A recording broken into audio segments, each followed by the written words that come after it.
Testing. There's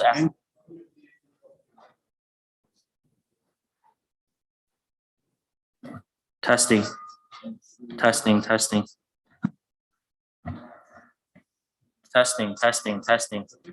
I think it's okay now. Yeah.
Try it out. Oh, sorry. 1, 2, 3. Yeah, I think this is fine. Yeah. This is stopping. Yeah, I'll stand here, but I would rather stand than sit down. Is that okay to take off? That's fine.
Good morning. Welcome to the second day of SenSysBuildSys 2021. So as you can probably tell from the program, SenSysBuildSys is a truly interdisciplinary conference with researchers from many disciplines, including computer science, civil engineering, and electrical engineering, and also industry. So it's a tradition that we hope to invite an expert from civil engineering for one of our keynote speeches. And it is with great pleasure that I welcome Professor Zoran Kaplan. Professor Kaplan is the head of Urban Water Infrastructure Group at TU Delft. He is an IWA fellow with over 30 years of research and consulting experience in water engineering. His research interests cover a wide range of issues across the urban water cycle, including smart water systems and related technologies. Prof. Kaplan has developed several AI-based technologies that are used by water utilities, resulting in major cost saving and other benefits. He has co-authored over 400 technical publications. So please join me in welcoming Professor Kaplan.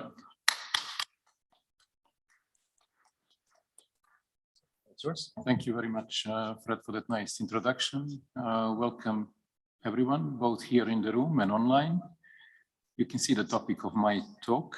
Now, being aware of the fact that many of you are not maybe that familiar with urban water infrastructure, I'll say a few things. Most of my experience is based on the UK, where I used to work for 19 years, and the last 3 years in the Netherlands. So that puts a certain kind of Western world perspective on the whole thing. The first fact, of course, which is very much essential when it comes to water, that water is basically necessary for human survival, and that's what makes straight away. That's what it distinguishes it straight away from other goods. Infrastructure, urban water infrastructure is infrastructure covering the full urban water cycle. Interestingly enough, when you ask ordinary people about the urban water infrastructure, what they tend to think about is normally the drinking water and the supply of water, not so much the collection of the wastewater and the stormwater control and the rest that comes within urban drainage systems. These are large and complex systems. Here is a figure of part of London, northeast part of London, a network with over 2,000 pipes, multiple sources, reservoirs, treatment works, and so on. So, do we have an echo problem? Yes, I think the slides are not. Are the slides on background share on YouTube? So I think.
Okay, sorry about that. We'll start again. So welcome everyone. Few things about urban water infrastructure. It's essential for human life. I'm really sorry, but I'm hearing a lot of echo here. Maybe it's my own speaker that needs me. Yeah, let's try that.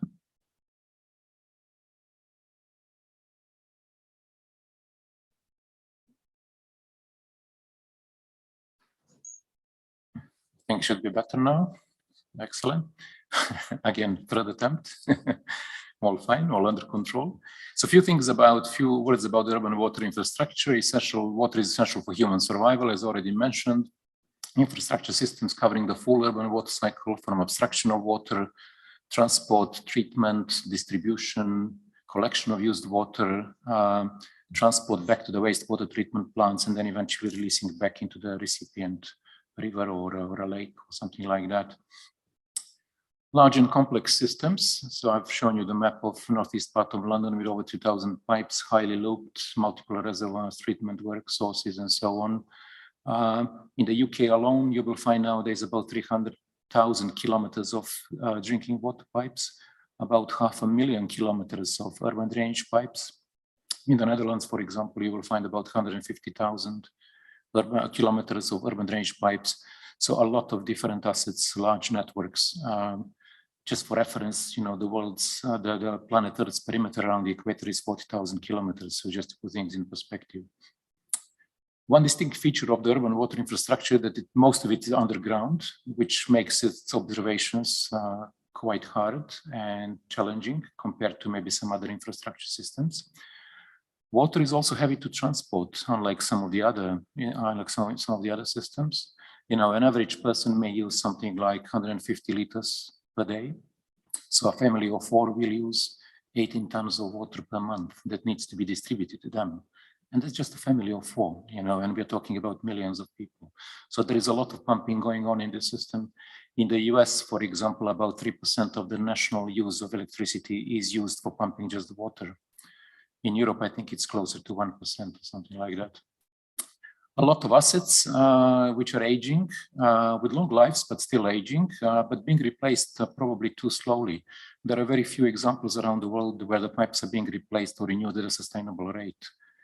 In some countries, this is well beyond 1% per year, and typically pipes may last, I don't know, clean water pipes may last 100 years, urban drainage pipes may last 50 years, pumps may last 25 years, and so on.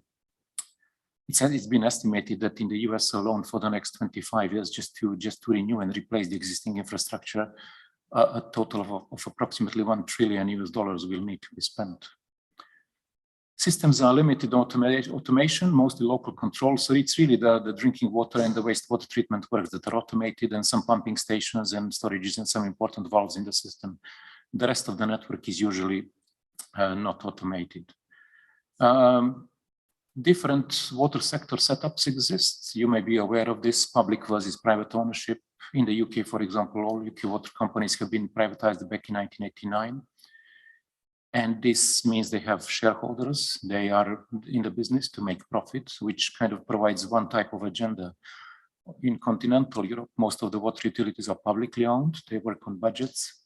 So it's again, a very kind of different way of handling things.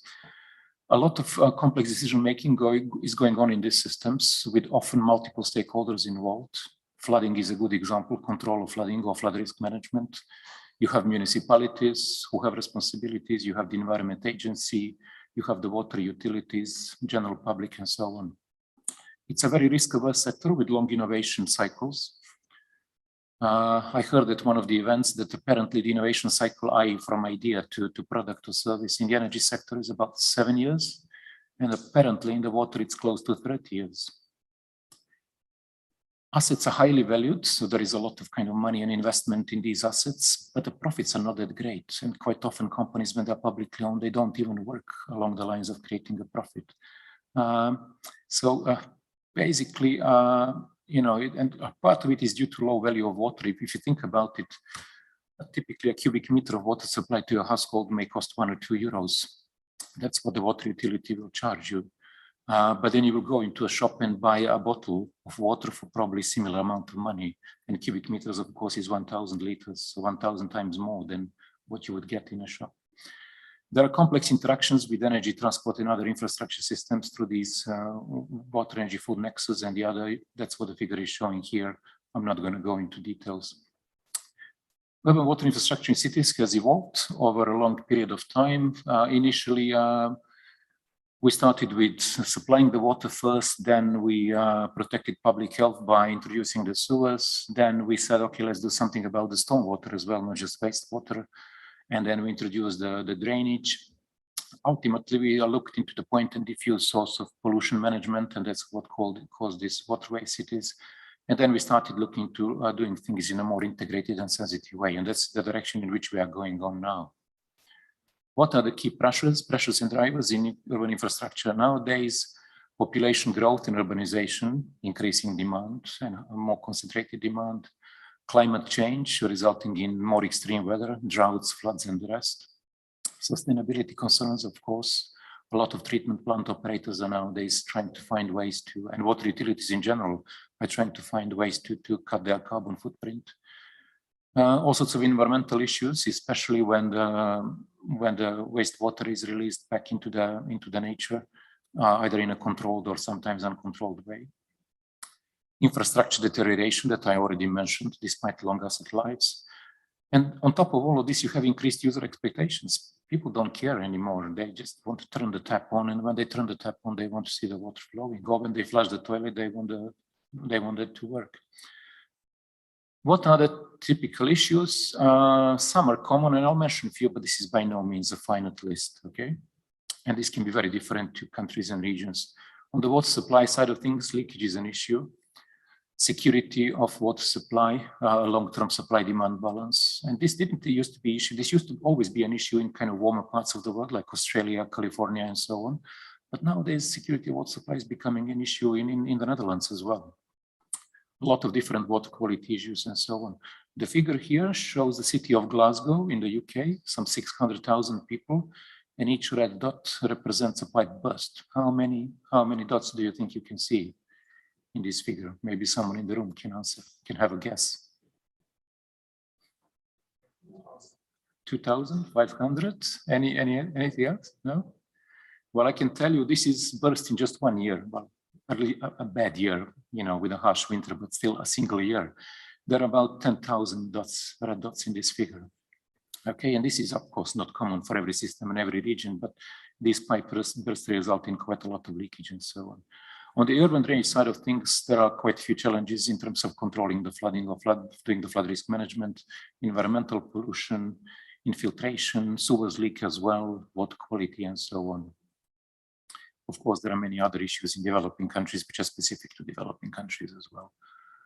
The data that we have, that we use kind of now every day, well, the first more sophisticated systems, the geographical information-based systems that were created in the water sector were really not there to kind of store the data about the systems and about their operation. It was really to do with the customer information and bills. That's what pretty much all of the utilities did first, because they wanted to secure income and make sure they have these things right. Of course, they started then collecting, and they have been collecting a lot of data, but it was in all sorts of different places. Nowadays, it's all centrally stored, at least in the Western world, and you have data on company assets. The issue there is typically short failure records. So on these pipe bursts, which are quite common, even though the pipes may last up to 100 years, we really started recording those bursts maybe last 20 years. In some parts of the world, in Scandinavian countries, in Canada, they've been collecting these for maybe 40 or 50 years, but in most countries, 20 years or less. There is a lot of data, of course, on the water consumption, the demand, which is the driving force. Consumption is essential for controlling these systems because it affects both supply and collection and treatment of wastewater.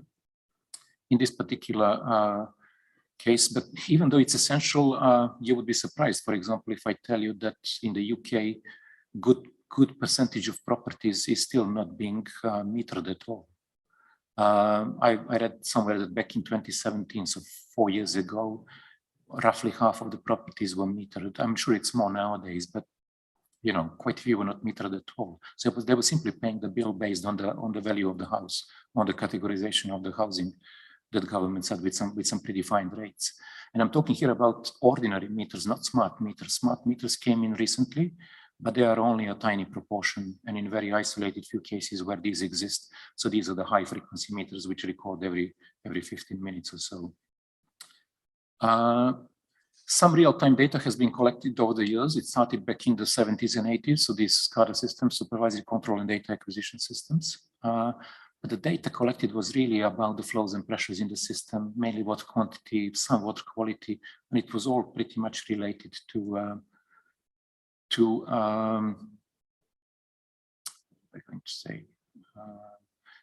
very isolated few points in the system. So major pumping stations, major control valve, and that sort of thing. And the networks were pretty much largely unobserved. They're observed a bit better now, but there is still a lot to be done. There are quite a few issues with data completeness and quality, and I'm sure this exists in other sectors as well. The current situation is, of course, we have advanced things and we are collecting quite a bit of data now, and you can see in the figure here, a real water supply system with some 16 DMAs, district metered areas, kind of sectorized parts of the network. You can see the network is more dense in the city center, less dense in the rural area. But basically a network like this would have maybe very few, pressure sensors or flow sensors in it that are recording data. So the current situation is often described as DRIP. DRIP stands for data rich information poor. So we have started collecting more data nowadays, but it's just being collected. Not much is being done with it. What is smart water? Well, if I don't dare read this definition to you, you can read it on your own. This is the definition of water smart society that Water Europe, one of the large kind of networking bodies that brings together all sorts of different stakeholders in the water industry, has come up with. And you can see it's basically addressing quite a few different angles and so on. Still, what we tend to think about nowadays in terms of water smart solutions is basically the solutions where the smarter comes from some sort of digitalization and AI, or maybe some smart IT-based system and solution based on Internet of Things and the similar. But other ways exist, and I'll talk about this in a minute. Most of the examples I'm going to show are actually along these lines. But before I do so, I would like to show you that other ways exist to be smart in water. For example, this is a park, an urban park in Rotterdam. And when it rains hard, this park becomes basically a surface reservoir, which stores the water during the rainfall event. And because of this, it basically reduces the peak flow going into the urban drainage system. So it helps the urban drainage system do its job. Once the rainfall event is over, the water drains out gradually, the park is cleaned, and then it becomes a playground for kids, and it goes back to its normal use. So this multifunctional use is a way to be smarter. Another more extreme example of multifunctional use is a tunnel in Kuala Lumpur in Malaysia. So you have two tunnels. One is transport tunnel, the other one is water tunnel for stormwater control. But at some point, the two tunnels come together and they share a common part, which is shown in the figure here. And in the common part, there are 3 decks. Water normally flows at the lowest deck, and the upper 2 decks are used for transport. When it rains really hard and the storm water goes up, the water level goes up, what they do is they close the tunnel. They claim that they have an early warning system, and they claim they can basically get all the cars out of the tunnel within an hour. And when that happens, basically all of the decks get taken over by the water. And once the water dries out, it's back to using tunnel for transport. Okay, what do we mean by smart urban water infrastructure? I quite like this figure from the SWAN forum, which is one of the largest forums for addressing these issues. So basically, in the past, we built these physical layers of pipes, pumps, tanks, and the rest. Okay, then we introduced some sensors, pressure, flow, water quality. Then we started collecting this information and transmitting to control room of the company, maybe by means of mobile phone technology or otherwise. Then eventually this was displayed on a computer in a control room, and there was a person sitting in front of a computer and looking at it. And then they would be able to do something with it if they desired. However, it was always a challenge, obviously, especially in larger companies, to look at all the data in real time. It's just not possible. So we introduced this 5th layer, which is about the data fusion and analysis. And this is where the smartness really comes in, an automated way to process this data to do something better. And we do that to better understand the network performance. Under normal operating conditions, we are normally focused on better using the resources, energy, and the rest. Under the failure scenarios, we are really concerned with detecting and predicting different events that may occur, and ideally, if we can predict them before they happen, to prevent them. And of course, all this is together used for improved asset management and service. Now, the first example I'm going to show you is about the real-time detection of pipes, bursts and leaks, and also equipment failures, failures of pumps and valves, and other equipment in water distribution systems. So these are drinking water supply systems. And I'll show this example in a bit more detail. Then I'll mention a few more, but with less detail. What is the challenge here? Well, imagine a company has a number of these sensors in the network, pressure and flow, and you want to basically process this data, these signals coming from these sensors to detect when something wrong is going on the system, say a pipe burst, and you want to raise an alarm. And then once you raise an alarm, the company will send out a team, a couple of technicians with a van to check if some, whether things are going bad and micro-locate and eventually repair. Now, this particular technology is data analytics based, which means it's not making use of any simulation model of the system. These models do exist, but on this occasion, we decided not to do so for certain reasons. So we are purely processing the data coming off the sensors. And the working assumption is that when these failure events happen, they will leave their imprint on these signals. And if we are able to detect these, then we can raise alarms in a reliable way. This enables a more proactive approach, and I'll show in a minute how. So this is a typical setup. This is a network in the UK. So a large water utility, and there are 10 of these, I believe, in the UK, will typically supply water to several million people. These networks will be subdivided into regions and water supply zones, and each of these will be subdivided further into the so-called DMAs, or district metered areas. These are sectorized part of the network, which are typically delivering water to 1,000 to 2,000 houses. So something like 2,000 to 5,000 people, okay? They have a flow meter at the entry point, and they have typically a pressure sensor at the most critical point where the pressure tends to be the lowest. Okay, you need to deliver water with some minimum pressure so it can be used within the household. So only a couple of sensors in a DMA, which could easily be a few hundred pipes in a network. This data is logged typically every 15 minutes and sent back to the control room nowadays.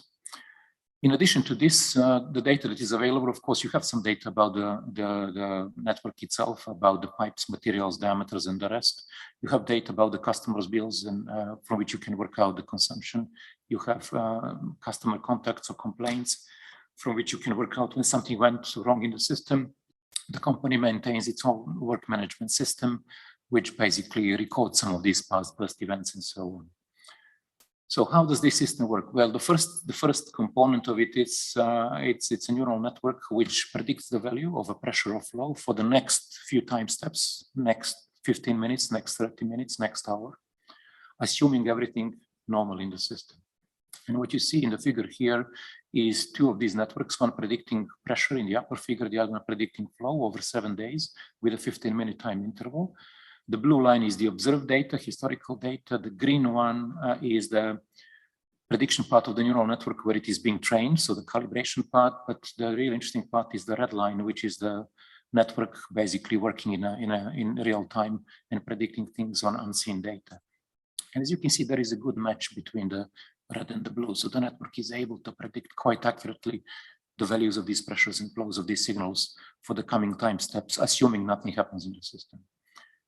Everything is usual. And then you can use this to build evidence. For example, observation comes in, you predict, observation comes in, you predict, observation comes in every 15 minutes, predict, observation, and as long as the two are close to each other, you can assume that basically there is nothing wrong going on in the system. But at some point, a deviation may take place between the two.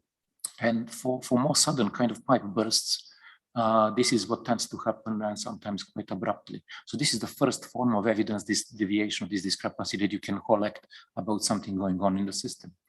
Another form is to look at the night trends. So what this figure is showing is the average flow into one of those sectorized parts of the system over a number of days. And this is the average from midnight to 4 o'clock in the morning. Why? Because in those hours, the consumption is low. So most of the flows that these meters are registering are basically background leaks, which we are not aiming to detect with this methodology. We are aiming to detect leaks which are burst related. But in this particular case, we expect these average to be pretty much same with some variations all the time. Maybe change a little bit, pretty much all to be within certain limits. As soon as you see that this trend is shooting up and there is a point above some of these limits, that's another form of evidence that something is going on in the system. And this kind of analysis can pick up, for example, gradually developing bursts. So you have a small, I don't know, opening on a metal pipe, heavily corroded metal pipe where the corrosion has eaten through the pipe wall. And then at some point, this hole will open up a lot more and you will get a burst, okay? And by looking into collecting evidence this way, you can pick up that sort of event. And sometimes you can pick it up even before it happens. So maybe you can go out actually and fix it before it happens. Another form of evidence is for each of these flow and pressure sensors or signals, you can look at the past few weeks, for example, and you can work out for each hour of the day, where do you expect the value of flow at that location for that hour of the day to be? Why? Because water consumption has this diurnal pattern, you know, morning peaks and evening peaks. And it's pretty much repeating from day to day with some seasonal changes, but pretty much repeating day to day. So you know where you should expect the flow to be at a given location or the pressure at a given location for a given hour of the day. And if you get an observation which goes out of these statistical limits, that's another form of evidence that something is going wrong in the system. Now, once you collect this evidence for the past time step or the few past time steps, you can feed them at the top of this Bayesian network, you feed them into this Bayesian network. And once the data is processed by the pre-trained Bayesian network, you get basically a probability that this particular network is picking up an event, a failure event. And then if you put a number between 0 and 1, and then you put the threshold value, say something like 0.7 or 0.8, then you can basically raise alarm based on that threshold. So in this particular case, so yes, that's pretty much how it works.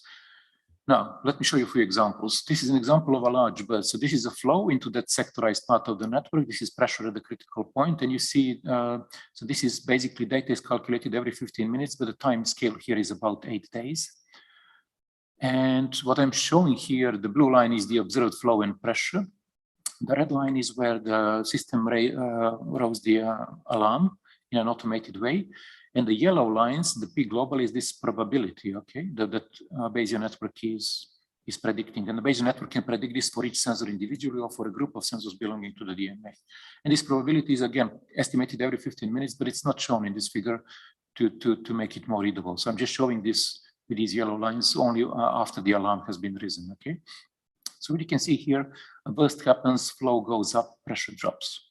And this is quite a large burst, okay?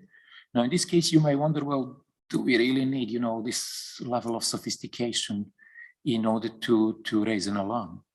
Well, you know, probably not. You could probably do this with some simple flatline threshold.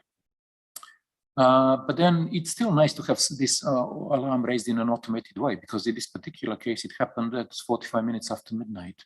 So if a water company was made aware of this at that time, they could have gone out and fixed the pipe burst before the people woke up, for example. Now, where the methodology really works is for smaller bursts, and this is where it is not so obvious when a burst happens. So in this particular case, you have a burst. In the previous case, the burst was something like 50%, the flow of the burst was something like 50% of the average flow coming into that part of the network. In this case, it's only 2%. So it's a very small burst. And this is not really that easily spottable by a human eye, by a naked eye, but the system can pick up these things. It can't pick them always and ideally, but it can pick them most of the time. Another example of how to be proactive are these PRV failures, a pressure reducing valve. Quite often water networks pressure is managed, and it is managed by installing a pressure reducing valve at the entry point into that part of the system. And then downstream of the pressure valve, you can make, for example, if it's a fixed setting PRV, you normally set the pressure to be fixed regardless of the incoming pressure, okay?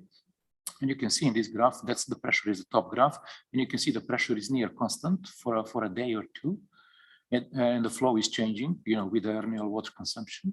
And then at some point, pressure goes up without any obvious changes in flow. And as a consequence, there is a first burst, okay? The pipe bursts. Company goes out, fixes this. However, these pressure oscillations preserve downstream of the PRV valve. And as a consequence, there is a second burst, okay? Now, at that point, this is a real event. And at that point, company went out and said, okay, this is really unusual to have, you know, 2 bursts in that area in such a short span of time. This is only a 2 days difference or something like that.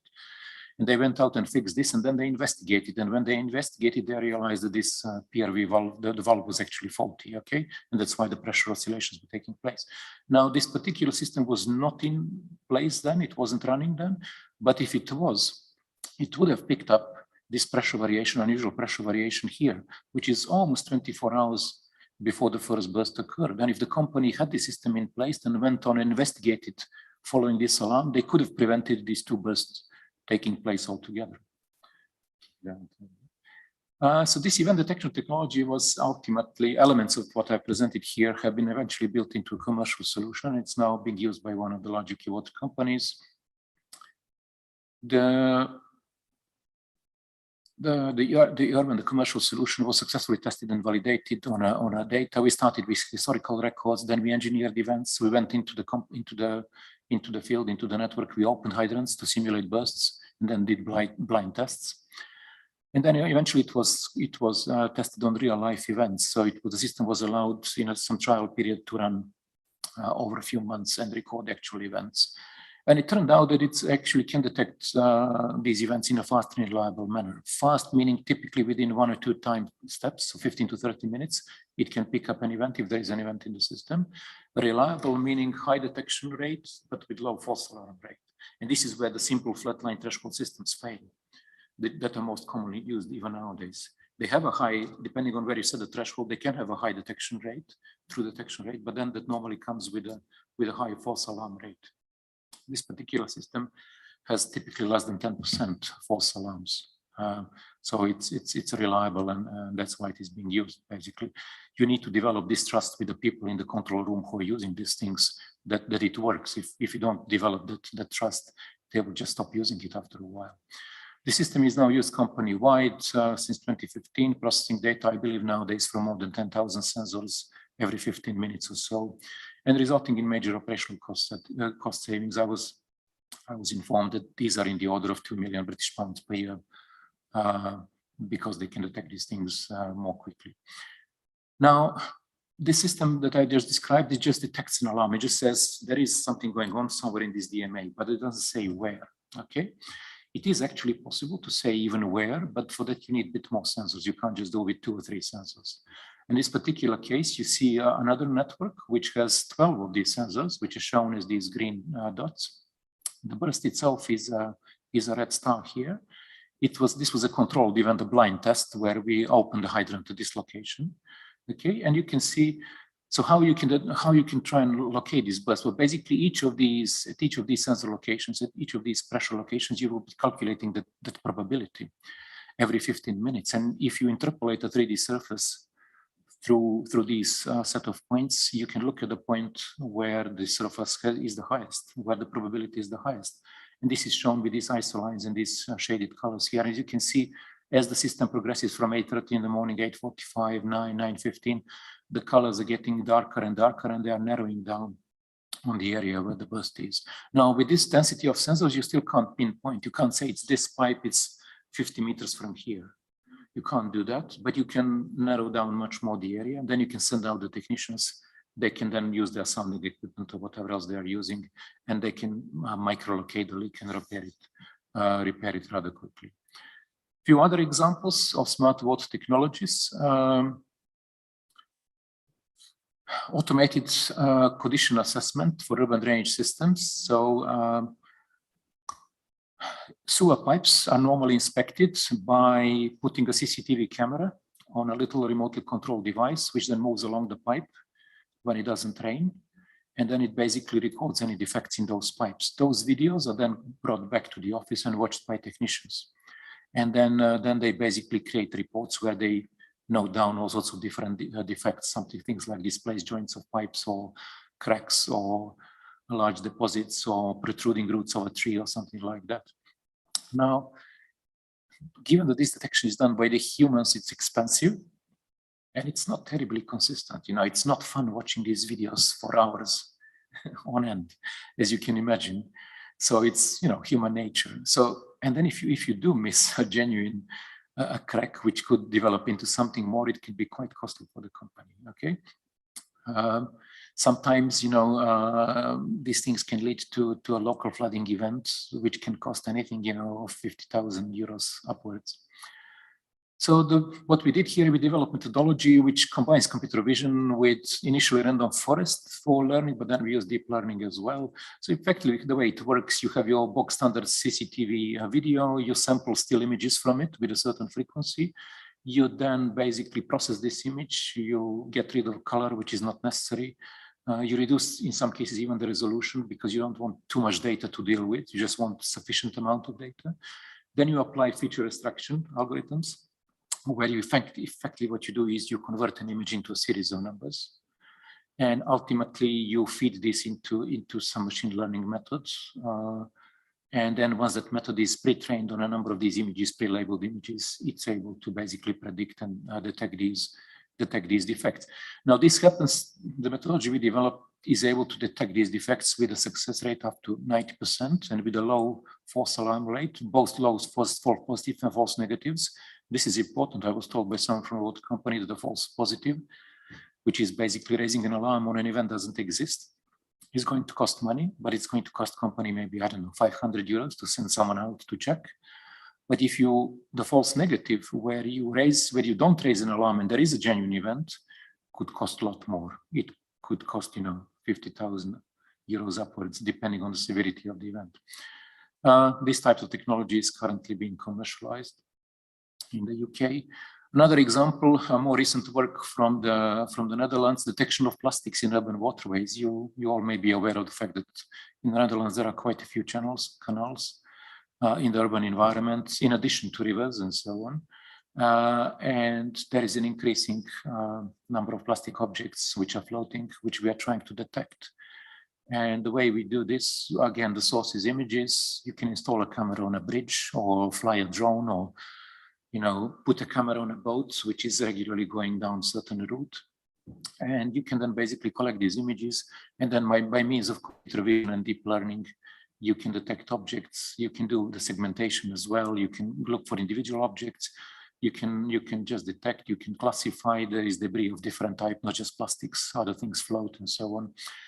So even with some preliminary results, we managed to get detection quite high with relatively low false alarm rate. But there are a number of factors which are affecting this that we want to look into further. And this is part of an ongoing PhD project.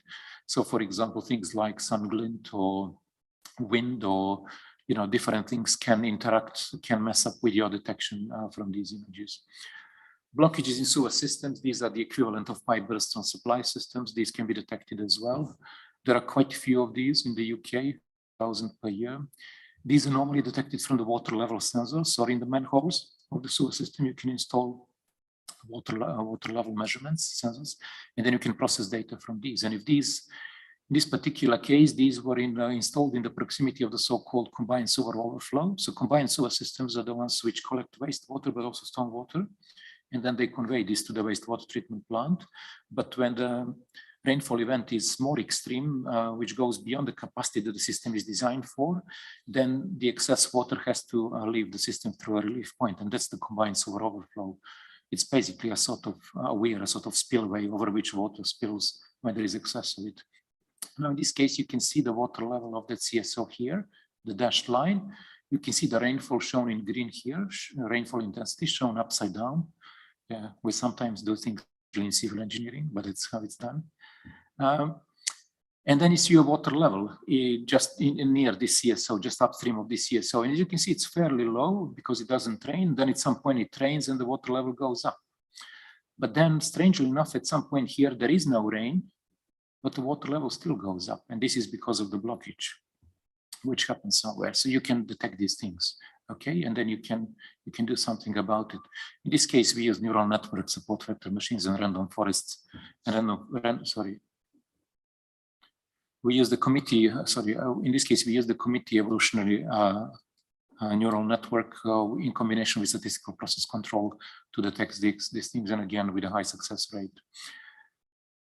Detection of failure events at treatment plants, again, similar story. What I want to show you here, and this is a nice place for detecting things because treatment plants is where you find most of the sensors in water systems. There are quite a few water quality sensors and quantity as well.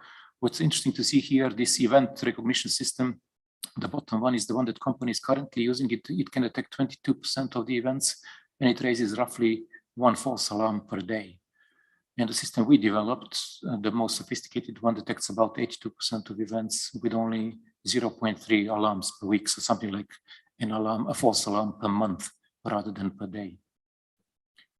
Discoloration events, another story. Sometimes water gets discolored, heavily corroded metal pipes can sometimes cause water to get brownish or reddish. And you want to detect this and warn the customers. I'm not going to go into detail. This is basically do this by monitoring turbidity. And in a regional system like this is a realized system. We managed to detect this discoloration by means of machine learning and AI, something up to 6 hours in advance, so 6 hours before it actually happens. So the water company has some lead time to at least warn the customers about it. Of course, many other technologies exist. I'm not going to go into too many details. Just a couple of examples from our colleagues at the KWR Institute in Nieuwegein in the Netherlands. They have been developing together with another company a robotic type device which travels 24/7 in the drinking water pipes and collects all sorts of information. It's still being trialed and developed as far as I understand. It's still not being used. But once it is being used, they claim that they should be able to reduce the cost of collecting the data about the state of these systems 20-fold, which would be a great achievement. Of course, augmented reality or virtual reality, which is shown here on the right-hand side figure, is used as well. There are methods developed along these lines, for example, to visualize the underground infrastructure, where it is and so on. Quite often, technicians, when they go out into the field, they have difficulties micro-locating where the pipes are because of the way the data currently is and so on. Okay, so hopefully with these solutions I've shown you today, I convinced you that AI-based solutions work and that they can lead to substantial cost savings and ultimately deliver improved service. I would like to think they have great potential to address a wide range of challenges. I just mentioned very few, okay, but there is a lot more that can be done and that is being done or that has been done in the sector. The one point I would like to convey that these AI technologies cannot do the business on their own. You need to combine this with suitable engineering knowledge. And hopefully I have shown you this with my longer example on pipe burst detection. You have to use engineering knowledge. And I'm saying this because I'm seeing a somewhat worrying trend of startup companies which are largely IT-based, which are coming up with all sorts of methods that they are trying to sell them to water utilities, which work, but often work only up to a point. And quite often the reason is that the fact they are missing the domain knowledge in the development of these products, okay? So it's very important to integrate the two. So what is the future? This is one of my final slides. Well, I would like to think the future is the water smart city. So basically increased levels of observability of our systems, increased level of automation, better balance of centralized and decentralized solutions. Traditionally, water infrastructure was developed as centralized to exploit the economies of scale. But lately, given that some of our sources are drying up, so to say, and so on, and the consumption is increasing, we have resorted to all sorts of water saving measures. And in the drawing here, you can see, for example, green roofs. You can see even gray water recycling somewhere, I can't find it, and so on. So basically, rather than having decentralized solutions with large treatment works and large pipes supplying water into town, we could all do something to maybe implement some solutions at the property level or at the neighborhood level, like rainwater harvesting, gray water recycling, where you collect the water from the washing basins and the rest, and then use to flush toilet, or rather than use the drinking quality water to flush the toilet and so on.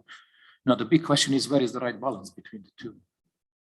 And no one really knows this at the moment. This is still pretty much subject to research. And I believe this is an issue in energy sector as well, with the electrical cars and the points, and the increasing number of points that the electricity will be used in a decentralized way. It almost calls for a redesign of infrastructure or rethinking of the infrastructure. So this balance between centralized and decentralized is something that we need to look more into the future. Of course, I would like to think that the future is in working in better sync with other infrastructure systems and sectors, including the energy sector, transport, and so on. And I would like to think we have quite a few common points or common interests, and we should be able to do this. And hopefully all this will then result in improved quality of life in the urban environment.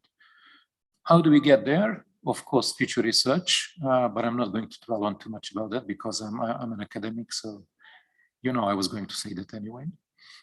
But what I would like to say is I would like to see more innovation, more improved innovation that is resulting in more robust and scalable solutions that are better addressing the end user needs and especially they're combined with innovative business models. There are a lot of these solutions being offered at the moment.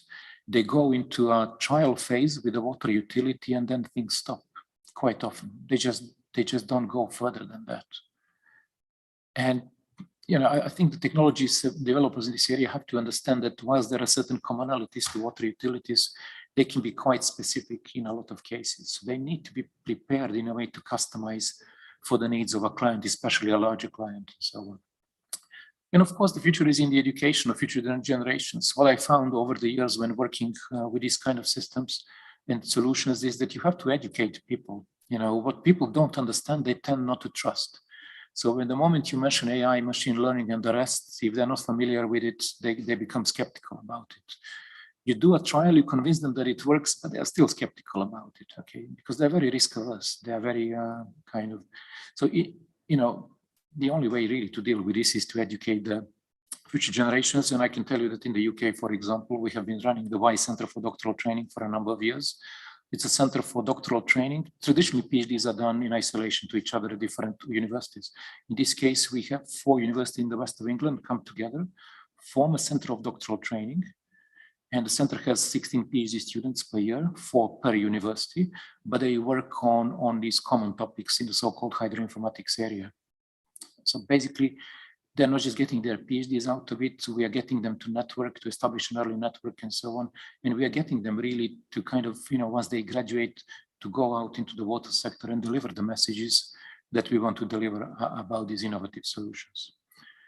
That's all. Thank you very much. I'm just leaving you with a list of some of my ongoing projects. I'd be very happy to answer any questions if you have.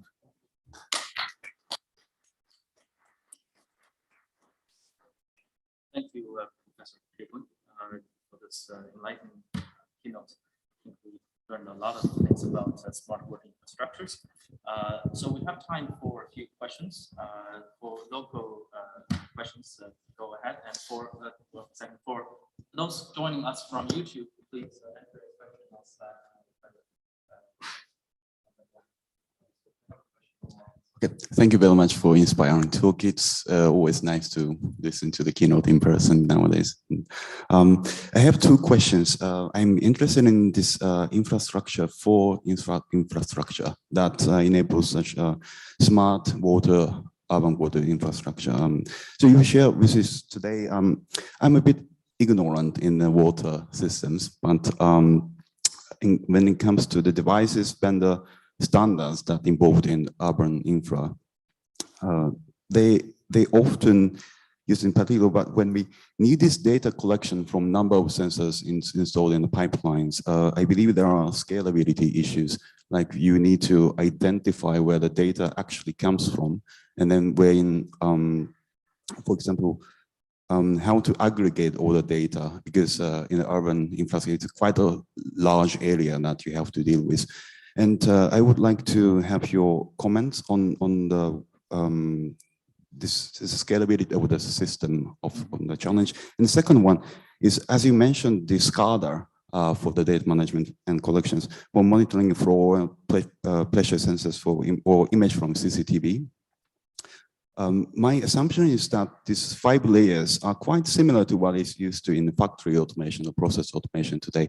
And my question is it actually using the existing standards from the other domains like OPC-UA, or is there a separate organization effort that tackle this like communication framework and so on?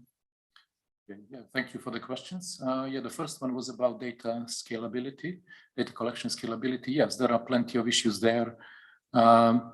It's even with the systems as they are now, there are issues because data is measured by sensors. Sensors are not perfect.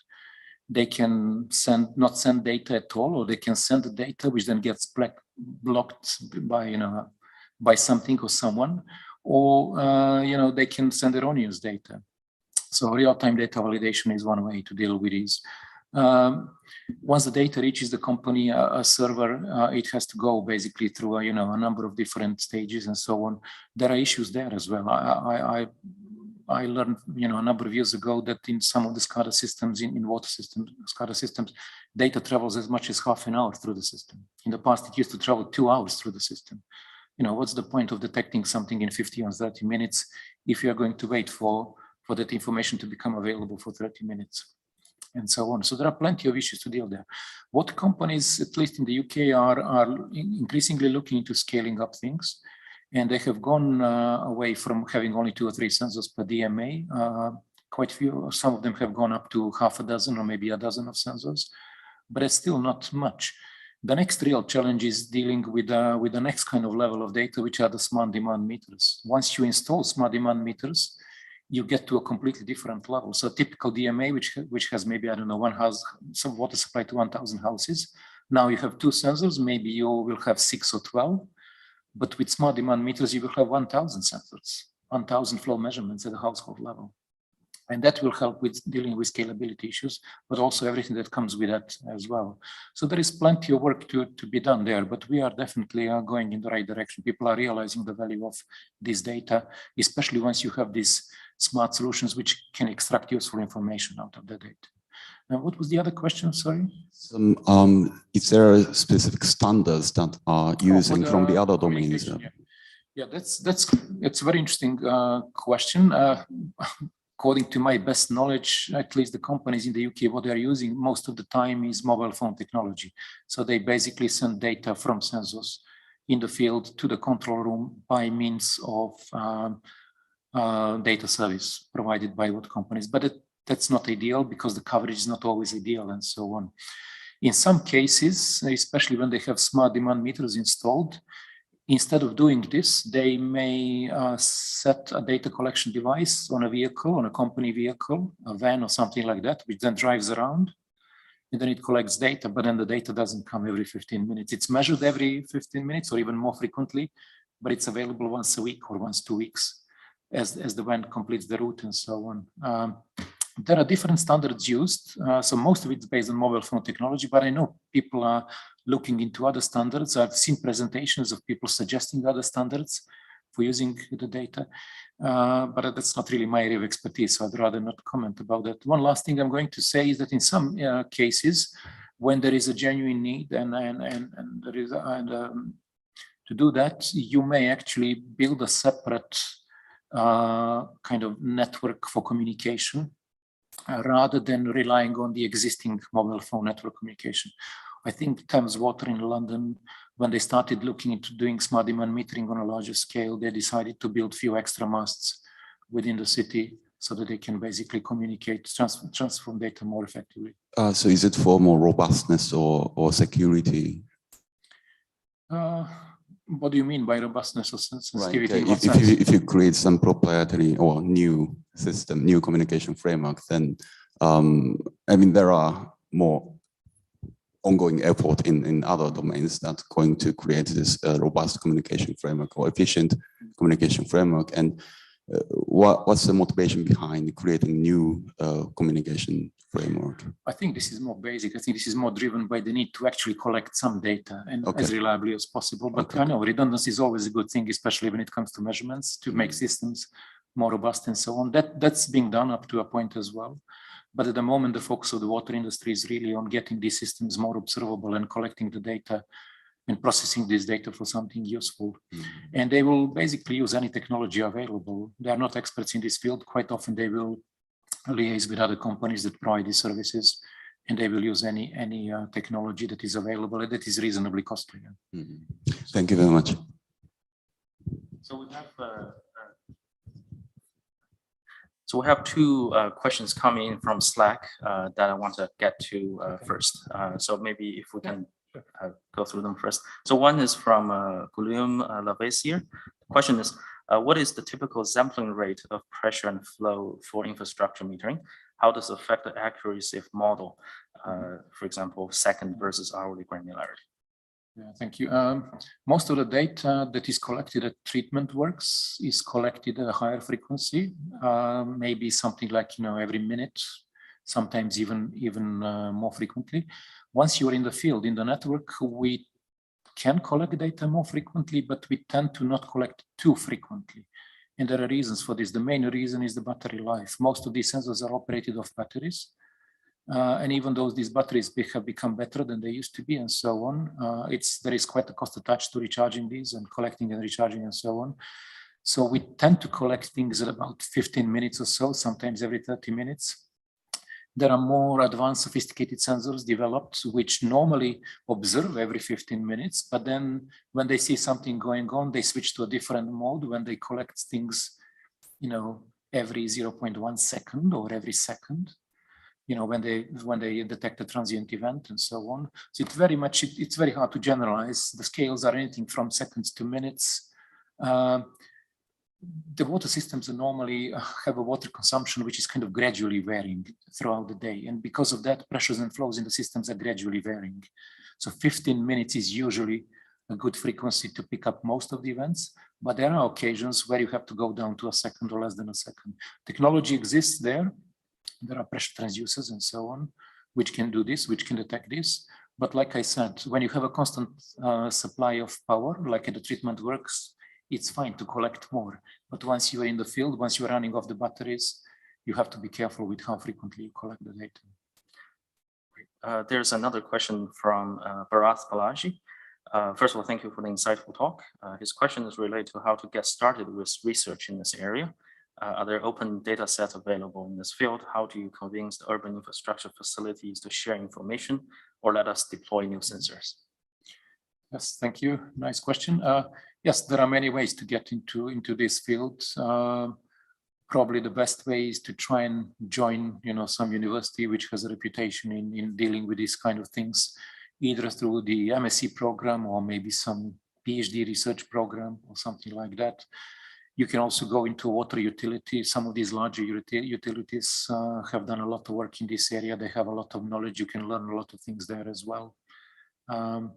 What was the other part? How do you convince urban infrastructure facilities to share information and let us deploy? Yes, sharing the data is an issue. There are all sorts of concerns. For example, especially data from smart demand meters.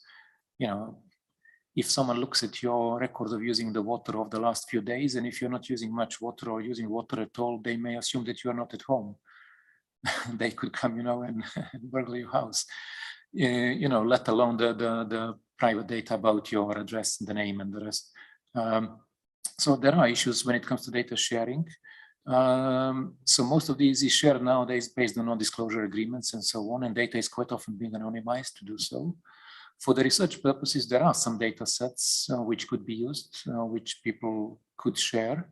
There are even some benchmark networks and things. So for doing the research, there is some basic information available, but that is a challenge quite often. It's a little bit less of a challenge when the water utilities are publicly owned. They seem to be more willing to share based on my own experience. When they are private businesses, it's a different story. They're still willing to share, but they normally ask you to sign the non-disclosure agreement first, and then you can use the data only for that project, and that's it. So for the last question, okay. Please. Actually, I had few, but maybe I can use the break to slip in more questions. Thanks for the great talk. Maybe I take the more general question. Demand response, so like being inspired from smart grids in water systems, do you see presence or like in future demand response as being a way to manage peak loads in water supply? It is a way to manage, and all these water saving technologies I was talking about, most of them are aiming at reducing water consumption at the household level or in the shop or in the school or somewhere else. So basically, that's the way to manage demand. So traditionally, when we were addressing this long-term supply demand balance when it comes to water, we were just projecting what we need in terms of demand, and then we would just go out and look for the sources. We don't do that anymore. We don't just assume that we can increase supply. We try and manage the demand as well. And demand has two components: consumption, which we're trying to manage by those means, but also leakage is an integral part of that. And by minimizing the leakage, we try and improve things. So yes, we are definitely looking into managing demand increasingly more in order to address the supply-demand balance in the future. Maybe just a quick technical part of the question. You have like 1 minute most for this last question, since we'll have to go to the next technical session. So like in the water supply system, you also have components like pumping stations and valves and all. So when you measure just pressure and flow, don't you also need to take into consideration the functioning of these intermediate components? You do, and for larger pumping stations and larger valves, you have this information. Okay. You know basically where they're operating or not, and at what point they're operating, and so on. But that becomes really interesting when you want to do a real-time control of these systems, when you want to go in that sort of automation, which I've done as part of my work as well. So the model takes into account the functioning of these components, right? Yes. Okay. Yes. Thank you. It has to, because they are effectively the actuators in your system. Yeah. Thank you That's very how much. you control them. Also, there's a lot of questions in this area. I think reflects the interest in this community. So we're out of time, and let's thank our keynote speaker again.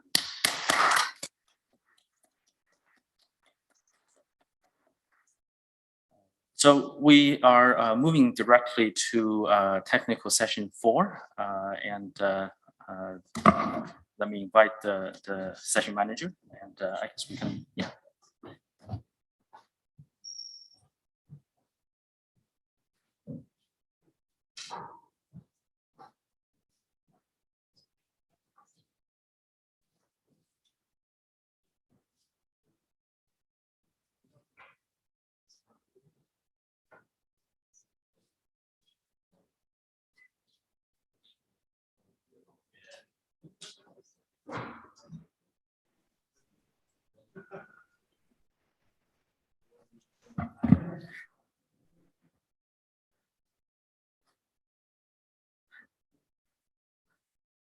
So I think we're waiting for the session manager for the next session to enter the room. I think Farouk is already here.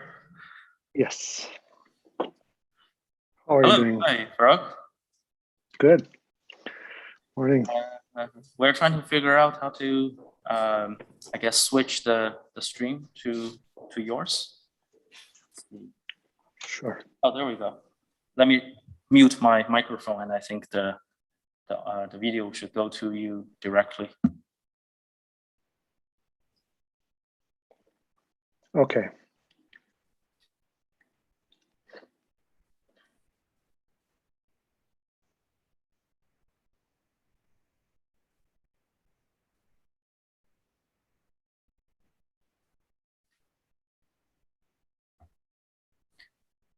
Is there a way to pin Farouk's video instead of this one? So I think Farouk, you are on the primary view here. So Yes, please go perfect. ahead. Great. Thank you so much, Fred. Welcome everyone to session 4, which is focusing on occupant behavior studies. And we're going to start with the first paper titled The Space Broker, a middleware for mediating interactions in a smart IoT spaces. So there's a 20-minute time for this paper. It's a presentation, a 15-minute presentation, 5-minute Q&A and transition. Hamim Adol is going to present. He's a third-year PhD student from the Department of Computer Science at the University of New Mexico. He's currently working as a research assistant under the supervision of Dr. Guria Katalin-Roman. His research interest lies in context-assisted interaction in the Internet of Things. So we are looking forward to your presentation, Hamim. Thanks for the warm introduction. Can you hear me? Yes. Okay.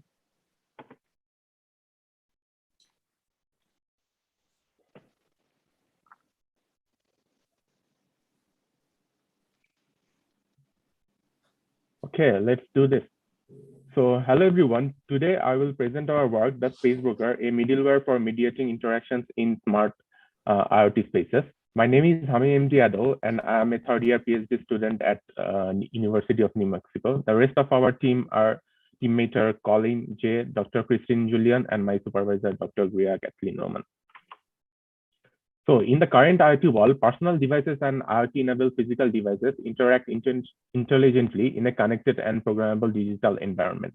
They get connected over a local network to achieve complex functionalities based on the user's needs. The objective is to make the user interaction natural and intuitive. For example, a user can manually set up a lighting device via a mobile app and control it over a network, just like that. We can see they are controlling the reading room lamp in terms of device's capacity, and they are directly communicating with a device. So despite the availability of such plethora of features, providing them with minimal human involvement and cognitive load still remains a challenge. For example, to take advantage of today's IoT environment, a user needs to know the whereabouts of every IoT-enabled physical device in the space, the specific services each device offers, and the details of how to interact with that device. In addition, manually installing each physical device and downloading specific apps for a particular manufacturer is yet another challenge. After inspecting all the complexities, an ideal solution demands having one standard interface that creates a cohesive view of the physical space, in which multiple devices of different types or manufacturers coordinate together to deliver a service, and thus make the user experience more personalized. So to be able to have such an interface, a user should perceive the IoT environment as a smart space that offers the service that impacts spatial characteristics of the environment, rather than as a set of physical devices that affect the environment. Here, we are referring spatial characteristics as a concept in space that affects the environment. Some of the examples of the spatial characteristics are illumination, temperature, sound, etc. For example, when reading a book, the user may require 800 lumens of illumination here. Fulfilling this request demands a software agent that can categorize these light influencing devices to achieve the task of providing illumination. And at the same time, they need to be controlled in specific ways to provide the requested service, just like that. So here in the picture, we can see that the users are not controlling the devices in terms of their capacity. Rather, they are requesting 800 lumens of illumination to be achieved. So here we can see that this is a dramatic shift in the way users are able to interact with their smart spaces. Rather than a user controlling the light devices by themselves, this concept allows the user to focus on the more abstract goal, that is illuminating the reading room table for the purpose of studying. Okay, so this slide introduces our proposed agent space broker, which has one standard interface to combine all the related physical devices in the space and receive requests from the user in terms of spatial characteristics. Now we will explain the conceptual model of the space broker.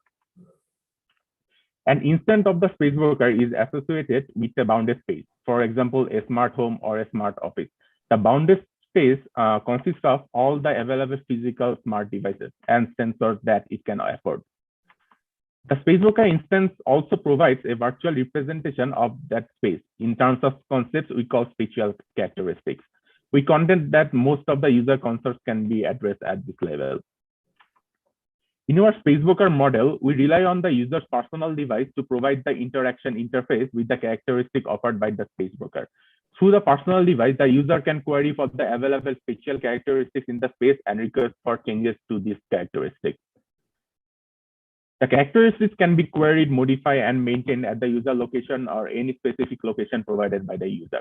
We assume that the spacebroker has knowledge and access to all these physical devices in the space so that it can satisfy users' requests by operating the necessary physical devices in the space.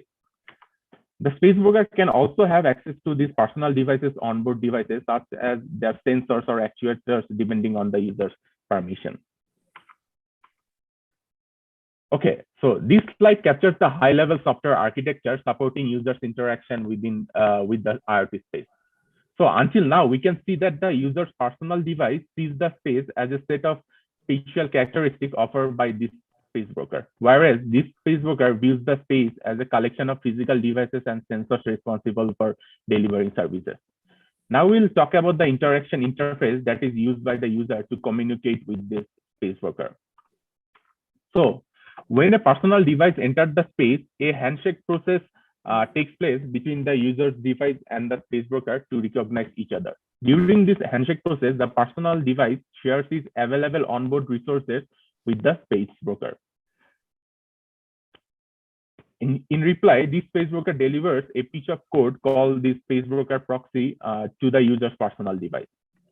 So in the space broker proxy, through this proxy.getCharacteristic method, the space broker makes the user's application aware of its available characteristics.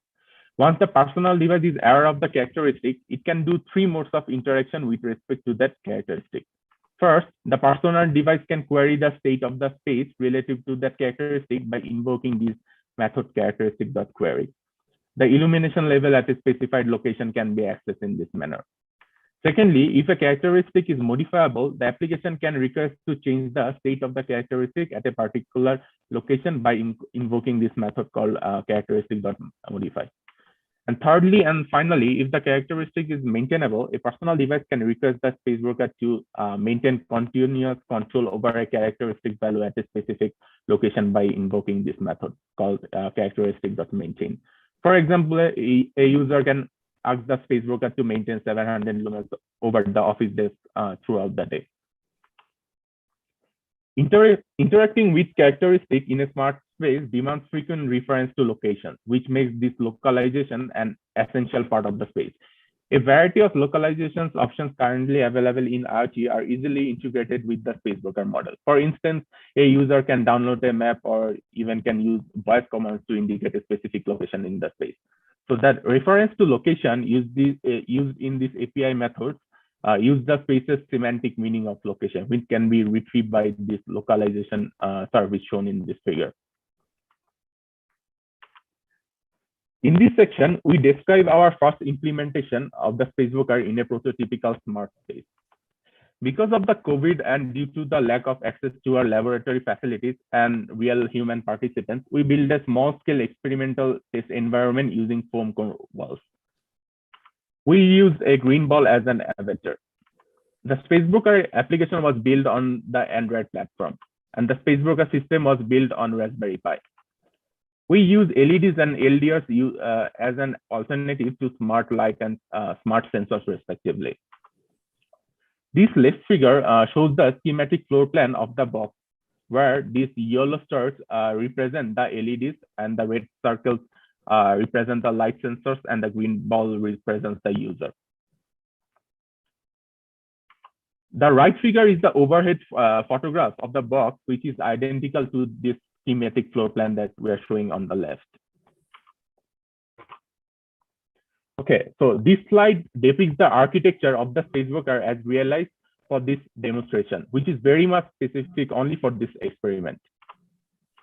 So until this point, the architecture used for this demonstration is the same as we discussed a couple of slides ago. But for this specific experiment, we built our own localization service whose only purpose is to facilitate the experiment.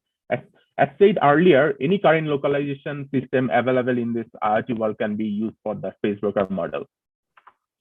So the locator object that we see here on the personal device, it is actually used by the application to obtain user's location from this localization service. Similarly, the floor plan object on the personal device is used by the application to retrieve the top view 2D map of the space from this localization service so that the users can reference specific locations while requesting a service. We can see here the localization service has access to an camera. It's actually an overhead camera that was set up at the top of the foam core box so that it can have the top view of the entire space. We assume that every pixel in the camera frame corresponds to a coordinate. The primary purpose of the overhead camera is to detect the user's location, and the secondary purpose of it is to capture the top view image of the space and send it to the personal device so that the user can click on any spot of the image to indicate a specific location in the space. Like the space broker, the localization service used for this experiment was also built on the Raspberry Pi. This slide shows the GUI of our application, which supports querying, modify, and maintaining the value of a characteristic either at the user location or at the specific location. Clicking on the user location button in the home screen, it takes the user to the screen where they can query, modify, or maintain the value of a characteristic at their location. To initiate user requests at a location other than the user location, the user needs to enter in this specific location screen, where a user can request to display the top view of the 2D space. Then by tapping on the display image of the space, the user can set location they want to query, modify, or maintain. After selecting the desired location, for example, like X coordinate 349 and Y 118, the user can submit the request to the proxy. So here we can see a terminal window. So this terminal window actually shows the sequence of action that occur behind the scenes of the space broker when a user initiates a request from the application. Here, a user desires to achieve 850 units of illumination at their location. When he initiates the request by the proxy, the LEDs around the user become operation and seeking to obtain 850 units of luminosity. On this left terminal figure, we can see LED 7 and LED 8 are attempting to achieve 850 lumens around this green ball. And on the right terminal figure, we can see 850 lumens is achieved at the user location by this LED 7 and LED 8. Through our initial study with the test environment, we seek to evaluate based on 3 matrices. Our first evaluation metric is key novelties. It is not possible to measure novelty quantitatively, but we start our evaluation with a qualitative assessment of the space broker. So as far as the user access is concerned, in the current setup, it only works at the device level. But in our proposed setup, it works at the characteristic level affecting the environment, which makes the user experience more personalized. As far as the addressing user setup, user request is concerned, in the current setup, different devices from different manufacturers have different device capacities. But in our proposed setup, we use a common form of addressing for any particular characteristic. Like, for example, lumen is a universally established unit of illumination, which can be used worldwide to measure the level of illumination. Our second evaluation metric is impact on ease of programming. We'll now compare 2 versions of code here. First, a sample code for, that shows how a device-specific approach would solve the problem, and then a sample code that will show that how a characteristic-specific approach would solve the problem. So for the device-specific approach, the application must retrieve the user location and the target value from the user interface. At the same time, it needs to assess the current light levels, determine the needed levels for each light device, and iterate over the available lighting devices to change the settings accordingly. And it also assumes the availability of the algorithms to assess the space and the device it contains. So in the device-specific approach, the application itself needs to take care of the above mentioned. But in the spacebroker implementation, the application delegates all these algorithmic tasks to the spacebroker, which actually allows the algorithm to belong to the space. And at the same time, the user's application to leverage different kind of algorithm in different spaces. The spacebroker implementation also allows the delivering the API to application developer via the proxy, which actually demonstrates the easiness of implementing the characteristic abstraction, and at the same time, it leverages developers to build app without programming device interfaces. Our third evaluation metric is feasibility in the concept of programmable smart space. The spacebroker allows application to reason at the level of a characteristic. As a result, diverse device types impacting the same characteristic can be brought under the same control mechanism. The spacebroker also separates policies and preferences from device level implementation. So as a result, it makes user and application level setting transferable across spaces. In the future, in our next version of the spacebroker, we intend to build algorithms which resolve complex requests. So we created the model or underwent this demonstration shown in the slide based on a single user. Our feature task will include multiple users and resolve conflict requests among the users. We also seek to handle users' preference both explicitly via learning through interactions and implicitly via feedback.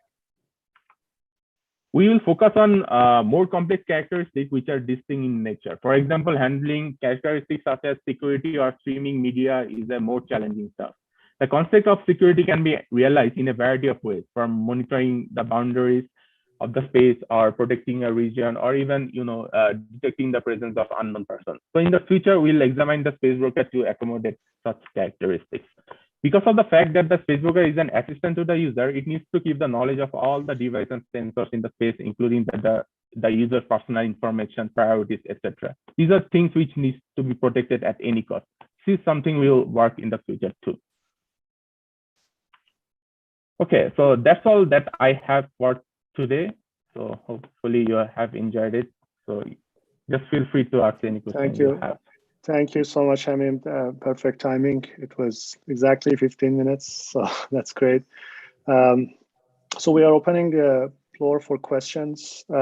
Anybody in the room, or so Yeah, you could ask. You can ask questions in the Slack channel, or you can ask on the floor. Go ahead, please. Sorry, I interrupted. Okay. I have two questions. I'll try to compress them. First of all, thanks for the very interesting experiments. You mentioned like one of the key problems is being able to integrate to devices of different kinds and capabilities. This is something what like semantic data driven approaches are addressing, for example, with Web of Things, thing description, or even former like JSON Hydra. So they attempted to address this particular problem. Did you consider these approaches, and what were your insights on this? Okay, the approaches that you have told like now, we actually didn't go for that, but in answer to your question, in our model, if device positions change over time, or new devices are added or removed, you assume that the localization service update this information so that it can provide the space broker a continuous view of devices location or their presence or absence. So these assumptions are actually realizable using smart space localization services that are available today, like for example the overhead cameras, indoor radio-based tracking system, or even dead reckoning positioning system. So as far as the integrating devices or removing them are concerned, the space broker model actually allows encapsulating like this whole thing entirely within the space broker itself, which actually prevents the application developers entirely from this sort of complexity. So this separation of concerns from the space broker actually still the application programmers from any idiosyncrasies of specific devices. As in the space broker concept, the applications are written at the level of the special characteristics. So to integrate the new devices actually has no impact on the existing application. So instead, the new devices will need to be integrated in the space broker, which actually requires just coding an adapter that can map the device's API onto the characteristic the device impacts. For an example, actually, one of our team members has a paper which basically focuses on the concern. I will be happy to provide you with the link of that work offline if you want. Hope that answers your question. Thanks. I'm not sure if it actually answered my question. I'll take it up on Slack. The second part of my question is your indoor localization seemed to be kind of reliant on this overhead camera, and plus the overhead camera which had a clear visibility of the entire living space. So two things here. I mean, like privacy is clearly something which comes out as being a restrictive thing here. And then like in real life environments, obstructions and then lighting, this is going to be a challenge. What are your insights on this? Okay, so about the localization system that I have shown here, like the overhead camera, this was actually very much specific to this experiment only for our demonstration purpose. But this is a very good observation, since the localization service is really important in making a user's experience more personalized. So first of all, I will answer the privacy issue later on. So, but in our paper, we did not design the space broker to have its own localization system. Rather, we assume that the space broker could rely on a localization system that is actually provided by the space. This is true that the ability for the space broker to locate device is essential. I am talking about both the physical devices and the user's personal device. But the fact is that different spaces will have different resources available to support localization. For example, there can be, I have talked about the overhead cameras or the indoor radio-based tracking system. That is why the space broker does not assume a single approach to, the localization, but rather it actually relies on an external localization service that provides a coordinate system for the application to use any reference. But about the security concern, because of the fact that the privacy issue, because of the fact that the space broker is an assistant to the user, it actually needs to know all the devices, sensors in the space, including the, the user personal device, priorities, floor plan, etc. So as I mentioned in the paper, these are things which need to be protected and at any cost. And this is something we will actually look forward to work in the future. I'm afraid the audio, I was hardly able to discern anything from the audio. I'll take this up in Slack. Thank you very much. Yeah, that would be great. Thank you so much. So in the interest of time, if there are remaining questions, I ask you to continue the Q&A on a Slack. So we're going to transition to the next presenter. Thank you so much, Hamim, for your presentation. It was a great presentation. Thanks a lot. Appreciate it. Sure. Thank you.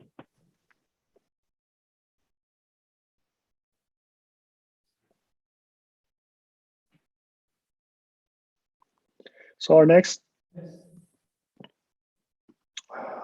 presentation is on the paper CS with the title CS Light, Camera Sensing Based Occupancy Aware Robust Smart Building Lighting Control. The paper is being presented by Dr. Anudra Ravi. She is a research scientist working with the School of Information Systems at Singapore Management University since 2018. She leads a research and deployment project for smart building energy optimization, along with developing DNNs for smart cameras. She received her PhD from Indian Institute of Technology, Roorkee, India in 2016. Her research interests are in cyber physical systems, TinyML, wireless networking, and human-computer interaction. Over her research career, Anudra has had experiences in working with real-time testbeds, which has gained her Best Paper Awards and accolades at conferences. So we are looking forward to her presentation. Thank you, Professor Farooq. Share my screen. Perfect.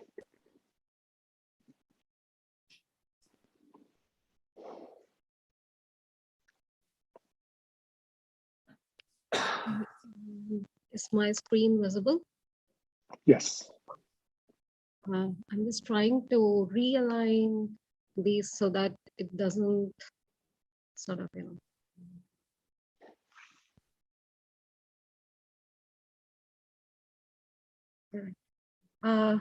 Thank you, Professor Farooq, for the introduction. So I'm Anuradha. I'm a research scientist at Singapore Management University, and I'm here to present my work on camera sensor-based robust smart lighting control for zero energy building. So this paper is co-authored with Kasun Slian and Professor Archun. So to give you a overview of why we are doing this particular project, just trying to align this so that we will have a better view. Okay, so to give you an overview of why we are doing this project, this is actually a new project that has come up in Singapore Management University. So the building that you see here, which is the SMU connection building, so this is a zero energy building. And along with all the solar panels installed and all the hardware stuff, we are also trying to do a demand-based optimization where the software people like us come into the picture. And here our project is actually twofold, where we do an optimized LED control based on fine-grained occupancy. So I would like to highlight one particular very important point is that here there is no private space, and this is a very collaborative space that we are looking at. And the test bed here is the level 2 test bed, which is open 24/7. But of course, due to COVID restrictions, we are not open 24/7. It has a very restricted timing between say morning 8:30 to night 11:30, but it has varying occupancy over the entire time period. And the second goal of our project is a non-intrusive occupancy estimation and prediction for HVAC control, which is what we are not going to talk about, but we are going to talk about the LED control that we have done and deployed in this particular building. So what are the challenges that we can see in the existing system? So why not use the existing system? Why do we need to go for a new system? Is that when we talk about the existing system, so one of the approaches that are deployed is actually a motion sensor based binary occupancy lighting control. We know that motion sensors are reliable when they are in when the people are in motion, but of course it fails when people are in stationary position. And in our scenario, people are mostly stationary rather than they are in motion. And the second failure of the motion sensor comes into picture when it is at a collaborative area, because if you see, this is the area that we have focused on, though this is a 750 meter square area. Currently, my focus in this talk will be on this particular area, which is about 200 square meter.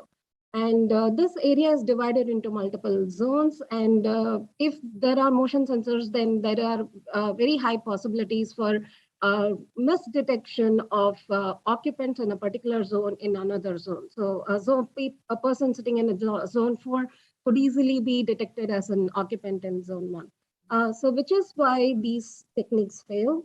And another technique which is currently deployed in many buildings is actually real-time luminance estimation using the lux sensors that are deployed on the ceiling. So we also did the same thing. We deployed multiple sensors on the ceiling to observe the nature of the performance of the illuminance estimation through the lux sensors. What we observed is that the illuminance estimation actually varies in different settings. So when you have a natural setting like that of a white color table, the illuminance is estimated higher. While if it is a black colored table, then the illuminance estimated is lower.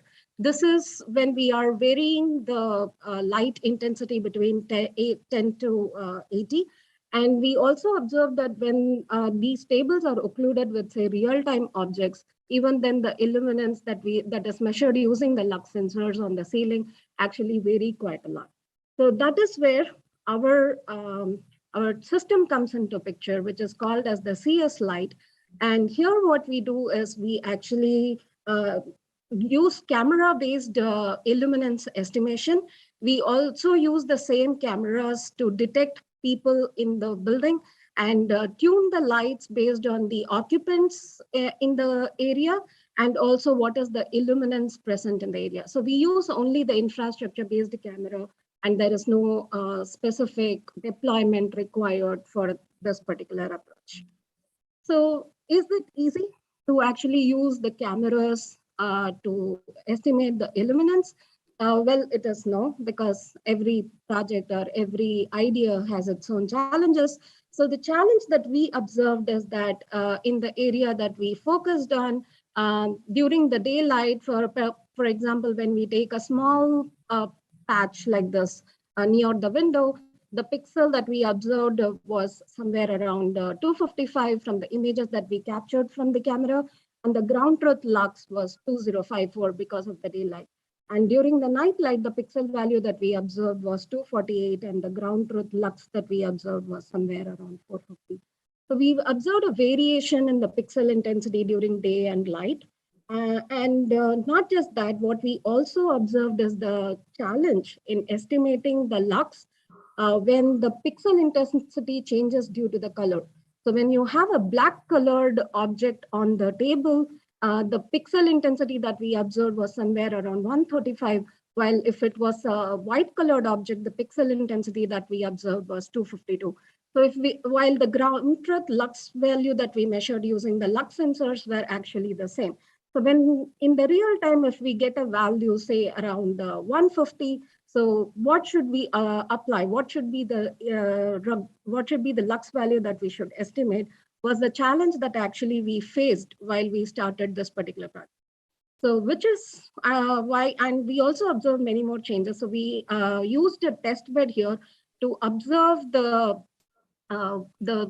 relationship between the pixel and the lux.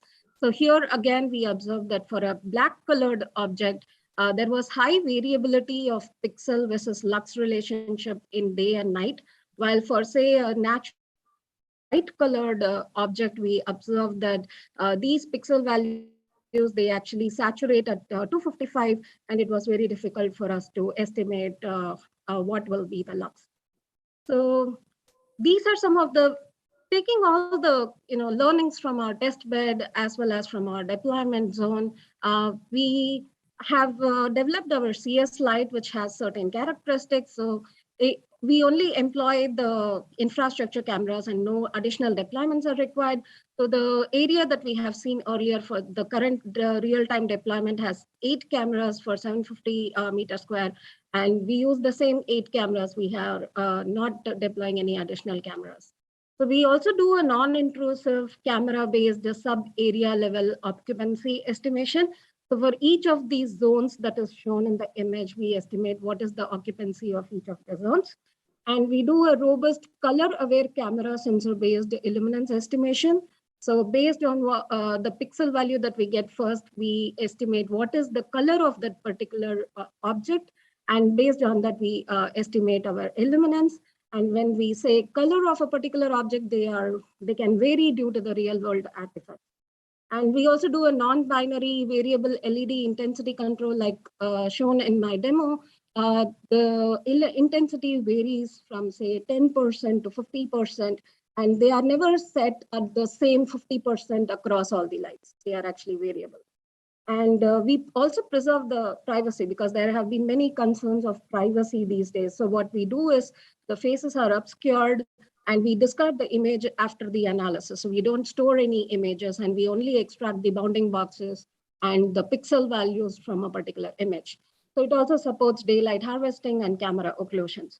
So if we consider CS light, it can actually be divided into 2 phases. One is the calibration phase and the other is the real-time phase. So in the calibration phase, what we do is in the particular area, we measured we captured the images and we measured the pixel intensity from these images in 2 different settings. One is a natural setting if it's white and also in the black colored settings. So once we have the images, what we do is actually annotate the image into small, small boxes. So they could be like 25 cross 25 pixel ratio. So we take the pixels of both black as well as natural, and we capture the lux values from the ground truth using the lux sensors that we place on the tables, which is connected to a Raspberry Pi from which we extract the ground truth lux values. So what we collect from here, so the outputs from this pixel and lux values that we create, that we collect from the fingerprinting are first we train a black versus natural classifier, which is a KNN based patch classifier. The second is to create statistical bin for both black as well as natural pixels. So what we do is if the classifier classifies a particular patch as black, so we go to the black bins and then we estimate, okay, what is the nearby pixel, and then apply the corresponding lux bucket for that particular pixel, which we will see when we do it in the real time. And what we also create is a weight matrix. So why we need this weight matrix is because all these zones are connected and we would like to do the variable LED intensity. That is why we need to know what is the effect of a particular light zone on the other zone. So if it's zone 1, so what is the effect of lights from zone 1 onto zone 2 and zone 4? So that is why we create this weight matrix. So this is the calibration phase. And during the real time, we collect the real time image from the CCTV camera. So this is an example of the real time image that we get from these cameras. So we already have the annotations from our calibration phase, from which the cropped image comes in. And so to give you an example of the privacy concern, we only take these cropped pixel images, classify them as black or natural, then we apply the corresponding bin to estimate the lux. So we supply the pixel value. For example, if it is 50.5, then we interpolate it to a particular bucket that we have observed from the fingerprinting. And we estimate what is the lux, corresponding lux value for that particular pixel intensity that we have observed from the camera. So here the lux intensity is 321, so that is returned back. And from this is how we estimate the lux. Then for the occupancy, we run a YOLO V3 based object detection. We get the bounding box from which we get the occupancy vector. So for each of the zones, we get the occupancy vector. For each of the zone, we get the lux value. Then we run the DC value optimization, so that from which we get what is the DC percentage or the brightness percentage that is to be given for each of these zones. So more details are given in our paper where we use many statistical techniques, which you can of course go back and read. So these are some of the experimental results. So the lux estimation, as we have observed, is approximately only 8.5%. And the overall energy saving, as we see, is about 40% when we compare that with the currently operating baseline, which is to set all the lights at 75%. So this, we did a theoretical estimation. However, even in a practical implementation where we ran CS Lite over one particular entire month, we observed the energy saving of actually 37%. So as you can see from our energy saving results, we get more energy saving when it is in low occupancy. Because in low occupancy, we actually set it only to 20%, while when it comes to a binary occupancy where we set it to 75% if it is occupied and 35% when it is not occupied, while CS Lite actually sets it to much low because we are more focused towards the occupied zones rather than the non-occupied. So our CS Lite is also adaptable to changing environments. So as you can see here, people move their tables, they put in monitors which can actually occlude the people here. So our CS Lite is actually very robust to changing environments. And we also conducted a user study.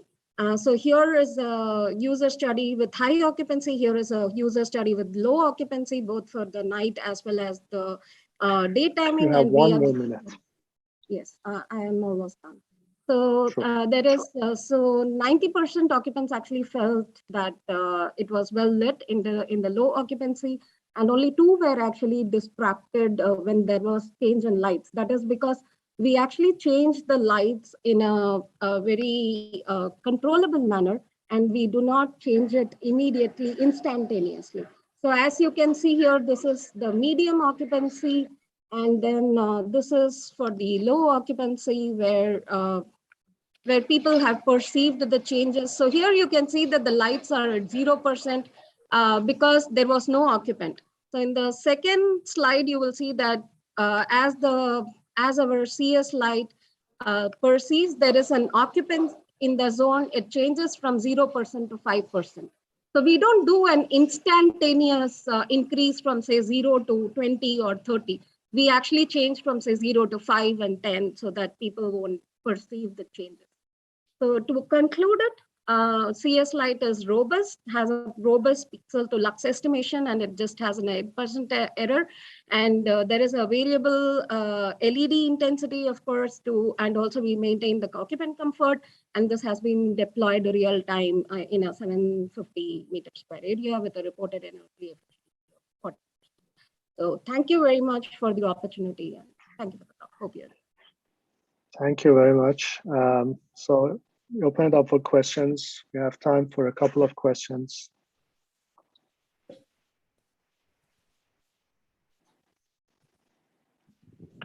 me check the Slack. You can ask your questions on the Slack channel or here. Go ahead, please. Okay. I have a few questions. Thanks for the very interesting talk. Right at the outset, you mentioned that the cause of the problem are these motion detectors.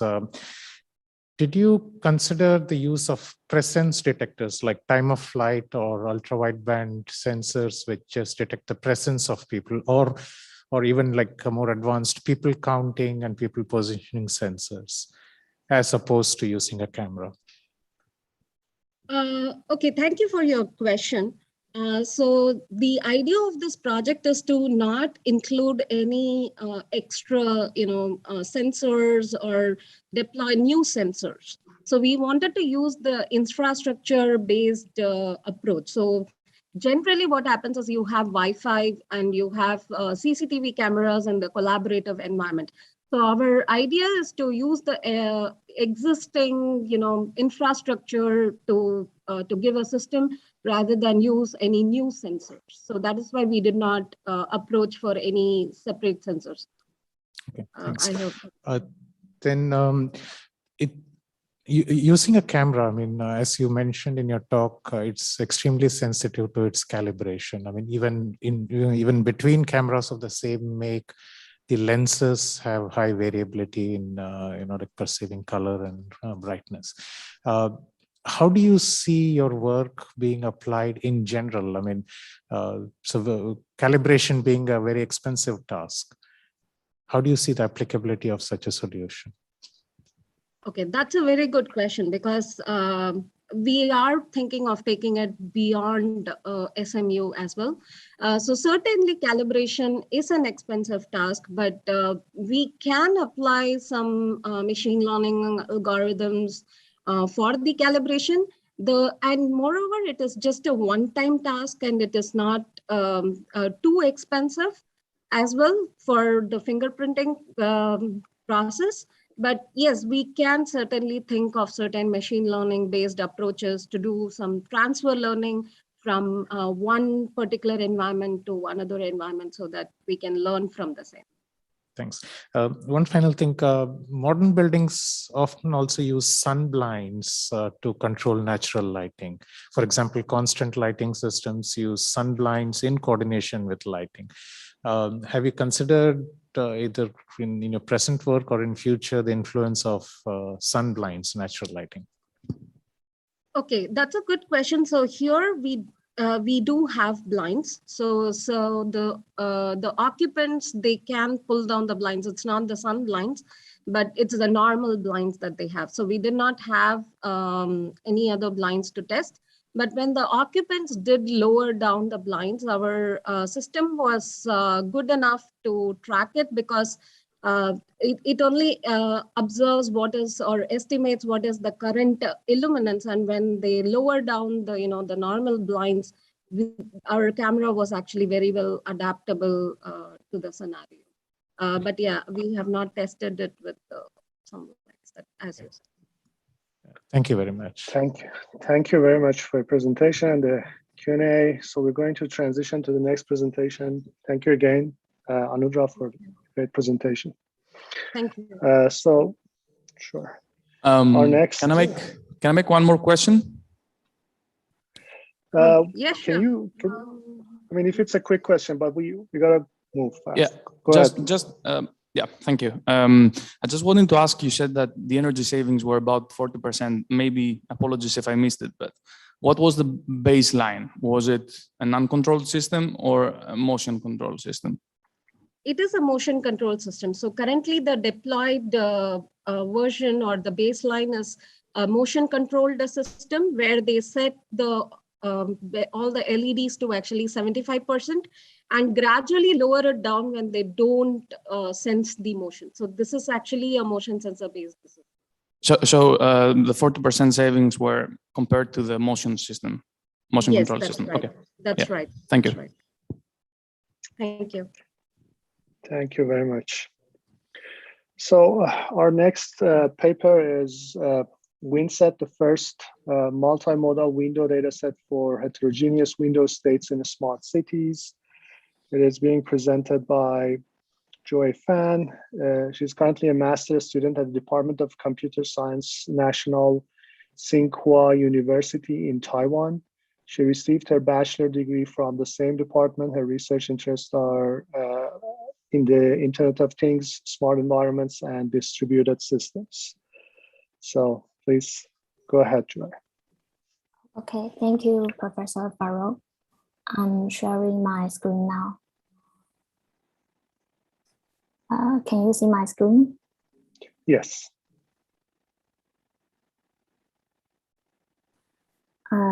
Okay.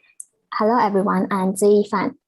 And our paper proposed a data set using multimodal sensors to collect window image with different window states. So let's define what's window states first. Window states in our data set can be separated into 3 classes, which are openness, lighting, and human behind. We believe that these window states can help our life in smart city. For example, if we could monitor the window openness, then we can prevent from energy consumption caused by leakage of the air conditioner. Open windows are also important during firefighting. A sudden loss of windows may fuel the fires and make firefighters in danger. As for community management, we are suffering from the epidemic these days. If we can remind people to open windows, then we can improve the ventilation and prevent from getting sick. Therefore, to improve our life quality, we need a system that can detect different window states and can also work in some emergencies like earthquakes and fires. Then we think of using some multi-model sensors such as thermal and LiDAR. These sensors can be set at fixed positions or carried by robots. Their rich media and flexibility can detect window states in different situations. Unfortunately, we lack a multi-model data set to develop our applications, so we decide to collect one by ourselves. And we select 5 different sensors, which are thermal, RGB, depth, LiDAR, and ultrasound. And here's the model we use and their sample data. To collect the data set, we first install our sensors on the Raspberry Pi and mount them on a tripod. Then we can move the tripod to different distances and angles to collect data with various window states. And our data set can be separated into 2 parts. For the first part, we focus on collecting data at multiple distances, angles, and window states. As for the second part, we collect data with different window types, such as how they open and if there is anything other than glass, like screens or bars. We also label our data set to provide the ground truth for our users. Label Me is the tool we use, and the bottom left image is the output. It's a 1-channel PNG file. There's a number on each pixel to indicate which label is on it. And we also visualize our labeling result at the bottom right image. We apply our data set in 2 applications. In the first application, we want to find the best sensors that can distinguish window states. We use openness as example in this experiment. We let sensors to compare the difference of pairs of data. A good sensor should show low distinguishability with data at the same state, like comparing open window image with open window images. And a good sensor also needs to show high distinguishability when comparing open window with closed window. We use 2 metrics, HC and NG, to evaluate the comparing results. And the first finding of our experiment is that depth sensors cannot distinguish an open window with a closed window. And we can see this from our experiment results. The depth value at the same state are almost the same as the values at the different state. And as for the RGB and thermal sensors, both work well at distinguishing the openness window states. At the different state of HC, we can see the value of RGB and thermal sensors are pretty low, which means that there is a large difference between open and closed data. And their values get higher at the same state. So we can say that it's good to use RGB and thermal to develop open window detection classifiers. This application shows that our dataset can be used for analyzing the ability of multi-model sensors. And for our second application, we designed 2 open window detection classifiers. The first one is TWC. We use thermal sensors image in this classifier. We find that when the window is open, the temperature is not uniform. And when the window is closed, the temperature will be very similar. Then we can use this feature to design our TWC. As for another open window detection classifier, UWC, we compare the values from the ultrasound sensors to the actual distance from the building. If the value is different, then it shows that there is no glass in front of the sensor. We compare our classifiers with 2 other works. Jones work use the same method as TWC, but with RGB images. Huang's work compare the ultrasound data with the depth sensor data instead of the actual distance. We can see the result of ultrasound-based classifier first. Our UWC performs better than Huang's work at smaller distance. Then for the RGB thermal-based classifiers, the accuracy of TWC is better than Jones' work. Based on our experiment results, we suggest to use UWC when the detection distance is smaller than 60 centimeters, and use TWC when the detection distance is larger than 60. For more applications, we can combine the detection of different window states to build application that we show on the slide. And we can also use our data set to train a sensor fusion model for semantic segmentation. In this paper, we propose a multimodal window data set with different states, distances, and angles. They can be used in developing applications in smart cities, such as reducing energy consumption and improving the public safety and managing our community. And for our future work, we are going to enlarge our data set in a virtual environment. By doing this, we could control more environment parameters, such as day and night, weather, and the simulation of emergencies. Then we will use the collected data to improve our open window detection classifiers.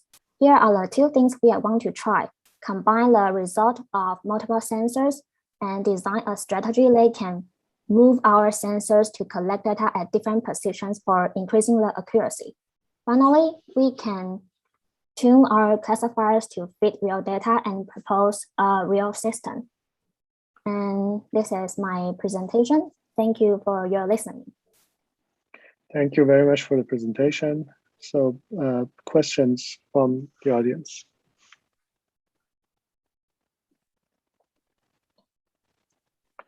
Either in Slack or on the floor. I have a question. Thanks for the very interesting use case. First of all, a short question on the use of the ultrasound sensor. Was one ultrasound sensor used per window in your case? In my case, we only use ultrasound sensors to collect the data set B. And there is 2 ultrasound sensors in my setting. And the reason is that we think that most of the window can be separated into 2 parts. The sliding window is like these 2 parts. So the right one ultrasound can detect the right part of the window, and the left part ultrasound can detect the left part of the windows. So did I understand correctly? You have like 2 ultrasound sensors per window? 2 ultrasound sensors to collect a window. A window, okay. Then my question is, why not just use the traditional window switches? We think of this question is because we want to use our data set to build an application for some emergencies like firefighting. And sometimes these switches may not work in firefighting, and we cannot access the data when fires occurs. Okay, thanks. Then one other question, the thermal camera that you are proposing to use as a companion to the RGB sensor, what kind of resolution and what how many windows in a building do you foresee it can have enough resolution to detect the states? For the resolution of our camera, for the RGB sensors, the resolution is 640 times 320 and something like this. And for our thermal sensors, we have 2 types. For the data set A, our thermal sensors, the resolution of our thermal sensor is 80 times 60. And for the data set B, the resolution of thermal is 160 times 120. And for our first application, we do the window state classification by one window. No. We detect the window state by one window 1 times. And in our experiment, we have about 12 windows. Okay. Thanks a lot. Thank you very much. If there are no more questions, in the interest of time, we're going to transition to the next presentation. Thank you very much. Thank you. Okay, thank you. So we'll go to the next presentation. Next paper. The title of the next paper is "I Want It That Way: Thermal Desirability in Shared Spaces." You can go there. Paper. You can go there. Oh, can I start? Yeah, sure. Yeah. Thank you. So hi, everybody. I'm Nadine. I'm from the Technical University of Munich, and I'll be talking about thermal comfort today. It is especially important for our health. Does that not work? Okay. Sorry, technical difficulties.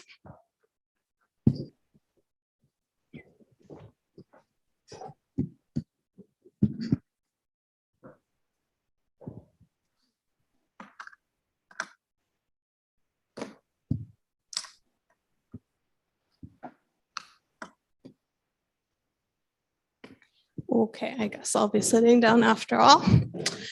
It is especially important for our health because it affects generally how we feel, how satisfied we are with our environment, and also health, obviously.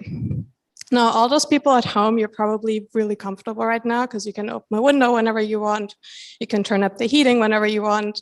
But everybody here basically has to rely on facility management or whoever's controlling the temperature here. What happens is in shared spaces that we have people with different preferences. So some people might be a little bit warm, some people a little bit cool, and some people just like it that way.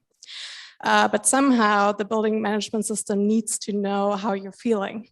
And we do that with occupant feedback, which is an essential part in this because we cannot really predict or know how an occupant feels because that really depends on multiple factors. For instance, how much coffee you've had this morning, how much sleep you got last night, if anybody, has a hangover or something. And basically what has happened in the last couple of years in research is that people have used occupant feedback to predict how you're feeling. And that requires a lot of data. Also to understand the control behavior. So like whenever you're turning like your heater up, we need data for that, right? There have been standards that address this, to tell us a few temperature ranges, how the temperature should be. And ASHRAE also proposes 3 scales, thermal sensation, satisfaction, and preference. There are some usability issues with those though. So if we look at the thermal sensation scale, as you can see, it basically tells us or asks you how you're currently feeling. Now you might say warm, but you might like it that way. And the problem is that like a lot of papers or a lot of research that use these scales or just a single scale of these, they don't know that and they just assume that you want it cooler. Now you might like it warm because maybe you're from Portugal and you like the warm temperature and right now you're freezing. And if you're from, I don't know, Germany or the UK, you might like this temperature here because it's way cooler where you came from 2 days ago. So there are issues if we only use one of these scales. And this is, first of all, occupants are confused. Many papers use 2 of the scales to ask them. So if we ask them like, hey, are you currently feeling? You say warm. Are you satisfied with that? Yes, no. There are always 2 clicks what you have to do. And if we look into longer studies or even shorter studies, and you're constantly query like, how are you feeling? You constantly have to click twice. That's going to be very annoying, right? And you're not going to answer this properly anymore. So we have actually issues with data because the data doesn't really reflect how the occupant is feeling. And this is where we introduced the thermal desirability scale to simplify the ASHRAE scales. So we've come up with a 5-point scale that basically relies on both thermal preference, but also the Bedford scale, which is a 7-point scale. And it uses much simpler wording so that you actually understand what you're being asked of. So you can say like, well, I want the temperature to be much cooler, slightly cooler as is because I'm comfortable, or the same with warmer. Now our hypothesis is that the scale increases the usability for thermal control. And we validate that with a survey with 100 participants. And we cross-compared the scales versus the desirability scale. So we ask each of the 100 participants all 4 scales, so the thermal satisfaction, sensation, preference, and desirability in a randomized order, and then took the answers and saw, okay, like what did they answer here? So what we can see here is that people who answered comfortable as is actually had like a very varying sensation. So there were some people who were feeling warm, but they liked it like that. And people feeling cool, but they also liked it like that. We saw something similar with thermal satisfaction versus desirability. So basically what we expected here was people who are satisfied, they wouldn't want any change, right? But we do see like a little pyramid here for slightly cooler or warm preferences. We also compared it across the thermal preference. And what we also see here that people who answer cooler, they might also want it like much cooler or slightly cooler. So this gives you a much better understanding of how people are feeling. And in addition, we calculated correlations. So thermal desirability correlates with preference, as we've just seen, and weakly correlates with satisfaction and sensation, but we did expect that. What's interesting here, if we look into the ASHRAE scales, like we would also expect like some sort of correlation here, but there's actually not really anything going on here. There were several threats to validity. To address internal validity, we only compared the thermal desirability scale against ASHRAE scales. There are many more out there. A lot of studies have used different or adapted ASHRAE scales, but they didn't really validate them against ASHRAE either.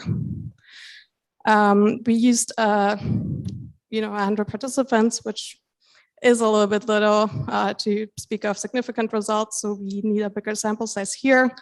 We also had an uneven distribution of males and females, and we did conduct the survey in an academic environment, so people in offices might have different experiences.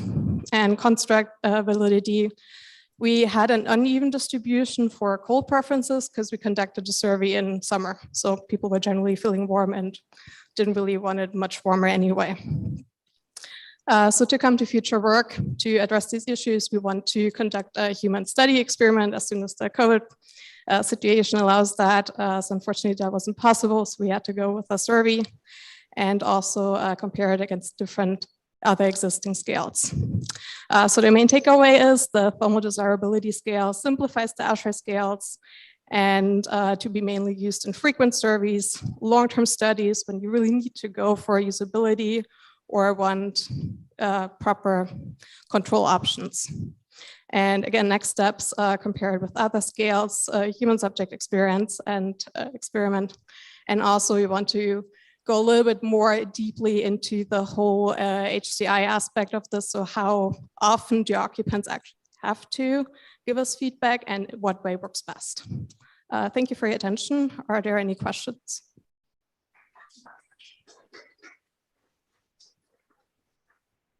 Thank you for the presentation. So if there are questions, go ahead, please.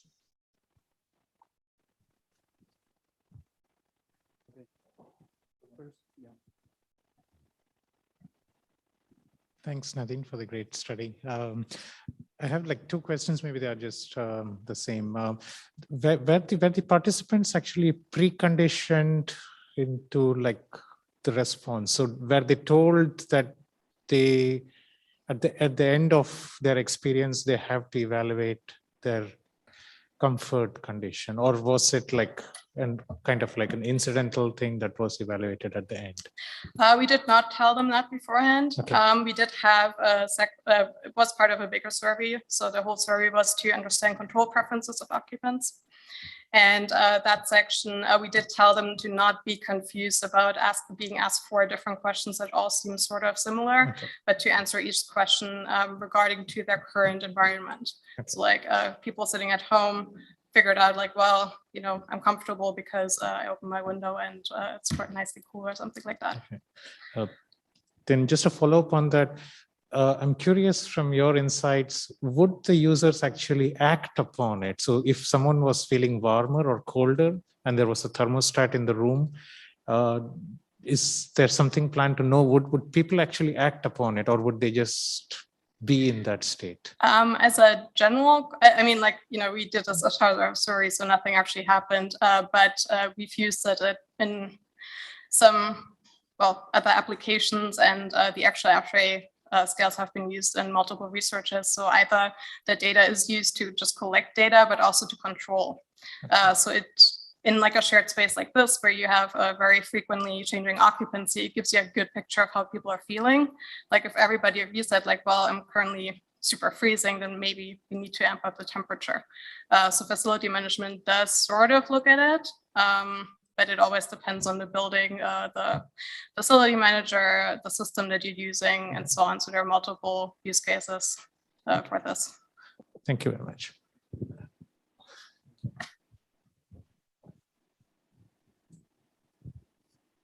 Hi there. Thank you for the presentation. A couple of questions. The first one being, if you kind of, how do you kind of get rid of the bias? Because if people are comfy or they're comfortable, then do they actually tell you?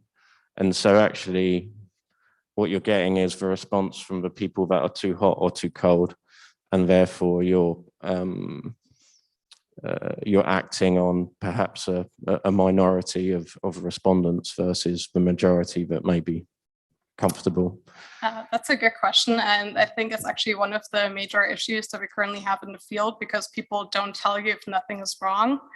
What you have to distinguish, though, is there are different kinds of studies. So there are short-term studies where you just stick people into a thermal control chamber and you actually tell them to vote every 5 minutes. And if they're comfortable, they're going to say like, well, I'm comfortable. So that gives you some data there.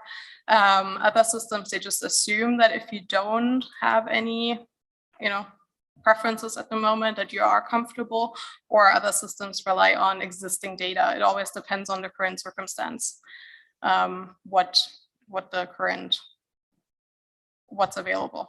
Okay, and the second question is, how does your research compare to, say, something like Comfy that's already available in the kind of in the commercial space? As far as I know, Comfy is more for the home. So it learns like your specific patterns at home, which is not really usable in like a space like this, because, like we had different people yesterday than we have today, and we're probably going to be different people tomorrow. So you cannot really learn much from those people. Comfy's for commercial office space. Oh, okay. Well, I mean, like what we provided was a more usable way to query user feedback. Oh, sorry, I think I got it confused with the wall thermometer thing. So basically, for any kind of research study that you want to do, this should help, but it always depends on what you have. I mean, like if I'm not entirely familiar right now with Comfy, what they do. Yeah. Okay. Oh, right. Okay.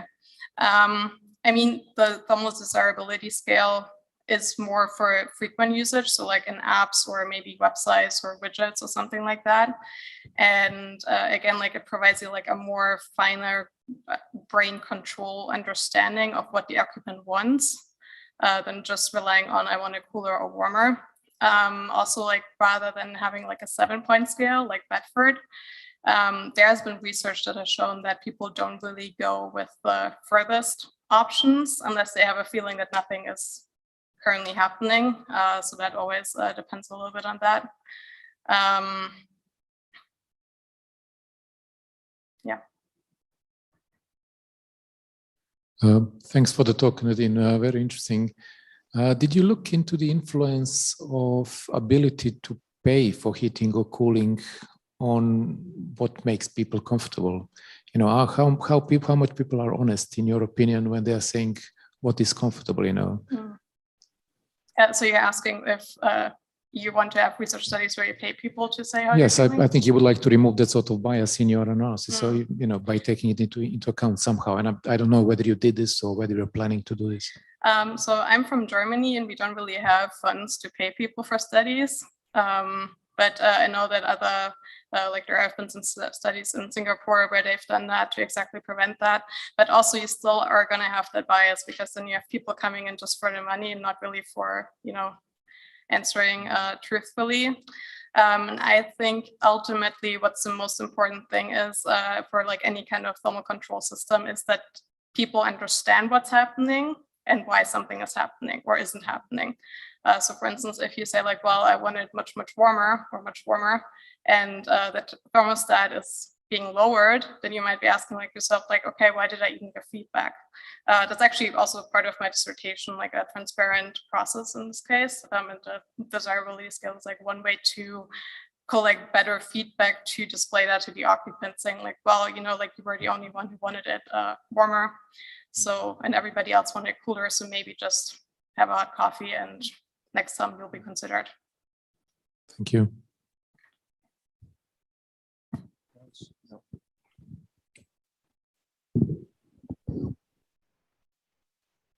Thank you very much. That was a great presentation. So I think by that, we are wrapping up session 4, occupant behavior. Thanks again for your attention and thanks for the presentations.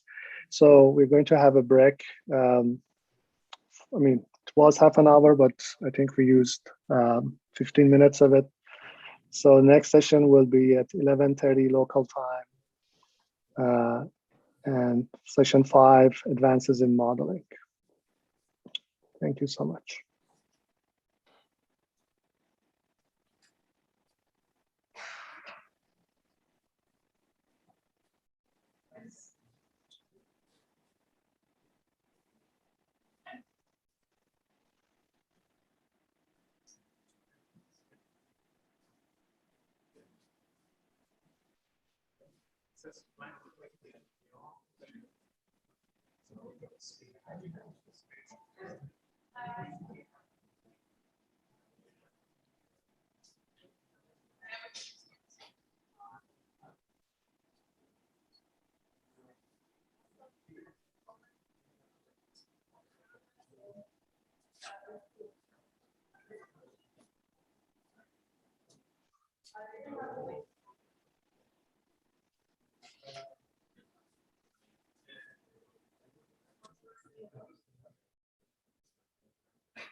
Usually the people have these came and space controls, by default they have a black, and you just configure various sunlight radiation.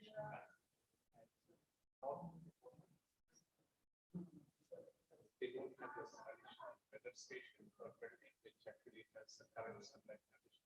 It just takes a default and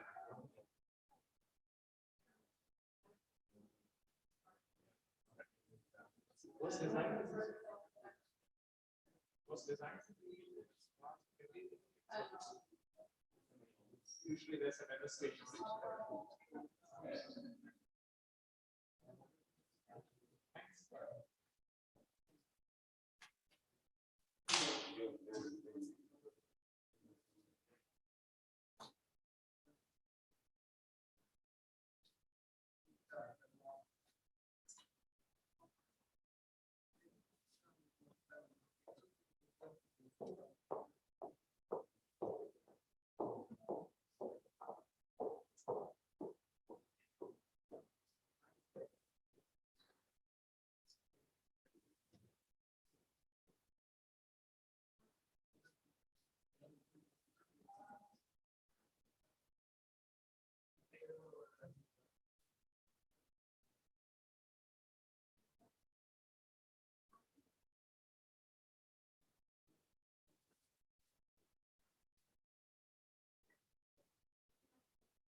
Hi, Joe.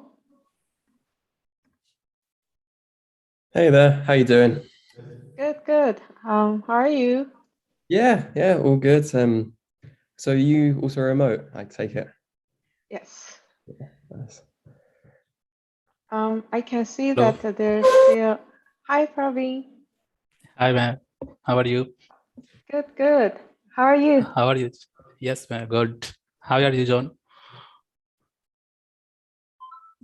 Yeah, all good, all good. Do you want me to kick off soon or? Pardon? Sorry, do you want me to start the presentation soon? So I see the chairs are still very empty. Yeah.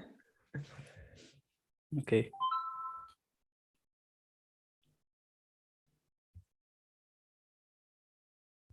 All right, I can give it a few minutes and then kick off. Yeah. Let's wait a little bit. Okay. Wait, how come I can hearing the conversation? Mm-hmm.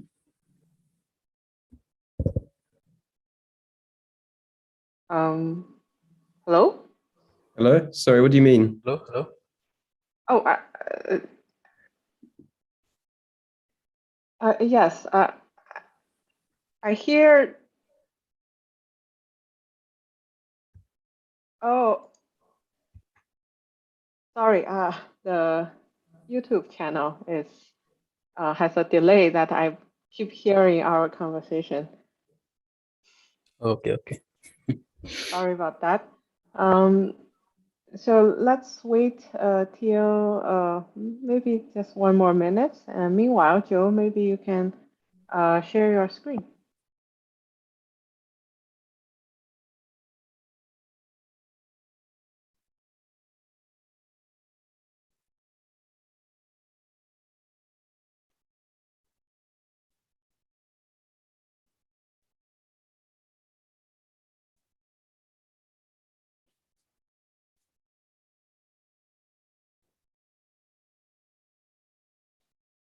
Is there any difficulty sharing screen sharing?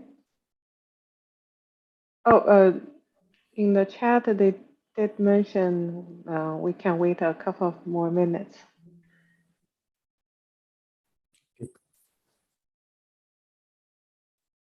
So maybe everyone try to share their screen and see if there's any technical issue. Oh. So should I share the screen? How about Joe? You go first, and then Pravi, then Hao. Sorry, Okay. 1 minute. It's not letting me because it's the new max privacy setting. Give me 1 minute and I should be good. Okay.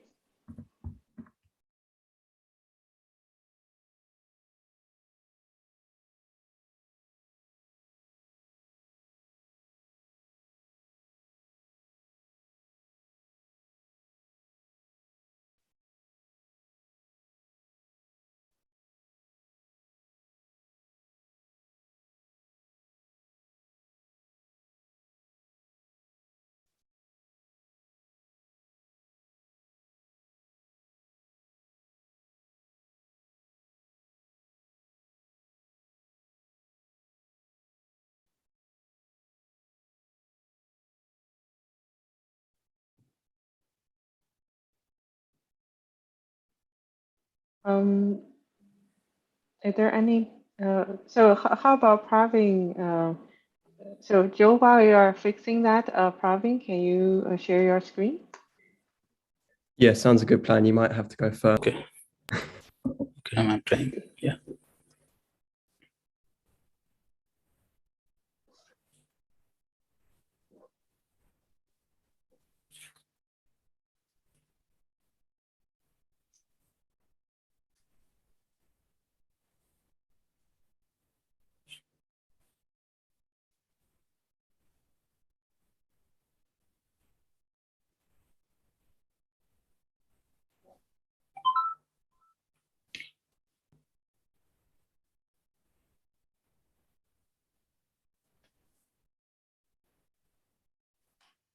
So is it visible?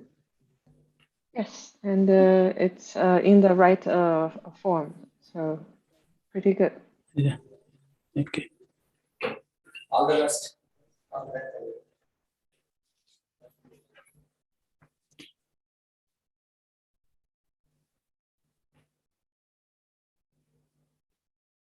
Okay. Yeah. Hey, I just need to quickly quit and rejoin. I should be able to share. So back. Okay, sounds good.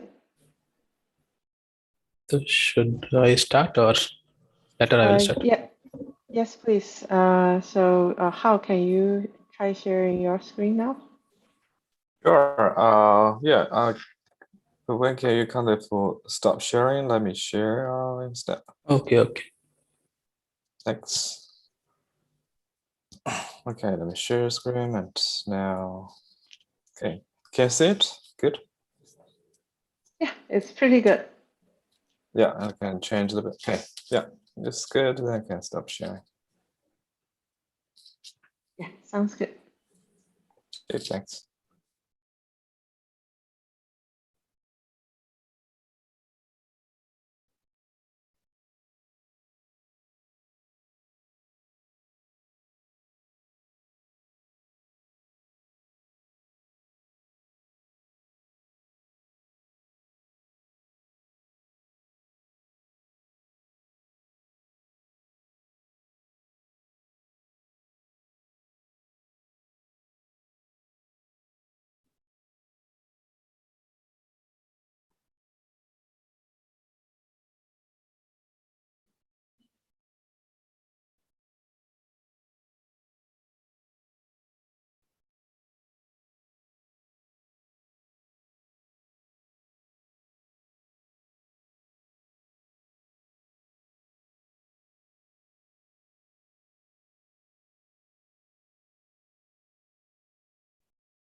Hello.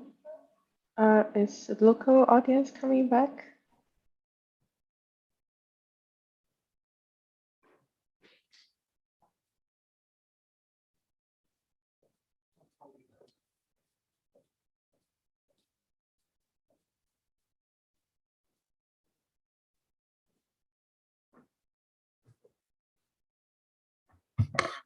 Hey, Shuja, there are a couple of us here, but I think you can get started.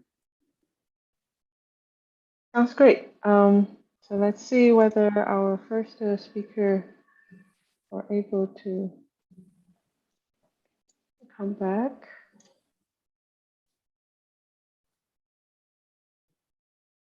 Okay. I think let's wait 2 more minutes then, since the first speaker has some technical difficulty.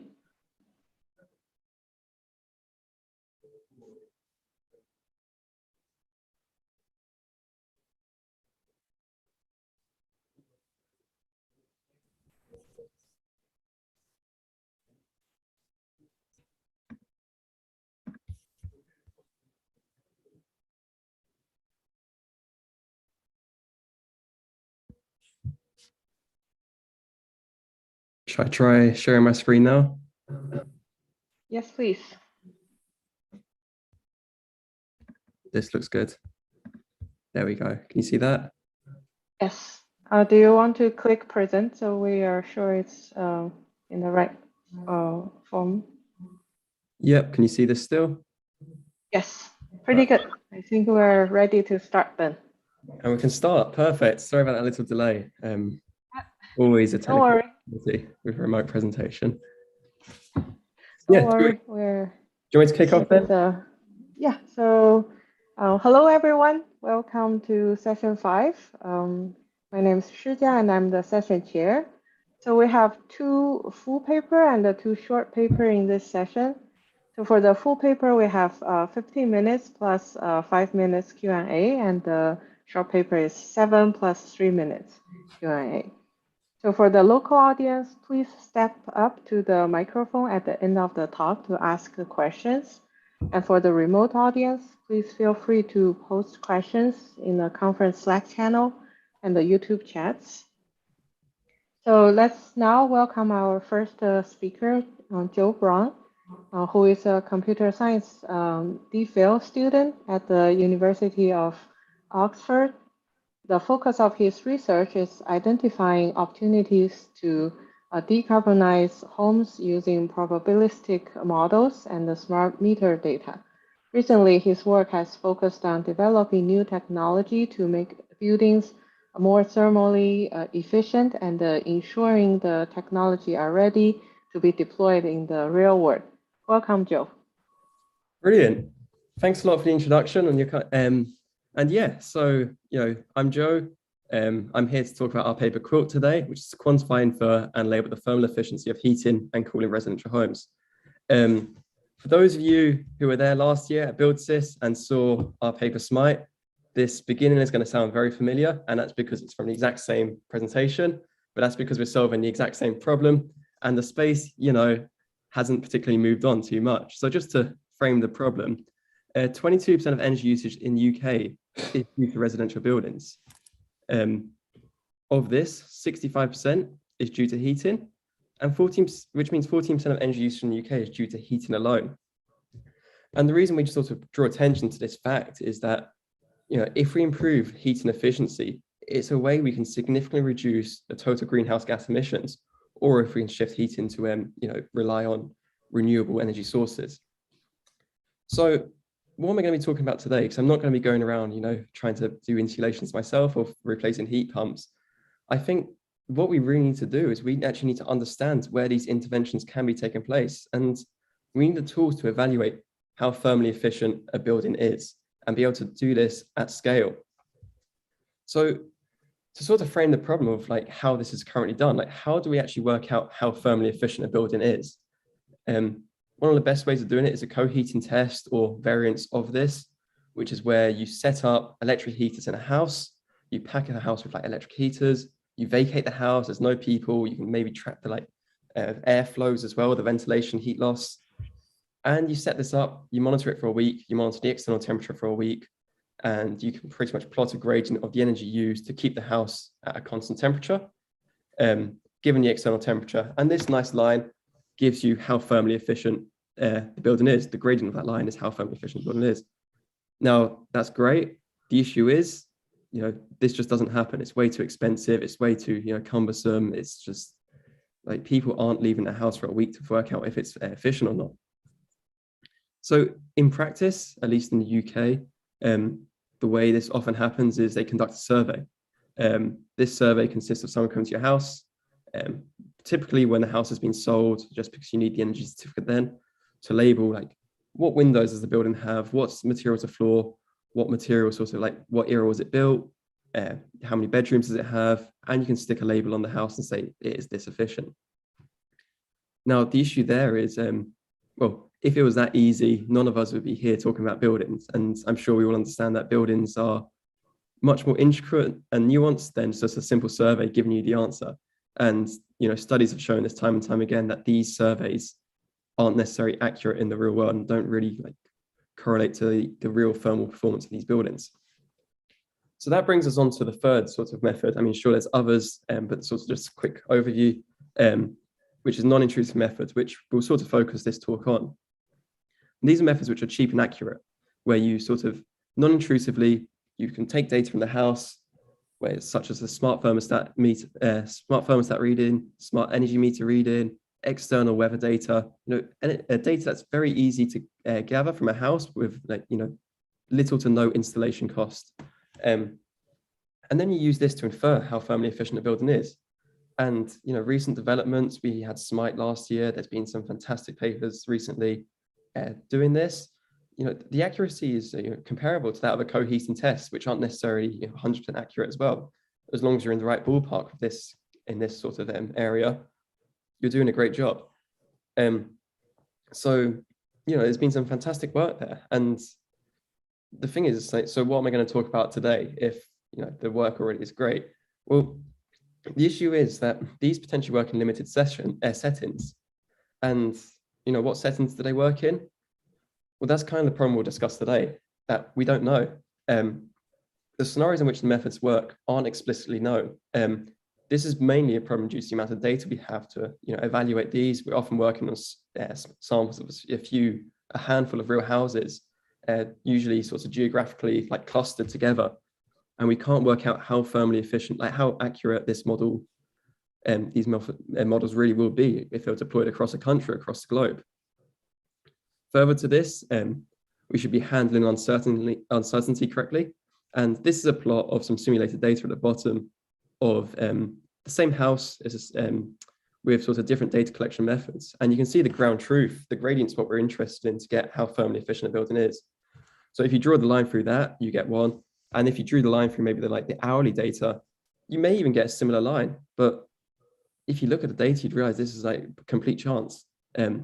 It's very noisy. There's different modes of heating happening. There's some baseline energy for other usage. And there's just so much noise and variance in hourly data. So it's really important that we correctly handle the uncertainty and also model things correctly to make sure we're working with the right data. And sort of as an addition to what we develop as well is that most of the methods in this space are developed for heating because this is the leading energy source, energy use case for homes in a lot of the Western world. But cooling is significantly growing as an energy use case. And it's sort of on track to be the largest energy use case if the sort of current trends continue by, in a couple, tens of years. So it's probably important to adapt these methods to work for cooling systems as well. And the nice thing is that's usually just a change of sign. So enough preamble, what are we doing today? Well, our goal is to quantify when we can infer the thermal efficiency of homes and infer it. How will we do this? We'll use half-hourly smart meter reading, we'll use weather data, and as we'll discuss later on, there's potential to use smart thermostat data and maybe energy disaggregation, which we explored in the simulated data set. How do we do this? We set up a Bayesian model for the thermal efficiency, for the thermal flows through the building, and we use that to quantify the uncertainty and infer the thermal efficiency. We build a method that works for heating and cooling, and then we use Energy Plus to simulate a number of scenarios to beyond the existing data sets to identify where the thermal efficiency can be inferred and where perhaps we need to gather more data. So what measurements? So these are sort of the quantities we just need to be familiar with, but for the talk to make some kind of sense.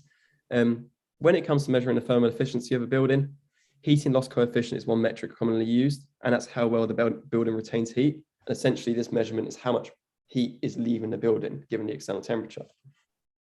The heating power loss coefficient is a slight adaptation of that, and it's how much energy is being provided to the house to keep it at a constant temperature. And really the discrepancy between these two is that the second one is how much energy is being provided to the heating system rather than how much energy is being lost. And what this results in is HPLC is actually the heating loss coefficient scaled by the heating efficiency of the efficiency of the heating system, which ultimately is quite useful to find because we want to know how thermally efficient a building is.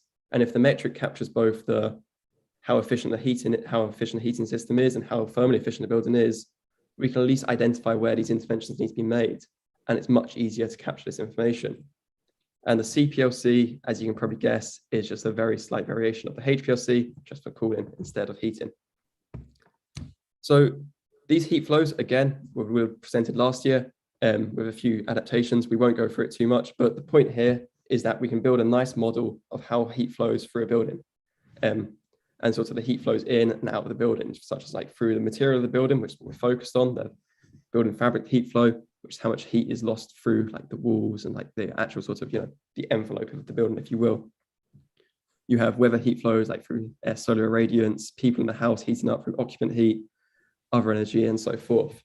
And we don't want to dwell on this equation too much because, as you know, you can really do what you want with it, as we'll show here. You can just sort of, the nice thing about this equation is each of these terms, you can sort of plug in a model that can be as expressive or and as like as little, well, as expressive as you want to show how, like, to express that term in the model. We've kept it relatively simple because we're trying to use, only use smart meter data, only use external weather data that's collected at half-hourly intervals, and you don't really have that much, insight into number of occupants or, things like the aperture of the building for the solar irradiance. So the point here really is that all of these terms can have a model for them, and you can probably just plug and play the model for each term that you find most appropriate here. And then to sort of take the next step is, okay, you've got this nice model, you can express things in this fairly nice fashion. Well, we actually know a lot of information about this because each of those terms has, bodies and bodies of research behind it, sometimes developing models and sometimes just understanding the distribution of the values behind it. Like, we know the rough size of a house. We know, like, for example, here, we know a rough distribution of HPLC. These values in this paper were taken from a study in Cambridge quite a few years ago. But again, the very nice thing is that the distribution of HPLC will dramatically change by geography.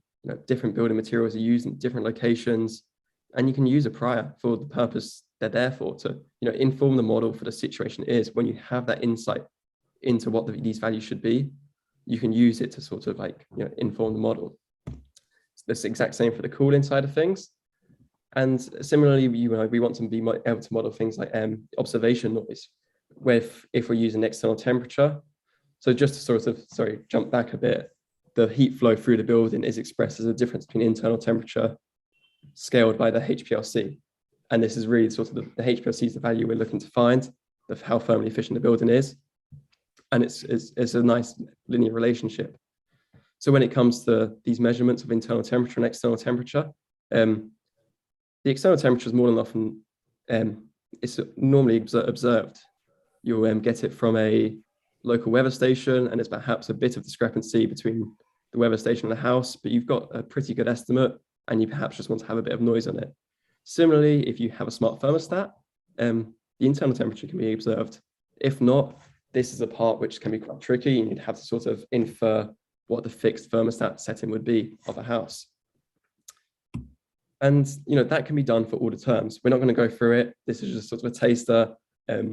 Please read the paper if you want to sort of go into more of the details. But the idea here is that you can actually sort of use prior information to inform most of these things, or if you don't have much information, use a broad prior term for it. And equally, if there are terms you don't know, or you find really difficult to model, like for example, this solar irradiance term. When solar irradiance is large, it becomes very difficult to model. What we use in this paper really doesn't scale beyond small values. So you perhaps want to filter out values where there is high solar irradiance, and that's completely okay because you're just reducing your model to a much simpler situation. And detecting when the heating is on is, we'll show later, is just of fundamental importance to finding accurately identifying which houses are thermally efficient. So yeah, so with those two steps taken, you can provide models for the terms you know, use priors to inform those terms, and if there's terms you don't really like and they're too difficult to model, try and find scenarios where they're not there. You stick this all into formulate it all nicely, and then you can just use software such as PyMC3 to perform sampling to find the posterior distributions and give us the values and the distributions of the parameters we're trying to find. And the nice thing about this is it really gives us the certainty of the value we're inferring, which is very useful for a final use case of, if we're very certain on a value, then that's great. We can sort of reliably communicate this.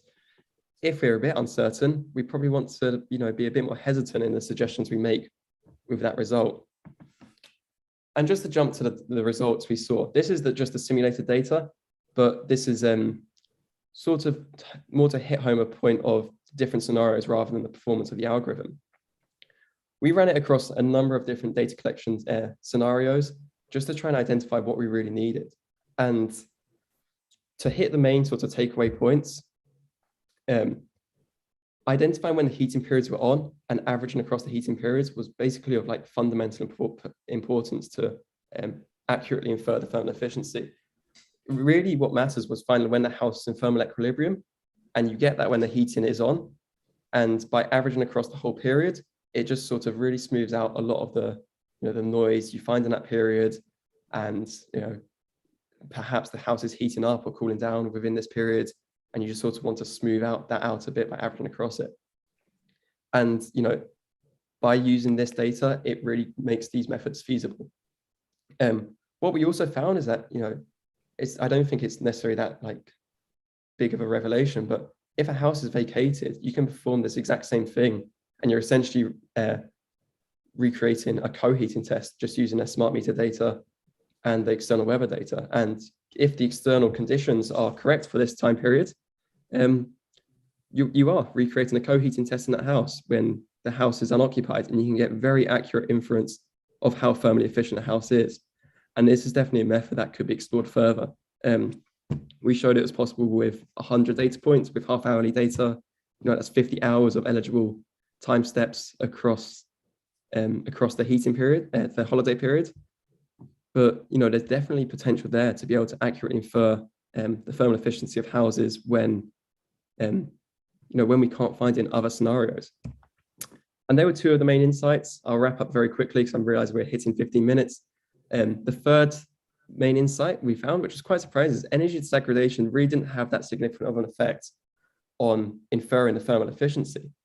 And when we took a step back and thought about it, it kind of made sense, because when the heating is on, at least with an old boiler, perhaps this comes more into play when you're using a heat pump. And the heating system's using about 80% of the house's energy, at least in most cases. And this means that all the other energy use cases there, all the other reasons energy is being used, are kind of just noise at this point to this main signal of the heating being on. But like I said, when heating systems are much more efficient, energy disaggregation will probably start to play a more significant role. And it can also be very useful because this would actually just give us a clear label of when the heating is on. As we've already sort of mentioned, this is of fundamental importance to identifying the thermal efficiency. So that's a sort of overview of the paper. Thanks for listening to me ramble through it all. If you want it cleared up, please read the paper or reach out. And yeah, thanks for your time, everyone. Thank you very much, Joe. Very interesting insights and that you shared. Any question from local audience? We'll start with local audience first.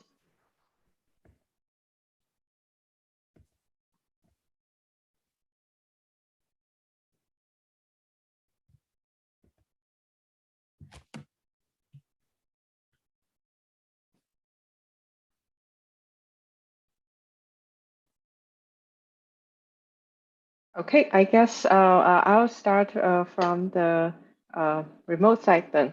So I noticed that you mentioned something about half an hour, every half an hour you will try to do a measurement. And I'm wondering whether you can comment on the spatial temporal requirement for accurately establish the model. Like why half an hour is good enough? Yeah, so the reason we chose half hour was mainly for practicality purposes of smart meters are typically collecting energy usage either daily or half hourly, at least in the UK. And we actually did explore on both sort of ends of the extreme of well, what if we did it on a minutely basis, and what if we did it on a daily basis? And we almost found that it was a happy coincidence that the half hourly data seemed to work the best, because when you work to the daily scale, obviously a lot of information is lost. In previous talks, we spoke about how important the duration of the heating being on, how much of an effect that has on inferring the thermal efficiency, because really you have a couple signals when you're doing an non-intrusive, how much energy is used by the house and the external temperature.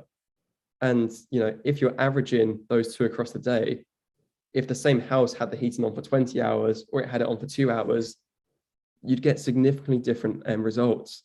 And it wouldn't be reflecting how thermally efficient the house is, it'd be reflecting how much thermal energy the house uses given the external temperature, which is a subtle difference. When you went to the more sort of minute approach of using minutely data or seconds data, I think there probably is some stuff there. But what we found is you're often because we're working typically with 2 data sources or 3 data sources, it's quite difficult to get signal, and you end up with a lot of noise, like things like a kettle being turned on or the oven being used. It sort of ends up being averaged out with that half-hourly periods. So whereas you don't get that on a minute, everything's just very much more noisy. And when we did try and use minutes, we ended up averaging it out anyway. So I think, you know, obviously being able to do it at a minute on a minutely basis would be ideal, or even on a seconds basis, is because you have so much more information. But for now, the averaging across the periods actually seems to smooth out things and sort of deals for all the things you can't really handle, such as how a house uses energy, which is quite nice. Sounds great, thank you. We also have another question from the Slack channel. Barathan asks, thanks for an interesting talk. It's good to see that just 100 data points can infer good thermal heating characteristics. I didn't understand how you confirm if your findings are accurate. Is there some ground truth information available? Yes, so we've conducted these experiments across a number of, well, in 2 scenarios. So the results I presented there were actually on a simulated data set, which we generated with Energy Plus. And realistically, we want to do that on real data. The issue is you can't sort of control for having the same house in all these different scenarios and running these experiments, sadly. And it's definitely a need for the field to have more labeled data for this. But there is also a collection of 7 houses in the UK that these experiments have been run on, and we just so we use those for real-world data, real-world validation of the methods, and then we use the simulated data set to sort of test out in a number of different scenarios to see how they compared. So in this setting, we sort of simulated a co-heating test to get a ground truth, and then we ran it with a number of different scenarios. And with those 100 data points, the real caveat is that they need to be in settings where the external conditions sort of meet the requirements. So, you know, if you're trying to find out how efficient the heating is, it probably needs to be a holiday in the winter, and you probably couldn't have that much solar radiance in those days. So, whilst it's like it could be quite an incredible result, there are definitely a lot of limitations around like when it will work and when it won't work. Thank you again, Joe. And I think we are running short on time, so we are going to move on to our next speaker. Brilliant. Thank you so much. Thank you. So Praveen, could you please try sharing your screen? So Praveen Kumar Sharma has submitted his PhD thesis in computer science and engineering at the National Institution of Technology, Durgapur, India. His research interests include IoT, machine learning, deep learning, and his current research involves development of a cost-effective framework for indoor and outdoor air quality monitoring and prediction. He has published several papers in Repute Conference, ACM ICD-CN, IEEE ComsNets, and journals such as Atmospheric Pollution Research, Indian Journal of Chemical Society. Welcome, Praveen. Thank you, Shija, for your introduction. So hello there, my name is Praveen Sharma. So I'm here to present my work that is entitled as Can I Go for a Roof Walk Today? So knowing your housing's air quality from a thermohygrometer. So today with me, one of my co-authors, Survatunandi, is also present in the session. So air pollution is indeed a severe problem across the globe. So specifically in certain cities, it creates havoc. Like in India, it's Delhi, and in China is Beijing. So these kind of cities are mostly affected from the air pollution. So reports and other articles also says that the different locations in a city significantly varies, and even in a single city also the air quality varies significantly. So that depends on several factors like the demographic factors, meteorological factors, traffic, etc. So measuring the air quality of a locality precisely is always challenging. And that is one of the most important reasons that we are choosing this topic. So if air pollution, like There are some measures taken by the government, like they have deployed some air quality monitoring stations throughout the cities, different cities, but they are very sparse in nature, so that it cannot measure all the locations throughout the city, which are far from the city. So in that condition, if a person wants to, if somebody wants to know the AQI or air quality information in the closer proximity, or suppose at the roof of his house, so in that condition, what can he do? So the obvious solution he can think of, like he can buy a device to monitor the air quality, and he can deploy it where he want to get the AQI. But this is not a feasible solution, because the cost of an air quality monitoring device is very high. So in that condition, our proposed framework ACM will work. So basically, this is for a short introduction, like what is air quality index. So actually the concentration of the pollutants are mapped into several specific ranges according to their severity. So that is nothing but the air quality index. So we have taken PM 2.5 for our air quality index, and this is different for different cities. So this is for India. Now, ACM, like which says the air quality monitoring of housing. So basically, it relies on a thermohygrometer. Suppose if you want to get AQI of a location, so you just have to deploy a thermohygrometer, that is to measure the temperature and humidity. So which is hardly cost around $5 to $10. So which with compliance with the other informative features like GPS location of that location, which is needed to get the demographic and other information of that location, that is fed into our framework, and it will provide the AQI of that location itself. Then it reduces the cost, as we not only need the thermohygrometer in place of a complete air quality monitoring station or device. So this is the solution which we want, and that we have achieved. So these are the journey to reach to that objective. So basically, we have seen that we cannot deploy AQMS in all the locations in the city. And we know that in different cities, their demographic and the meteorological features, these are very different in different cities. So to monitor different cities, only one model, if suppose we model the predictive model, that we have trained the predictive model and we deploy it all the cities, that is not possible, because the nature of different cities are different. So for that, we have to train the model specific for different cities. So in that condition, we want data from different cities also. So for different cities, there are not sufficient AQMS present in all the cities. So in that condition, what we have done, we have developed our own air quality monitoring device also. So that is low cost device which can be deployed easily, and we can get the other pollutants information. But these are used very low cost sensors. In that condition, we have gone through some calibration techniques so that the reliability of the device can be ensured, as we have developed that device.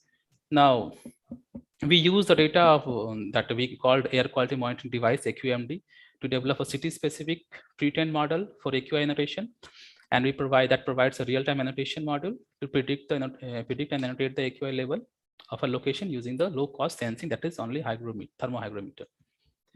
So, with respect to other work, this is a contribution of our work. Like we are identifying the set of readily available features for AQI annotation, and we have created a pre-trained model which will provide an AQI annotation of any location wherever you want. It only requires a thermohygrometer and the GPS location.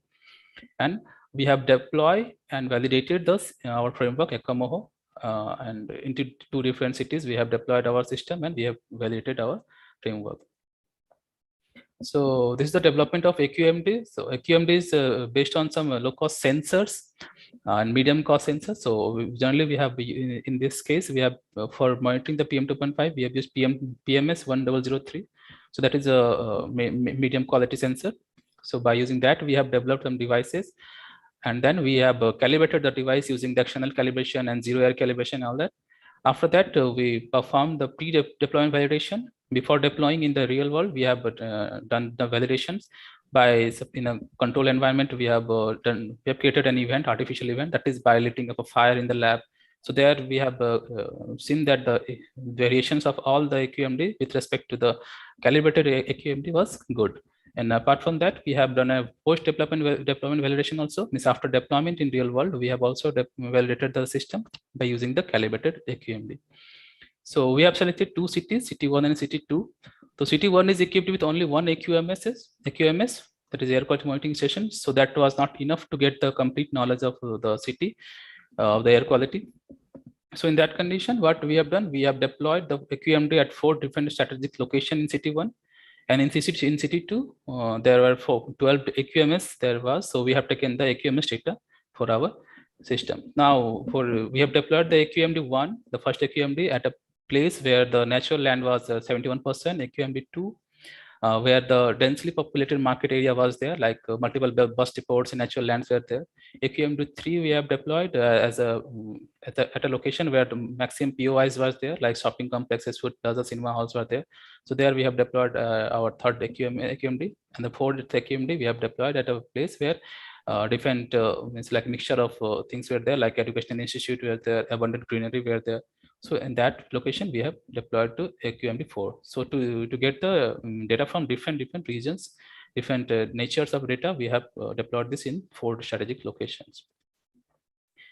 Then after getting the data from the AQMDs as well as AQMS, we have done some preliminary study.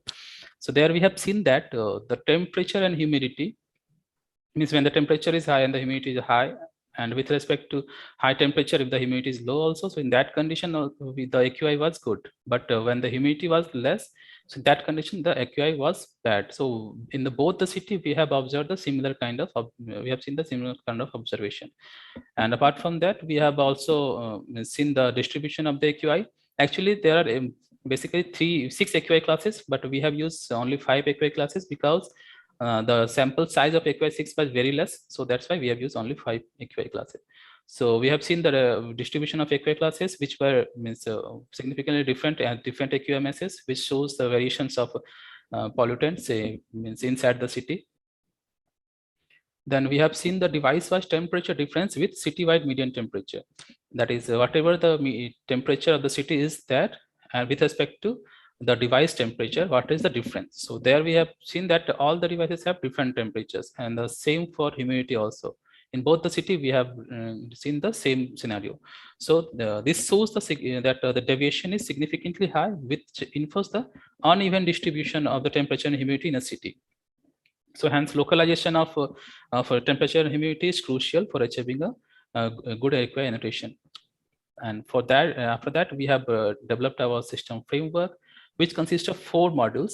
The first module is to the data. It shows the data sources from where we obtain the data, like AQMDs and other publicly available sources. So from where we are getting the data. And then second module extracts the features from that data, like from AQMDs or GIs from where we are getting the data. So that will be extracted. And the third module will pre-process the data, and it trains the data for creating the pre-trained model for AQI annotation. And the fourth module serves the user, which set the information, like it only needs the information of the temperature and humidity of the location with the GPS location, and then it will provide the AQI of that location wherever it deployed the thermohygrometer. So these are the 4 modules which our system follows. Coming to the methodology, our methodology is divided into 3 parts, like feature extraction, feature selection and pre-training, and real-time annotation. So for feature extraction, we have selected 3 kinds of features, like meteorological data, point of interest, road networks. So meteorological data, there are temperature and humidity, which we have got from the AQMD, which we have deployed, and AQMS, and other information like fields like pressure, wind speed, wind direction. These are from the publicly available sources.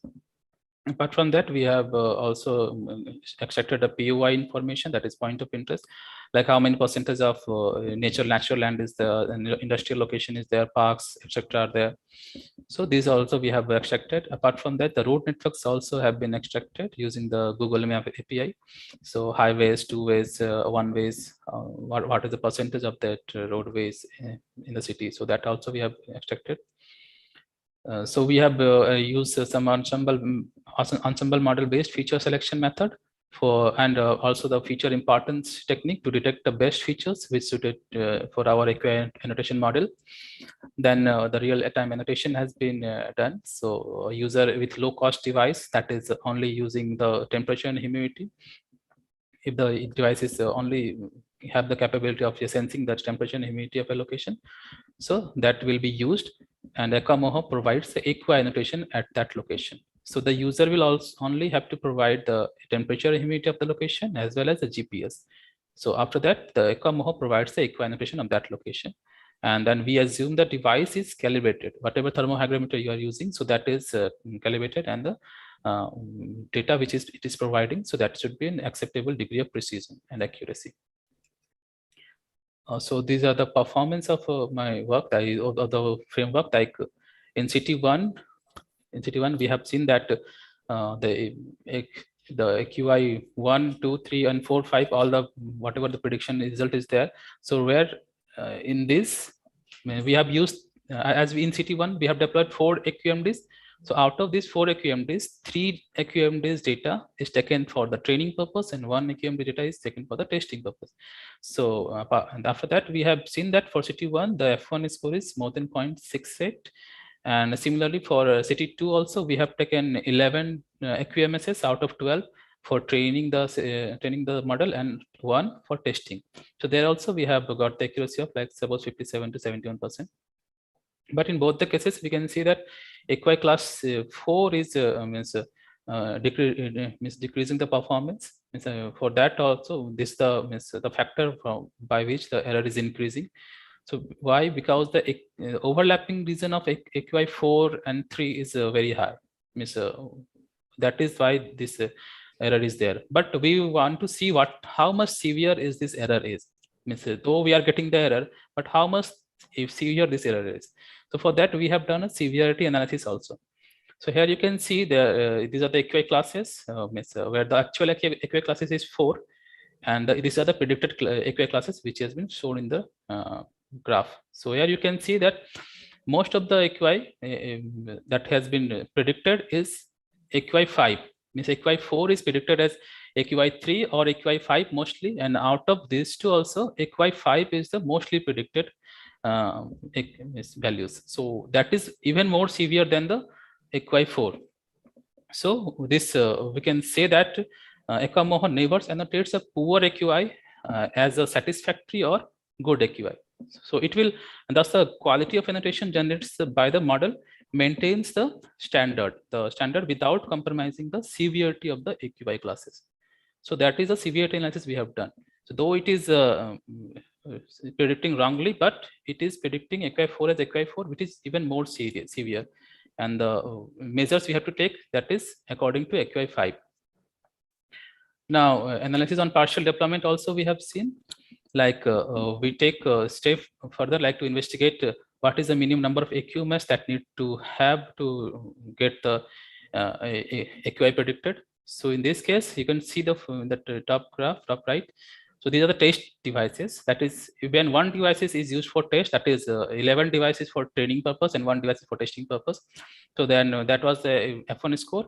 And when the test device is increasing, like with 6 number of test devices and 6 number of training devices also, we are getting the F1 score that is above 60%. So that is the analysis on partial deployment we have done. We have also used like a bootstrapping data. Like suppose we have used only 1 month for training data. So in that case, what was the condition when we used 2 months training data? So that in that condition, what is the accuracy? So how it is increasing, that also we have seen. Apart from that, the AQI annotation quality also we have seen. Like with time, if more and more users will use this framework, so what will happen? The AQI, the data, it will be increase in volume.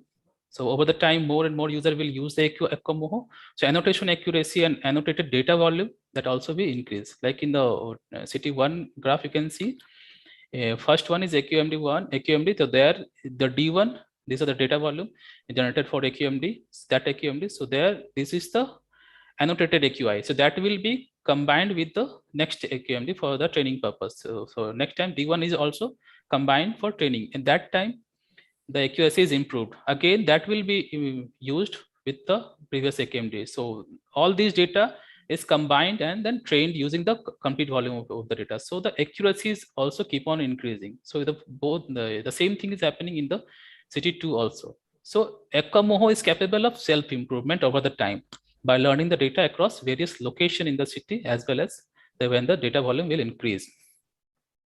So these were the framework insights, like with respect to feature importance and with spatial analysis, we have done some framework insights. So with respect to feature importance, we can say that for both the cities, top 8 features are similar, but the relative importance is varying across the 2 cities. Why? Because both the cities have different demographic and other features, spatial clusters. So that's why this variance is there in the sequence of the features.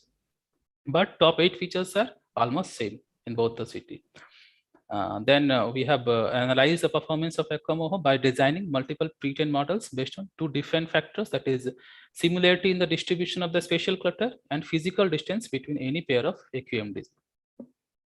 So here we have seen that for city 1, it is evident that the result is better if a spatial distribution is similar, and for city 2, it is better if the distance is closer. So so this is the comparative analysis we have done. So we have seen that with respect to input features sources for the training model, ML models, and number of AQI classes, whatever it is predicting. So our system ACM addresses the limitations of the existing work and provides an integrated framework to ensure the design of reliable sensing the device and deploying the suitable models for city-wide fine-grained AQI annotation with an accuracy more than 60%. So these are some conclusive remarks, like owing to the sparsity of the AQMS deployment within a city. So our system will provide a city-specific pre-trained model, which will enrich the AQI. And once deployed, the performance of ACM keep on increasing with time if more and more number of users will use this. And we believe that such system can be very beneficial for city residents. Okay, and particularly for underdeveloped and developing countries. And such a system can also be useful for the travelers. And the city residents can use this ACM as an alternative as a low-cost personalized AQI annotation. So these are the references. So thank you. If you have any comments, questions. Thank you very much. Any question from local audience?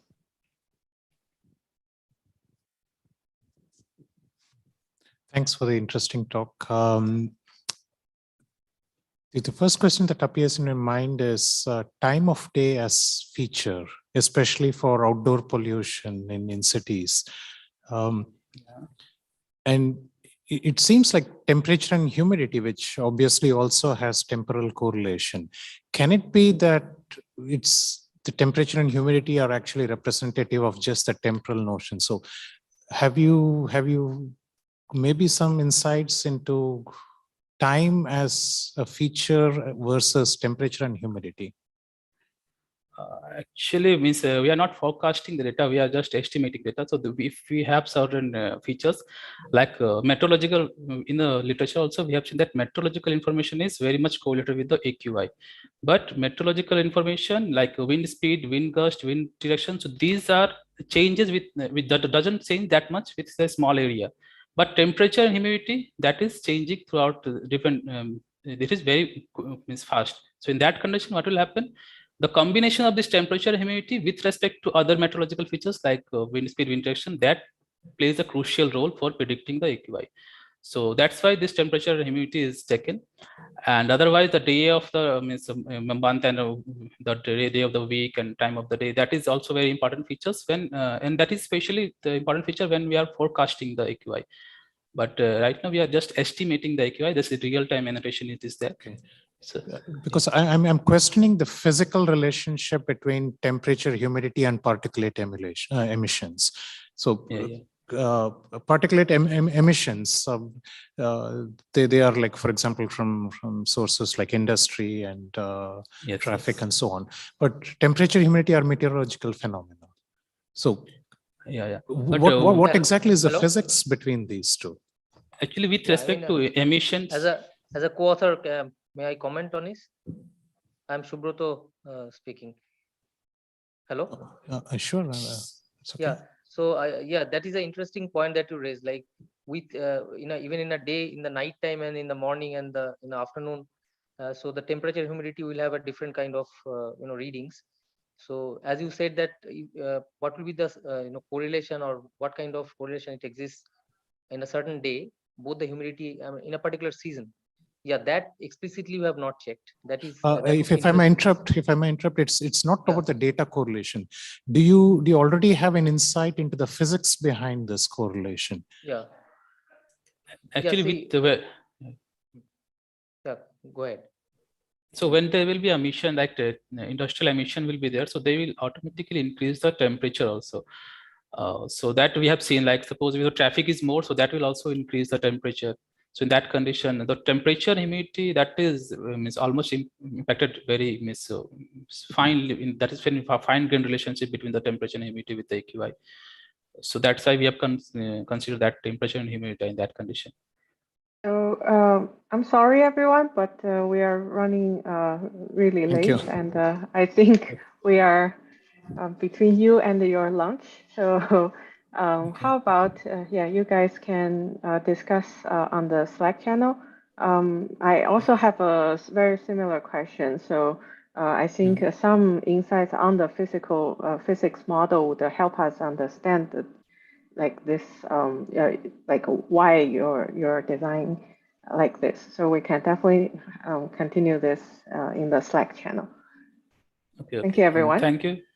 Thank you for the question. It's a great questions. And our next speaker is Victor, who has recently finished his bachelor at the Technical University of Cluj-Napoca. He's a PhD candidate at the Max Planck Institute for Informatics as part of the CS Max Planck program since September. Currently, he works with the Internet Measurements team with under Professor Anja Federman's supervision, and he plans to explore the system and the machine learning area as well. Welcome, Victor. Yeah, good afternoon. Thank you for the introduction. I'll try to share my presentation.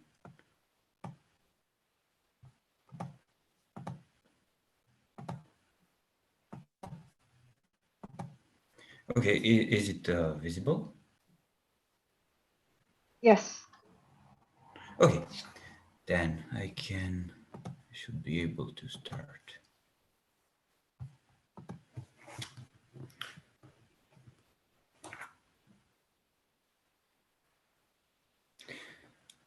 Is it still visible?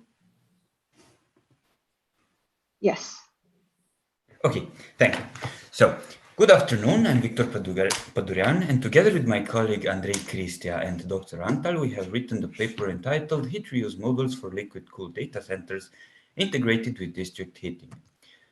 Throughout my presentation, I'll go through several chapters like our context and motivation, then I'll go on to our solution and its validation, then I'll finish with some theoretical feasibility studies. Data centers are taking up a great share of energy out of the communications technology sector, and 40% of that energy is used just for cooling purposes. And that is why we focus on reusing waste heat, in our case, in a household water heating context, and thus cooling should be inherent as well. We have noticed a lack of theoretical models for liquid-cooled systems linked to boilers. And this brings us to our main objectives of studying, designing, and validating a theoretical model for a processing unit-based water heating system. Then we also wanted to study its feasibility in some household contexts. We have identified in related work that reusing residual heat is indeed viable and that liquid cooling can be more effective in reducing the carbon footprint. Some even state that hot water is more efficient in cooling computers than cooler air. Thus, we reach our own solution, formulated as a system of systems made out of two subsystems. The water tank with not so complex piping inside, and the processing units, which are linked in parallel by our cooling circuit. For the water tank, we modeled it using simple thermodynamics.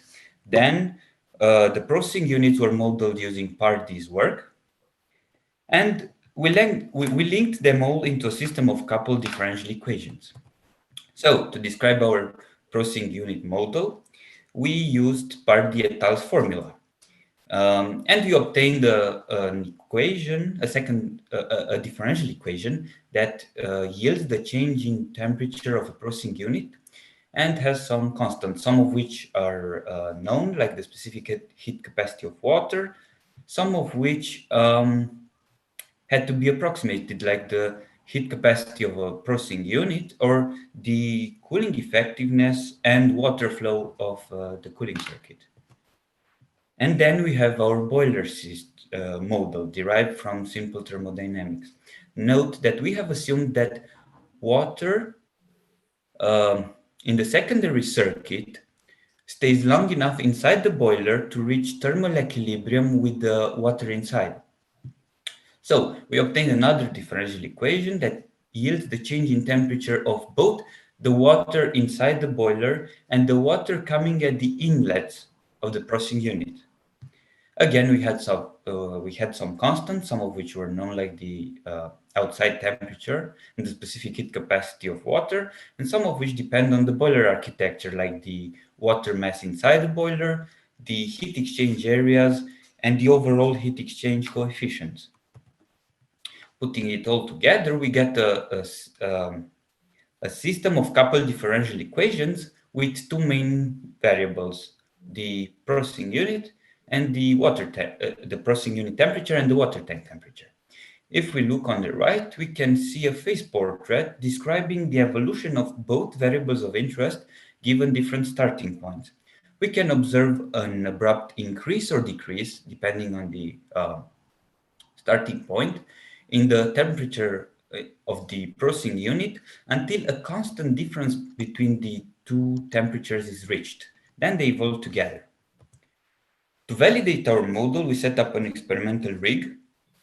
So we had two computers which were liquid cooled and had their radiators sunk in water.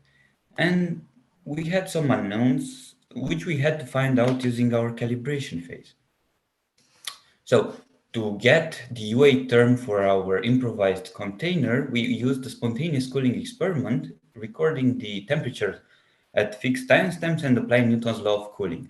Then, to find out the UA term for our radiators, we preheated them, shut them down, and sunk them in an ice-water mixture, recording again the temperatures at fixed timestamps and applying Newton's law of cooling.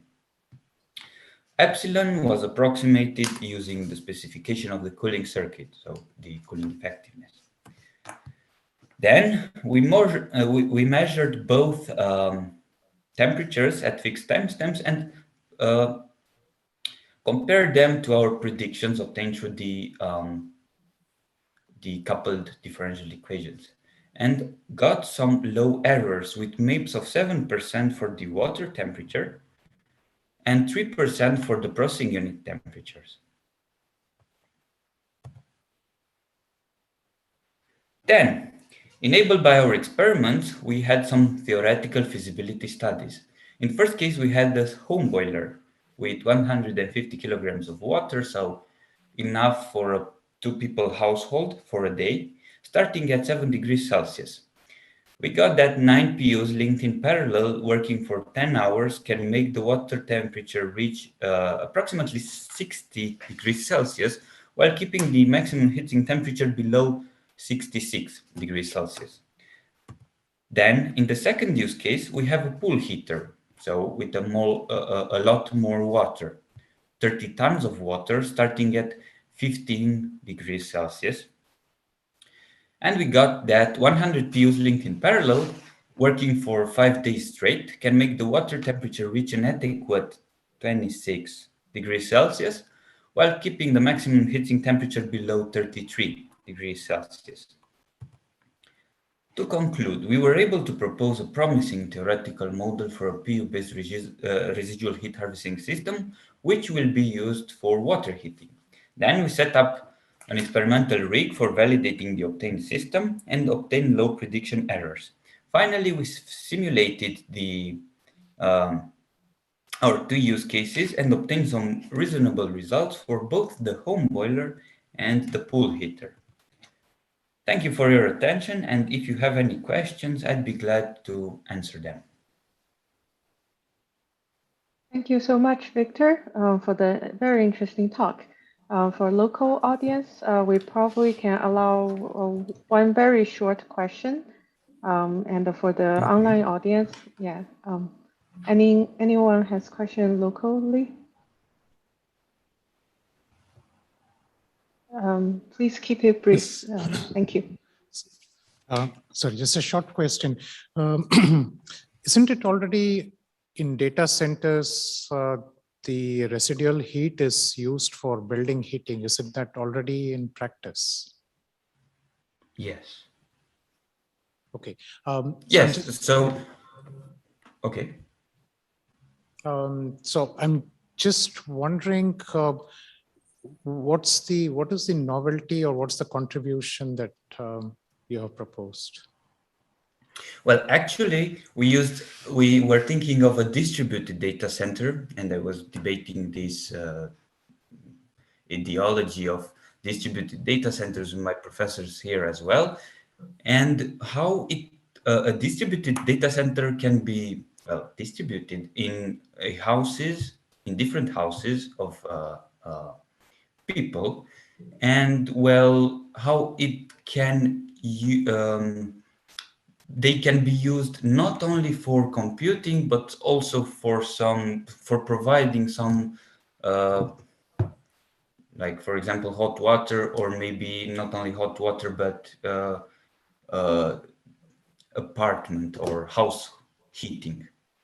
So we were thinking of an approach where data centers are not centralized, but they are distributed in a city, for example, or in a neighborhood. So they are not too far apart. I'm sorry, we are having audio problems here. Yes, well, it seems. So, Victor, it seems that your network is not only stable. For distributed data centers, you can build actually even federated data centers. So not have one company that keeps all the servers and so, but have individual users that put their processing power together for gaining. Okay. Just a rejoinder on that. I mean, if you're going to like federate it in data centers, you have the additional overhead. Sorry, everyone. Should I go on with my talk? Okay. Thank you. Thank you, everyone, for the great questions and the answers. Can you hear me? Yes. So, Victor, we are going to move on to our last speaker. Thank you again for your interesting talk. And everyone, if you have further questions, very sorry for the time limit, but let's move the discussion online. So our next speaker is Dr. Hao Wang, who is an assistant professor at the Department of Data Science and AI at Monash University. He was a postdoc fellow at Stanford University and the Washington Research Foundation Innovation Fellow at the University of Washington in Seattle. His research interests are in optimization and applied machine learning, data analytics for smart grid and smart cities. Welcome, Hao. Oh, thank you. Can you hear me okay right now? Yes, please go ahead. Okay, thank you. Yeah, I'll try to stick to the schedule because it's a short presentation and I'm kind of in the way of the lunch break.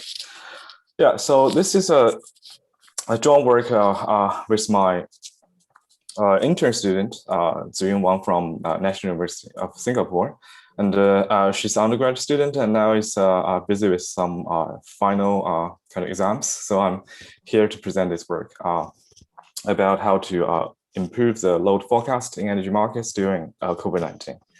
So here's the background that we all know that so COVID-19 hit us kind of badly, and there's a significant impact on our daily life, including like the energy sector. A lot of studies observed significant decline or kind of decrease in the energy consumption worldwide, in a lot of places the same.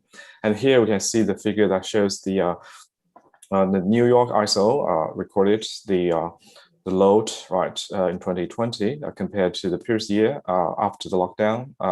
Then you see a significant kind of decrease compared to the previous year's load. So here motivated kind of us to study this problem, especially say how the load forecast perform during this COVID-19, especially when the like stay at home orders or shelter in places orders were issued. And also we can learn from this impact of COVID-19 and how we can improve the performance of load forecast, because the load forecast certainly is quite essential, right, to the system operation. And this is work that done when I was still in the US, so that we look at the US markets of several markets here. So we pick one to present in kind of for in this work conference paper. So we get the data actually from this data hub. I think this is a kind of joint kind of efforts done by a lot of researchers in the US to collect kind of COVID-related and energy market data that include like hourly load profiles in several markets in the US, and also the including the weather information, time series of weather data, and also the COVID cases in different places. That's per state, like New York State, for example, in this case. And also we get the mobility data from the Google's COVID-19 community mobility reports. Basically showed the change or the percentage change in the mobility at different sectors, for example, related to workplace, to retailer, shopping, to like residential area, that how the mobility changed. So this is also kind of key information that we use in this model. So the aim actually is try to understand, right, how what's the impact, right, and how the load forecast could work. So we try to evaluate different features, and the focus is really not to develop new kind of deep learning algorithms to improve the kind of forecast. We want to understand like the features. So we stick to a set of like classical forecast models, for example, like a statistical model like ARIMA, and other deep learning models for connected to deep neural network, STM, and GRU. So we could add more, but here, as I said, the point is really to show the effectiveness of different features and how we could kind of do a little bit kind of combination and try to see what will be a kind of good way to get a like kind of better load forecast performance, other than developing really new tools to improve the like the kind of normal or general load forecast. So we compare different cases, and here we call it a method. Potentially we can call it like a scenario. So the first benchmark basically is to assume that we know there's a COVID, but we pretend there's nothing like that. We just do the old way to use the historical data, and then the old way to do the forecast using whatever method we have. And the other proposed method here is we try to kind of mimic, right, the kind of for the behavior, and try to use the weekend data right before the stay-at-home order issued, and try to study whether it's effective or not, right, to predict when there's a kind of stay-at-home order issued, and that will be a kind of significant sudden change in the kind of load. That we try to understand that. And some other kind of auxiliary features include the COVID-19 cases, including the death, including the like the number of cases every day, and also some mobility data, as I said, that this could significant change to people's kind of behavior and mobility. Now we try to use them as also features to evaluate performance. So the benchmark case that is just, as I said, pretend there's nothing happened here, and we just use whatever the method we have to do a forecast. And then the mean absolute percentage errors around 5% and up and down in different using different methods, and is similar markets, the same kind of performance we can get. And then we try to simulate the stay-at-home impact, saying that we use the pre-stay-at-home order weekend data to try to mimic the behavior after this stay-at-home order. And indeed, that significantly reduced the error, at least by kind of 20% or something, that for all the methods, right? So we know that really the kind of behavior of stay-at-home is kind of similar to if you can have the kind of weekend load data that can be used as a kind of strong indicator or the as historical data, right? Try to predict how people behave when there's a stay-at-home order and impact on the kind of the citizen level load, right? And other features are also interesting that we tried with thought, for example, the COVID cases could be kind of highly correlated with some of the behavior, could be, and whether it's really serious and people stay at home and never go outside, right? That kind of behavior. But unfortunately, there's nothing kind of sense like that. And most of the model, well, when we add COVID-19 cases features, it doesn't work well. And similarly for the mobility data, it's somehow we can find some slightly kind of improvement we can get, but it's not that good. So actually, weather data is still the kind of the key thing that we used widely, right, when we do the load forecast, and together with the say the kind of pre-stay-at-home order weekend data, that could be as a good combination, and without changing the methodology, but just try to fit in the data, and that would give actually much better performance. Well, for this kind of crisis when people stay at home a lot, and that would have a significant change right after the order issued.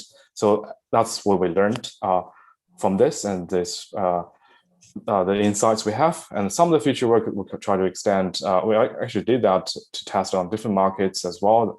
Basically, the conclusions or insights and learnings are quite similar, and also might be some more features we can do, and we haven't really done like more sophisticated kind of training or method that we can also try those out.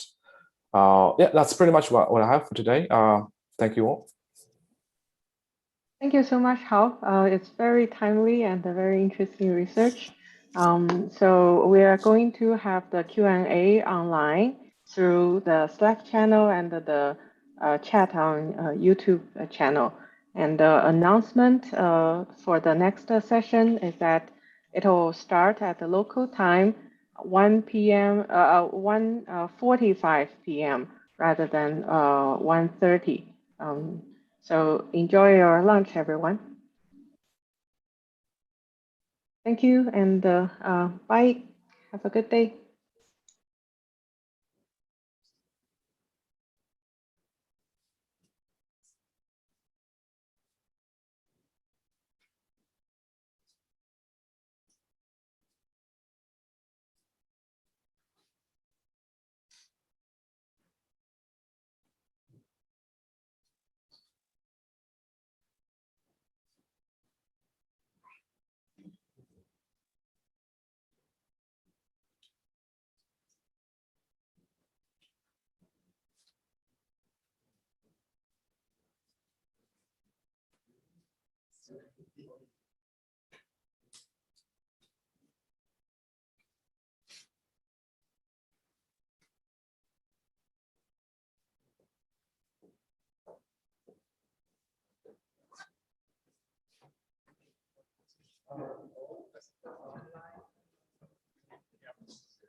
And then someone else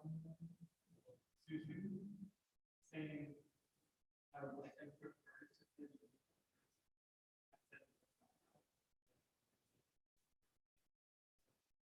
Yeah.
Test, test.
Okay, so good afternoon, everyone. Welcome to session 6, Energy and Society.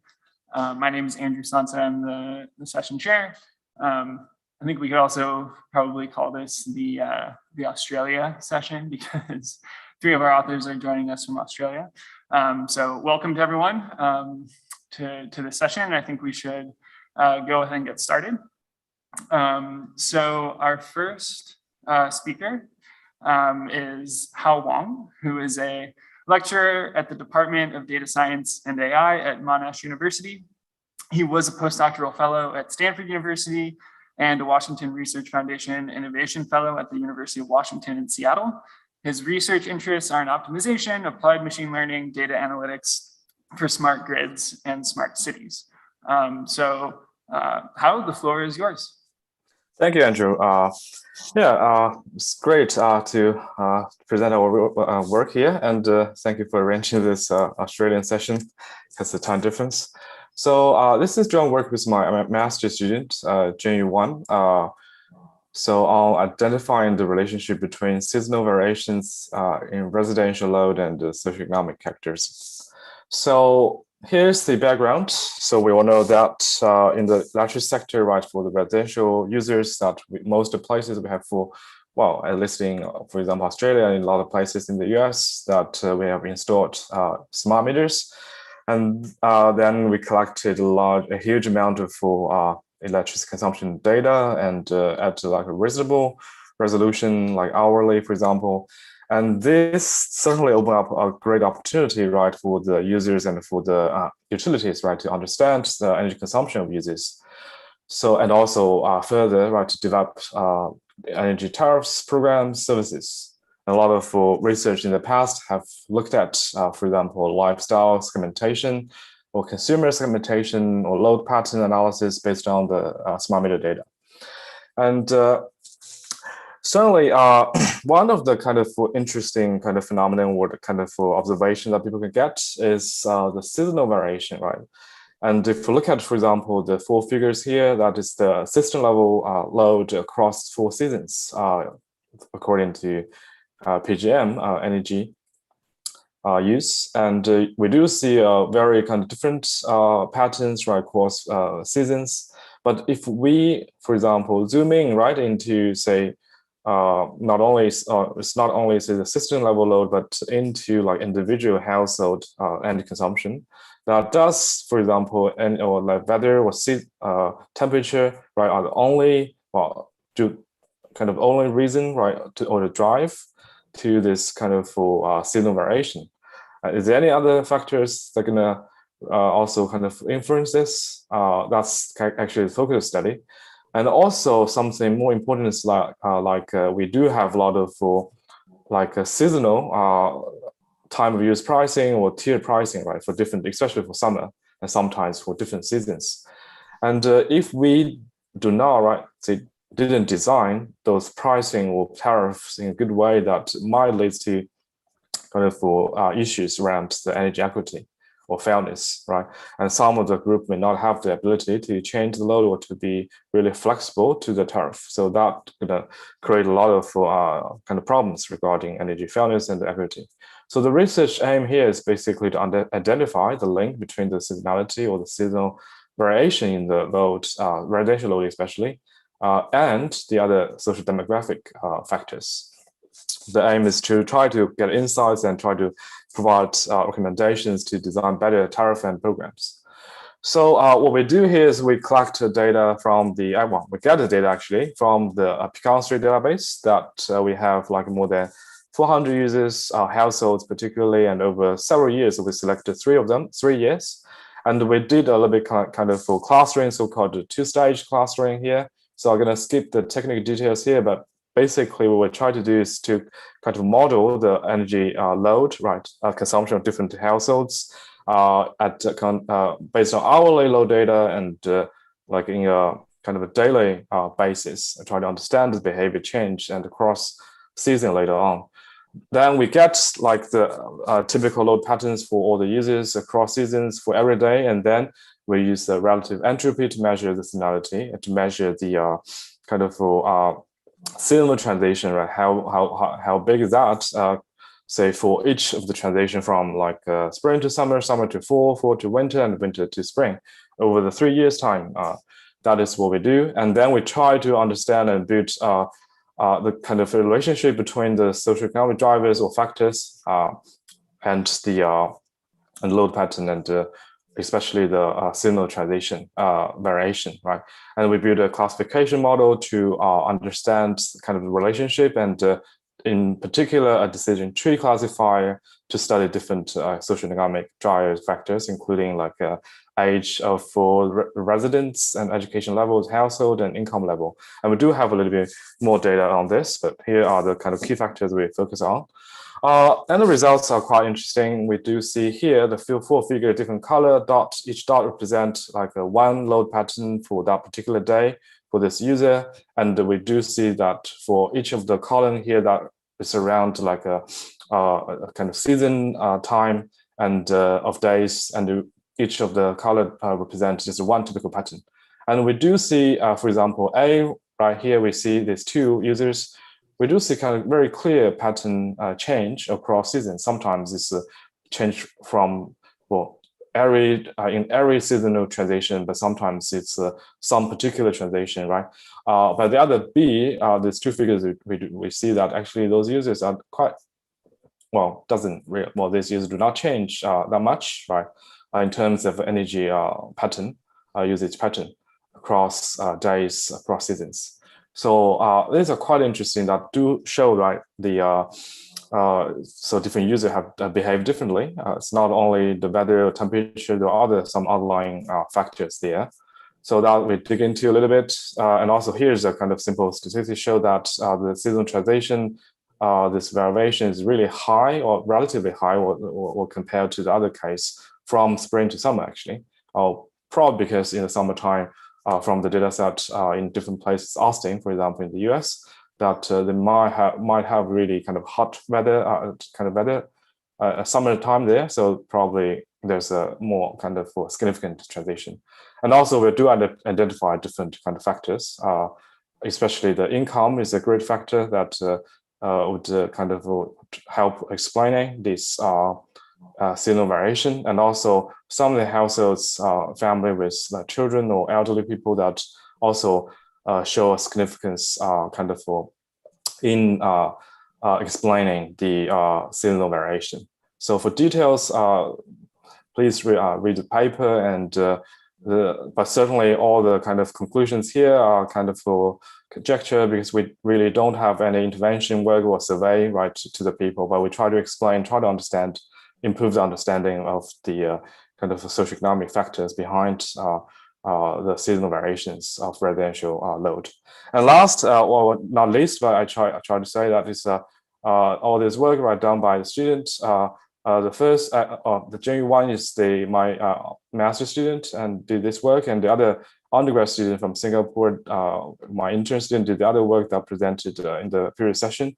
I think they do tremendous good work, and they are actually at home because of lockdown and cannot travel to Australia, did not travel to Australia at the time, and they are actually looking for kind of PhD opportunities, and also the Australian border, I think, now is closed, still closed to kind of international visitors, and I do hope that they will land on really good kind of positions. And I also, because they cannot make it to the session here, and I also try to ask them to kind of look at the other brilliant work presented at the ACM SenSysBuildSys and try to find any interesting work that can, groups that can work with. Okay, that's all from me. Thank you.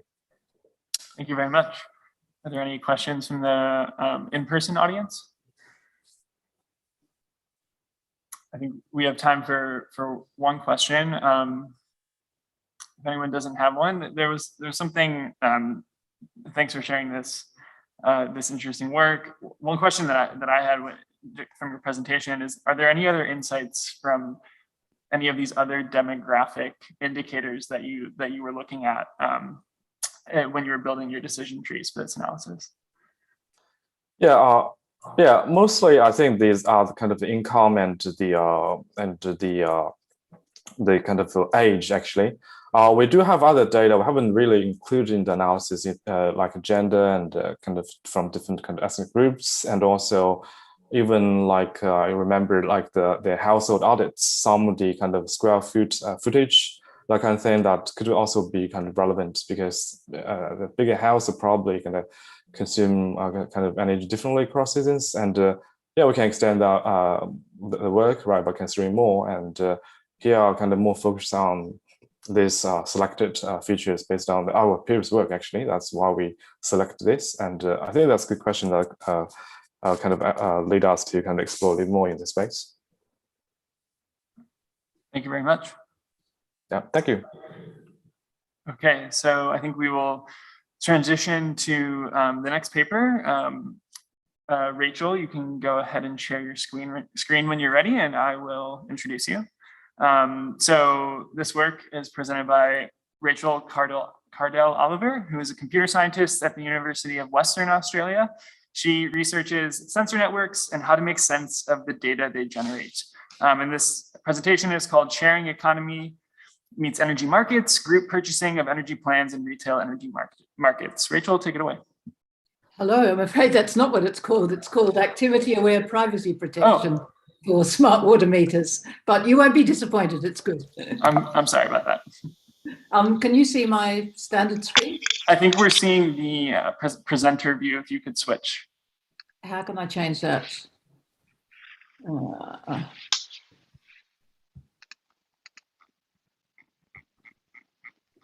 Is that better now? Yes, that's great. Excellent, good. I'll go with that. Okay. So we know that data is good and more data is better. And I'm interested that both the keynote speakers talked about some of the benefits that come from data from water and from household smart water meters. However, I believe we might be coming to the end of the sort of honeymoon period we've been in for being able to get access to a lot of this data to do interesting research. And the problem is that people have realized that this data can actually expose a lot of private information about the households. So having worked in this area for a while, I started thinking about how could we do this better? How could we get the best of both worlds? So assuming we've got the problem we want to work with a population data set of water meter data from households. How could we construct that population data set so that it maximizes the utility for analysis, but also protects the privacy of the households?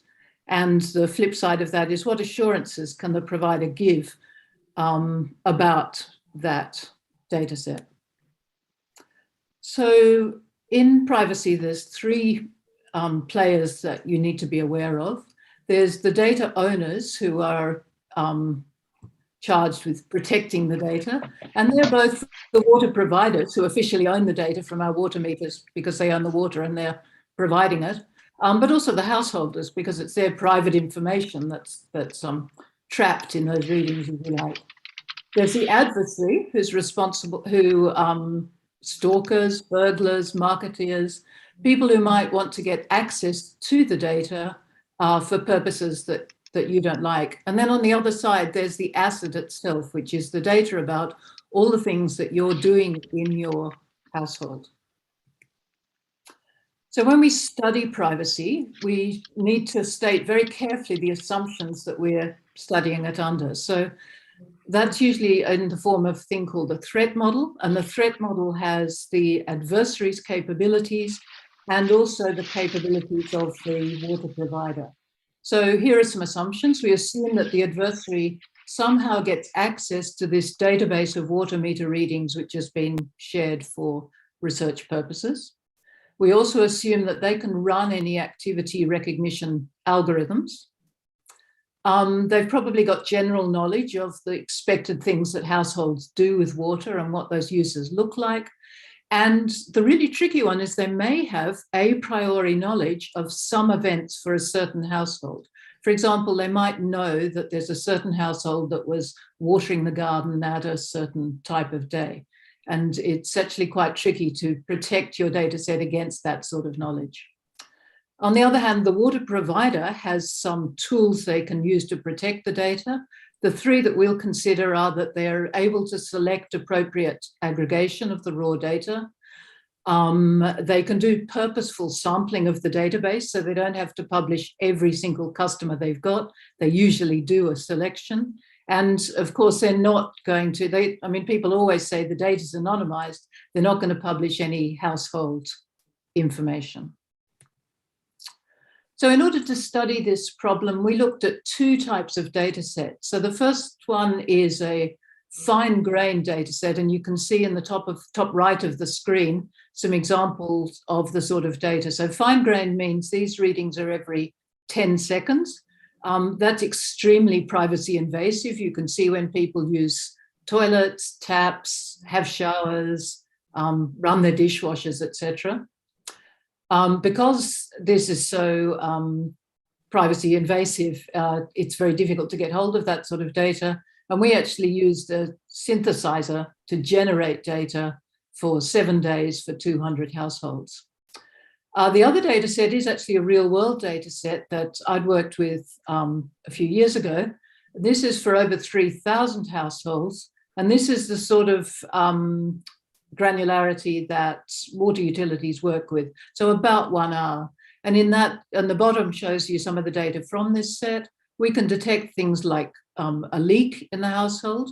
We can detect when the person is away, absent, the house is unoccupied. And we can detect what we call habits, which are garden watering events, usually. So using those data, this is the methodology we used for studying the problem. So we started with the raw smart meter data set. And then we used an activity recognition algorithm to recognize the activities that were taking place. And that gives us the ground truth for this data set. We also applied a number of different privatization techniques to the data to get what we call the privatized data set, and then did the same thing. So now we've got the ground truth and the perceived truth, and we can compare those and see how much utility, how much analysis quality is lost. And on the other hand, we can see how much privacy was gained against different attacks, and we can analyze the problem like that. So this is strictly a trade-off problem. We're trading off activity recognition accuracy versus the exposure, the privacy that's lost. And I'll go through we tried 4 different techniques. These are all well known in the privacy world. Spoiler alert, none of them work very well on their own, but a combination can actually be quite effective. So the first result is about aggregation. So aggregation is, suppose instead of publishing the data at 10 seconds, you publish it at 1 minute granularity, or 5 minutes, or 30 minutes. Now, in doing so, each time you do that, you improve the privacy because it's harder to recognize things. But of course, in exactly the same way, you lose accuracy. So this is Matthew's correlation coefficient, which is a suitable accuracy for unbalanced data, which is what this is. The hearts in these diagrams is the sweet spot. This is what we're aiming for. We want to maximize privacy, but we also want to maximize the accuracy. And you can see that by choosing, probably something around this point, we maintain accuracy, but gain a bit of privacy. But as we come further across, we've maybe lost too much accuracy, particularly in the coarse grain data set, we've lost a lot of accuracy. Another technique that's used a lot for studying privacy is k-anonymity. And this is basically the idea of hiding in a crowd. So if your data, if your smart meter trace is the same as a large number of other households, then an adversary can't identify your data, can't separate it from the others. So one of the types of households that are vulnerable in this setting are outlier households. And the idea is to identify the outliers and remove them before publishing. And again, there's a trade-off between the anonymity, the level of hiding that you get, and the number of households you have to remove. And if you have to remove too many, then you're lowering the utility of the data set because it's less representative. Now, differential privacy is often known as the gold standard of privacy. The interesting thing about differential privacy here is that we can actually use it using a result from Lee and his colleagues. It's possible to use different sampling rates of the population to actually manage exactly what level of differential privacy you can achieve. And differential privacy, a set has differential privacy if it's not possible to tell whether a certain individual is present in the data set or not, up to an epsilon factor. I don't have time today to go through the details of that, but please have a look at the paper because it's a really interesting result. Now, the trickiest case, as I mentioned at the beginning, to protect against are side attacks. So the idea is if an attacker has a priori knowledge of K events, and here the red arrows are representing the things that the attacker might know. So he might know what time a shower occurred, or they might know when the house was unoccupied. Then they can use that knowledge, look through the data set and see how many of the traces in the data set match the knowledge that they have. This actually goes right back to Claude Shannon's work in the 1940s from communication theory. So the measure is unicity, and it's basically how much information would an attacker need in order to be able to uniquely identify one household. And we test for it in a statistical way. We try lots of possible attacks and measure how often they succeed. Now, unfortunately, the results for unicity are quite challenging in that if the attacker only knows one event, then very few households are exposed. But as soon as they know 2 or 3 events, then a large number of households, in fact, this is almost all the households in the fine-grained data set are exposed. So the sweet spot here is we want to be as robust as possible to attacks, but expose as few households as possible. And you can see we're a long way from the sweet spot. At 30-minute aggregation, the situation is a little bit better, but it's still a lot, as soon as the attacker knows 3 or more events, the household is quite exposed. So that wasn't such good news. So we had to think about another way of addressing that problem. And what we considered is this on the left here is the whole of the data set. So there are about 3 months in the 1 hour data set. And if you think about it, an attacker who knows 6 events might know across that season is fairly likely to be able to uniquely identify a household. But what if we published much less data? Suppose we only published 8 weeks of data instead of the whole data set. Then would that give the attacker less leverage? And the gratifying answer is yes, it would. So here's an example of the sorts of savings you make. So if an attacker knows 4 events, The dark green bar tells you how many households are exposed by that. This time it's out of 3,000, so 150 out of 3,000 are exposed.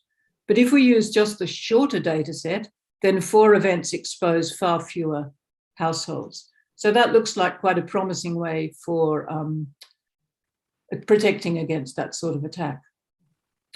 Okay, so to summarize, we have a method that involves using multiple techniques. The next stage of this work will be to work on a Pareto optimization function that allows you to choose between these and actually generate a data set.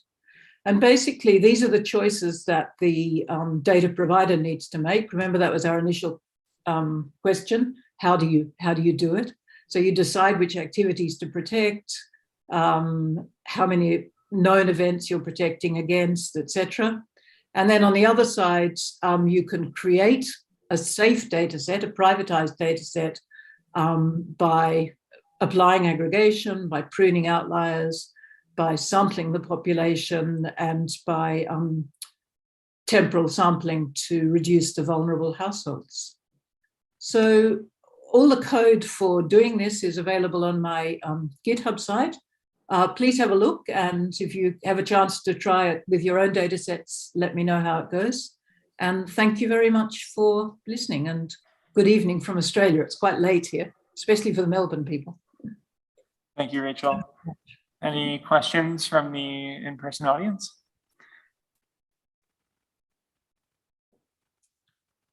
I'll also be monitoring the Slack for any online questions.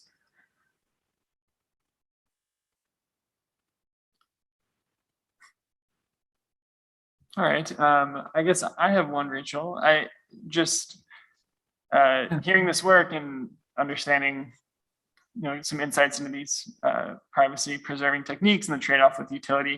Do you have any conversations as you were developing this work with sort of some of the players in this market? So utilities, for example, about what kind? Very much so. So yeah, so with the water utility, they were very aware. And in fact, one of the good things that came out of this is the data they shared with me quite some years ago now was actually quite well protected. And they did that by the sampling suggestion. So they took a small sample of households, and by the way, they controlled fairly small, fairly short things. So yes, the utilities are very aware of this, and they were careful. And we did this work under ethics approval all the way through. I've also done similar work with transport companies, and they were really also very concerned about this because they were worried that people, if they got hold of the data, might stalk somebody if they knew somebody got off the bus at a girls' school or something. And so they dealt with that by publishing historical past data. They didn't want you to work with any live data. So I think the utilities are aware, but I also think that the researchers can really contribute here by coming armed with some of these techniques and knowledge about ways of privatizing. I think it's just something we're going to need to add to our skill set to help to enable use to this sort of data. Yeah, thank you for that. And I think this work also ties nicely with some of what we heard this morning in the keynote. So thanks for sharing. Absolutely, I was pleased to hear that. Great. So I think, are there any questions? I think we have one question, and I think we do have a little bit of time. So if you'd like to ask.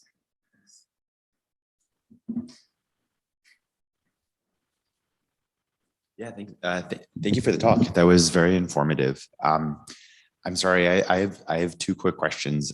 You don't have to answer both. The first, I'm just curious how transferable you think this is to other types of data. Like, do you think energy data could just pass through your Pareto optimal function with little modification?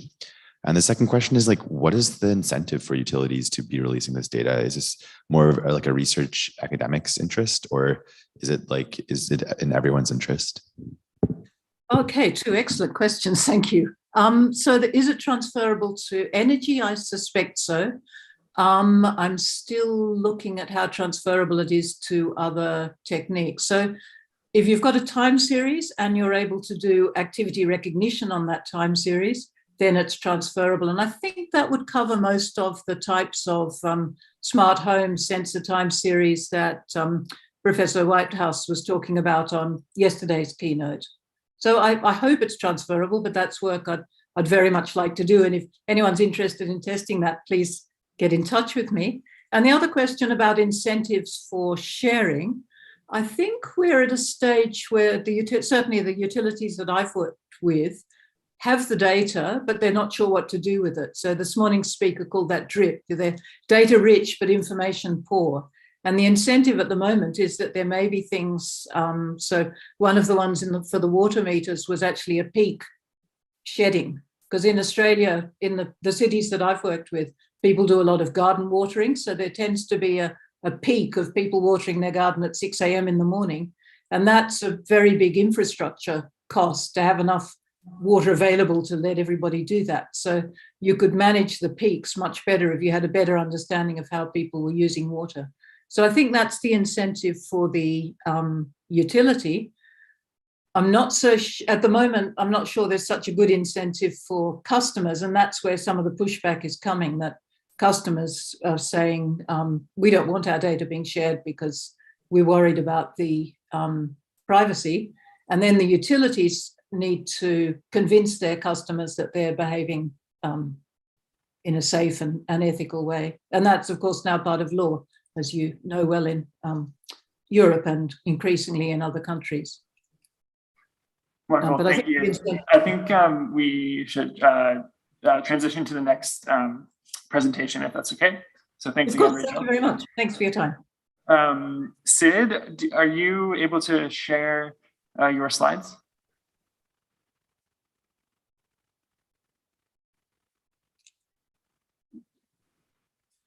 Sid?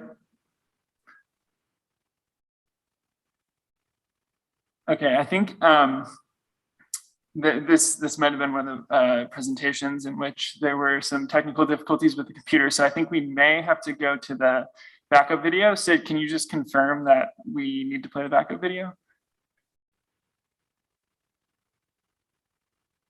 Okay, I think I will take the silence as an affirmative response. And so can we play the backup video for the presentation? This time it's actually called Sharing Economy Meets Energy Markets, Group Purchasing of Energy Plans and Retail Energy Markets. And this is Dr. Sid Chi-Ken Chow is with the School of Computing at the Australian National University. His research is related to computing algorithms and systems for smart, sustainable cities, including smart grids, smart buildings, intelligent transportation, particularly using blockchain and Internet of Things. So yeah, we will play the video. Welcome to our talk. We are from Australian National University, ANU. I'm Sid Chow. This is a joint project with my student, Yu Zhao. This is a paper about sharing economy meets energy markets. We specifically study group purchasing of energy plants in retail energy markets. With increasing deregulation, a growing number of energy plants are being offered in many countries, like the US, Europe, and Australia. Energy customers are able to compare and switch among diverse energy plans from multiple retail energy providers. There are over 400 electricity plants currently available in Sydney and Australia. Given the knowledge of your demand, different energy plans will produce different costs. Sometimes it will benefit by switching to another energy plan. Sometimes it's not. It's better to stay at your current energy plan. Hence, the question is, how do we design whether we should switch to another energy plan or stay at the current energy plan? There are many factors to affect the energy costs, including the future energy demands, available energy resources like home battery, rooftop PV, etc., and also different energy tariffs like peak and off-peak hours, and also disconnection fee and other fees as well. Hence, designing a cost-effective energy plan is a complex problem. involving many uncertain inputs like future energy demand and future energy prices. Furthermore, group purchasing has emerged in retail energy markets, such that users can collectively switch to specific energy suppliers for better discounts by leveraging their aggregate purchasing power. There are recent sub-companies like Choice Energy, which solicits group-based tenders from energy providers on behalf of the users.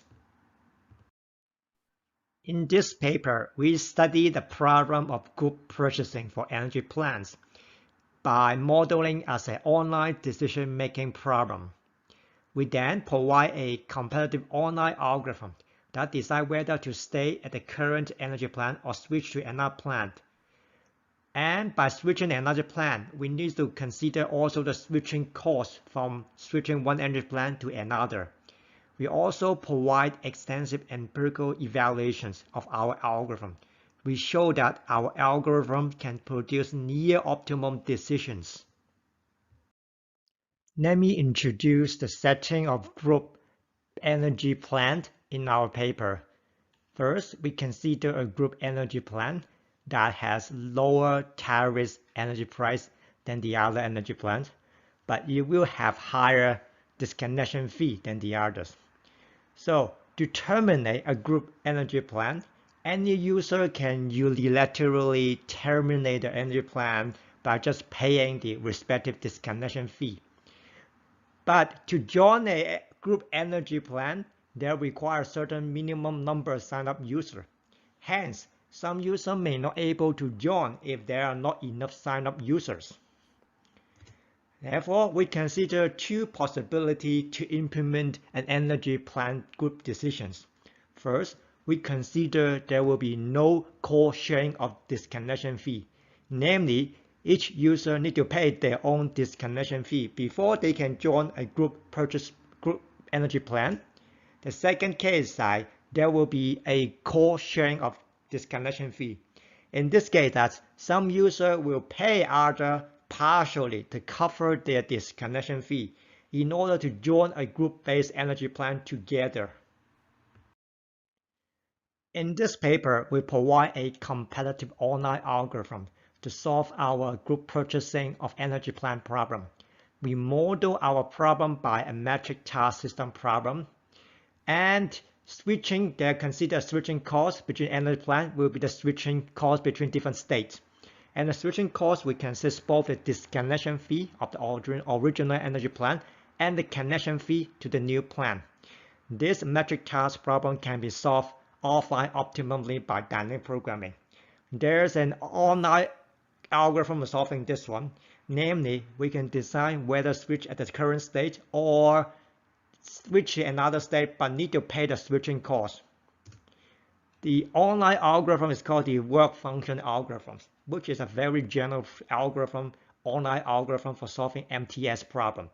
It aims to find an optimum decision that kind of minimize the discrepancy between the offline solution at each time with the online solutions. Let me briefly explain the results in this paper. In this paper, we produce a competitive online algorithm for solving the group purchasing problem. First, we consider the cost sharing of disconnection fee. We consider several important properties.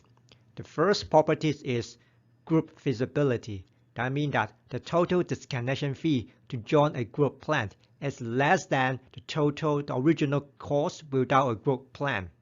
And the second one is the individual rationality. That means that all users prefer to join a group plan considering cost sharing. The last one is budget balance. That means that the total mutual compensation for cost sharing should be less than the original cost without a group plan. Our main result is that we come up with a cost sharing scheme such that if group feasibility is satisfied, then the individual rationality and budget balance also satisfied.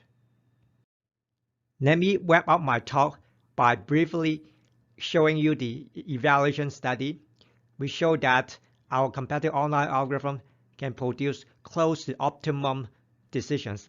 And also, by using cost sharing, we know that The cost sharing, we're able to produce better online decision for the group purchasing than without cost sharing. Let me conclude my talk. In this paper, we introduce the problem of group purchasing for energy plant with considering cost sharing of disconnection fee among the users. We also developed an online algorithm for group purchasing decisions that require no future information about demand and energy prices. It satisfies several properties, for example, group feasibility, individual rationality, and budget balance. And we also produce close to optimum performance in our empirical results. In future work, we're going to implement our algorithm in a blockchain-based system for decentralized group purchasing. Thank you for your attention. If you have any questions or comment, please email to me. Thank you. Great.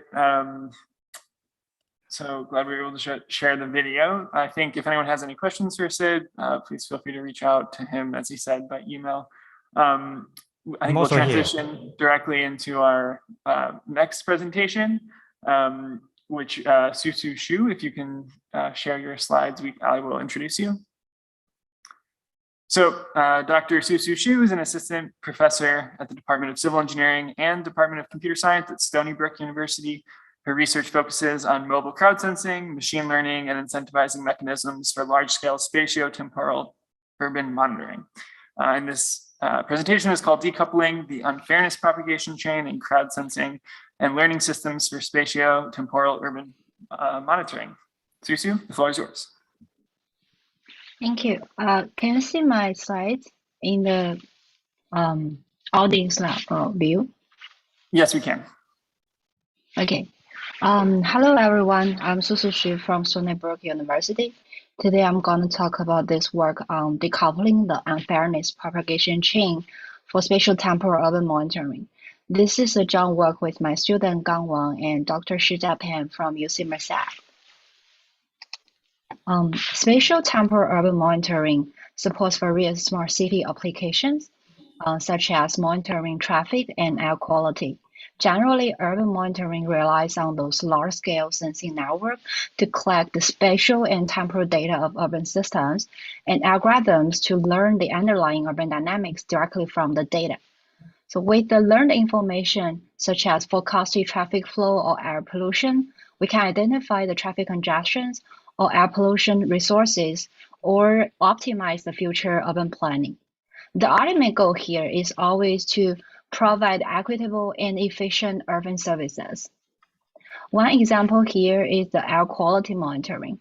So people deploy the dedicated static monitoring stations or mobile sensors on taxis, buses, and private vehicles to measure the real-time air pollution. Since the data often very sparse, data imputation here is conducted to reconstruct the air pollution map around the entire city. However, we can see that among all of these urban monitoring examples, these urban sensing systems are often very large scale and containing a mixture of sensors from different platforms and stakeholders. But the problem here is that the quality of sensors from these very diverse platforms or stakeholders may vary, depending on the socio-economic status of communities or the technology awareness of stakeholders. For example, the rich community may have more budget for installing traffic monitoring cameras than low-income community. Or young communities probably carry more advanced smart devices with very high fidelity sensors and actively uploading the data compared to the elder community. All these differences may lead to different sensing qualities across different communities. Here is an example from the air pollution crowd sensing system deployed in Shenzhen City. We found that there are more data uploaded from the crowded area here compared to other areas. The sensor bias and stability of sensor qualities also vary. Eventually, all these sensor fidelity, coverage, or heterogeneity differences will finally result in sensing inequality and further distort the sample data distribution compared to true distribution. For example, data from rich or young communities may have more samples and more accurate distributions compared to poor or elder communities. And finally, their distribution will dominate the overall data distribution.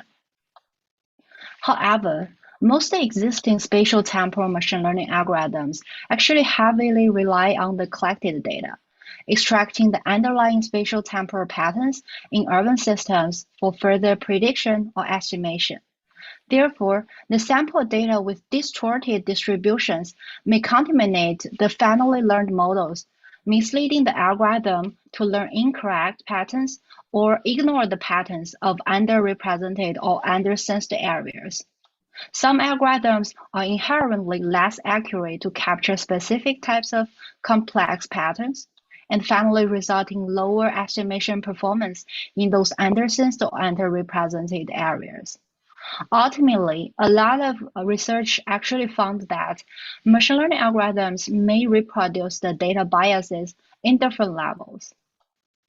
An example here, when imputing the air pollution maps utilizing those crowdsourced data, we found that algorithm performance may vary across its geo-communities.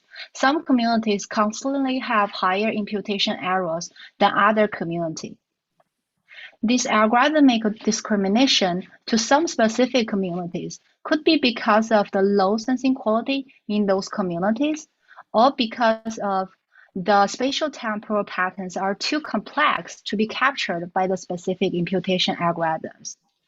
No matter which type of algorithmic bias, those algorithmic discrimination will finally mislead the final decision-making process and cause inequity in urban services. An example is the systematic algorithmic bias in Uber's matching system, finally resulting in unfair riding services across geo-communities. Similar problems also appear in policing or housing strategy. So to address these challenges, here we mainly focus on several important questions here. First, how can we formally define sensing inequality and algorithmic bias across geo-communities? Second, how can we differentiate those inductive versus inherent bias? Inductive bias are the algorithmic bias from data, while the inherent bias are mainly from the expressiveness issue of the model itself. Decoupling these two types of bias can help us better reason or mitigate those kind of algorithmic bias. Third, will different algorithms have different sensitivities to sensing inequality? If yes, how and why? To answer these questions, we first quantify the sensing inequality from three perspectives. First, the sensor fidelity inequality gap. Here, we basically calculate the gap between the maximum and the minimum sensing fidelity across different communities and took the upper bound across different time durations as the final sensor fidelity inequality gap. We also model the sensor heterogeneity inequality gap to understand the stability of sensor quality in the same community. And we also estimate the sensing coverage inequality by computing the Wasserstein distance between current distribution and equal distribution and took the average across different time durations. As for the algorithmic bias, we designed two indexes to differentiate those inductive and inherent algorithmic bias. So for each algorithm, we calculate the gaps between the maximum and minimum absolute percentage error across communities of the imputation results and obtain the overall fairness gaps describing the combined bias. In the meantime, we also utilize the ratio of performance improvement versus sensing quality improvement to calculate the gap between them to obtain the inherent algorithmic bias. From the experiments, we can see that higher overall unfairness of the system may not indicate higher inherent algorithmic bias. With all of these sensing inequality and algorithmic bias defined, here we characterize the coupling effects of different indexes. We found that machine algorithms may not just reproduce, but also amplify the data biases in different levels. The coupling effects of this sensing inequality and algorithmic bias are highly nonlinear. Different sensing inequality factors would change each other's impacts on the final system and fairness. We also characterize the sensitivity of algorithmic bias of different algorithms to the sensing inequality. Utilizing 3 SOTA spatial temporal data imputation algorithms, here we found that the Bayesian tensor factorization, which is the blue line here, is actually more robust to sensing bias and more fair. This characterization actually can help us better understand different algorithm fairness and their robustness. In conclusion, here in this work, we provide a systematic way to quantify the sensing inequality and algorithmic bias and characterize the fairness of urban sensing, learning, and decision-making process. We found that different sensing inequality factors would change each other's impacts on final system unfairness. Sensing inequality will amplify the inherent algorithmic bias through distorting the spatial temporal correlations captured by the data. And all these findings and definitions will benefit to jointly improving the accuracy, fairness, and robustness of urban monitoring system in the future work. Thank you for your listening and feel free to ask any questions. Thank you, Susu, for that interesting talk. I think we have time for one quick question. Yeah.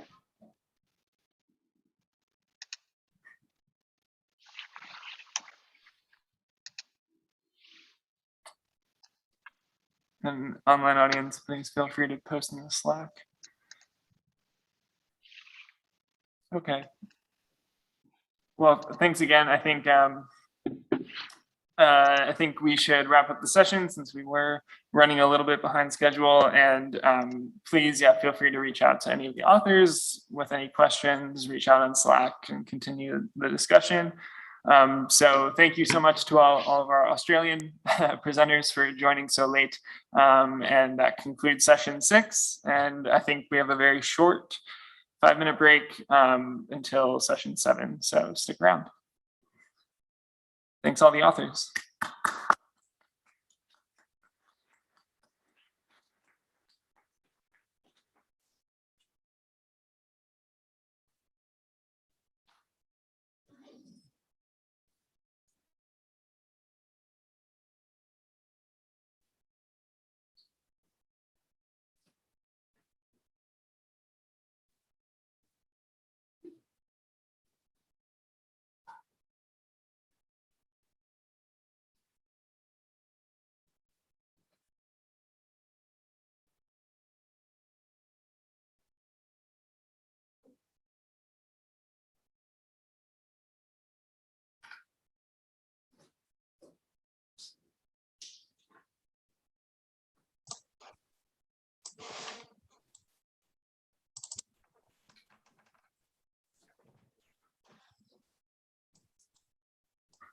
Barack, are you online? Yeah, I am. Great. I'll hand it over to you then to kick off the next session when it's scheduled to start. Sounds good. Enjoy.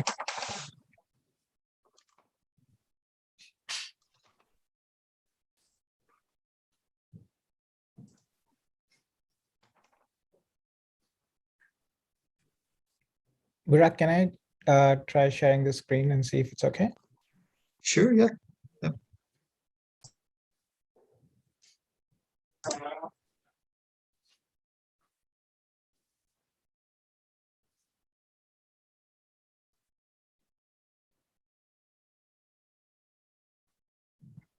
Does it work? Yep, it does. Thank you.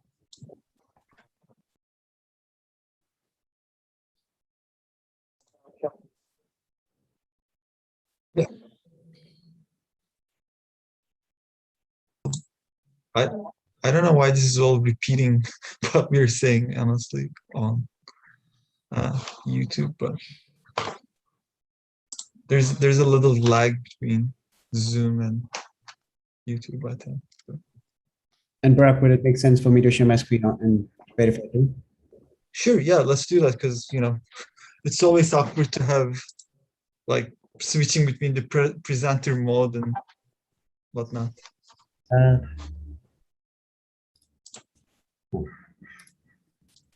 Are you able to see my screen? Yeah, looks great. Yep.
Should we start?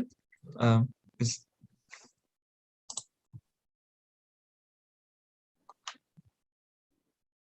Okay.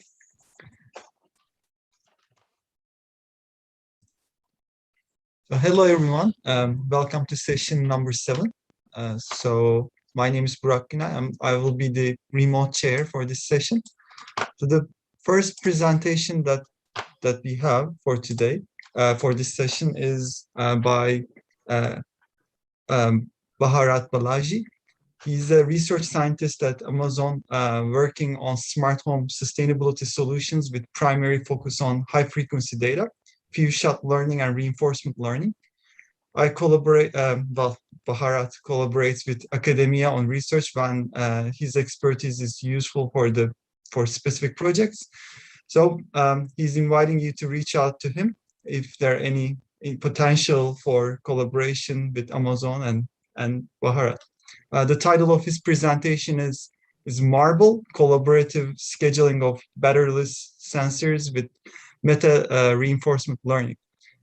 Just a quick heads up, we have a small switch in the program because of a specific request. So that's why Bharat will be presenting first. The floor is yours, Bharat.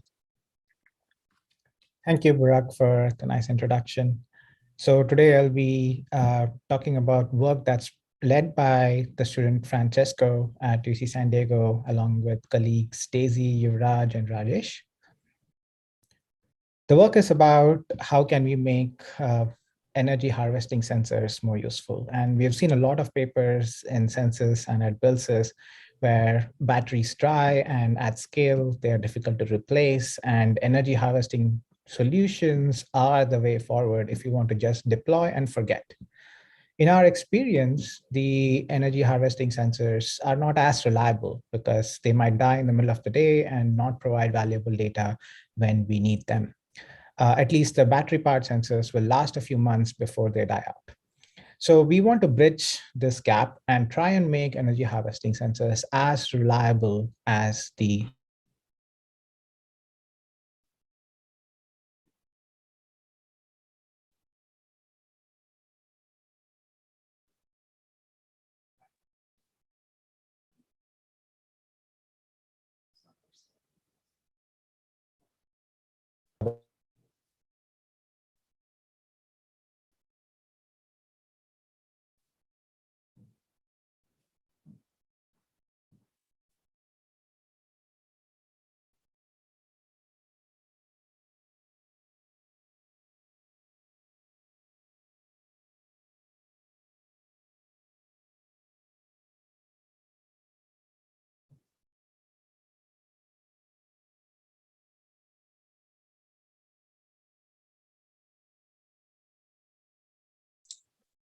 Sorry, I believe we have a technical issue.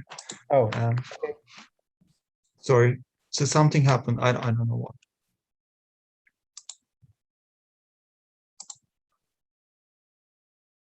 Should we just like continue from where we left? I apologize for what happened. I don't really know what really happened.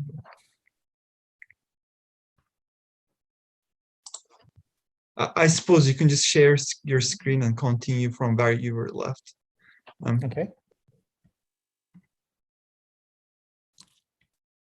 So I was talking about how energy availability increases and then energy gets depleted as events occur, and you need to transmit that information. And this dynamics gets even more constrained when the energy storage capacity is low, or if the harvester's capability is not as much, let's say with a smaller solar panel and you're trying to harvest ambient light. Ideally, what we would like to do is turn on the sensor right before an event happens and turn it off as soon as the event is over. And if we knew when the events are going to happen beforehand and when the energy is available, the scheduling problem is straightforward.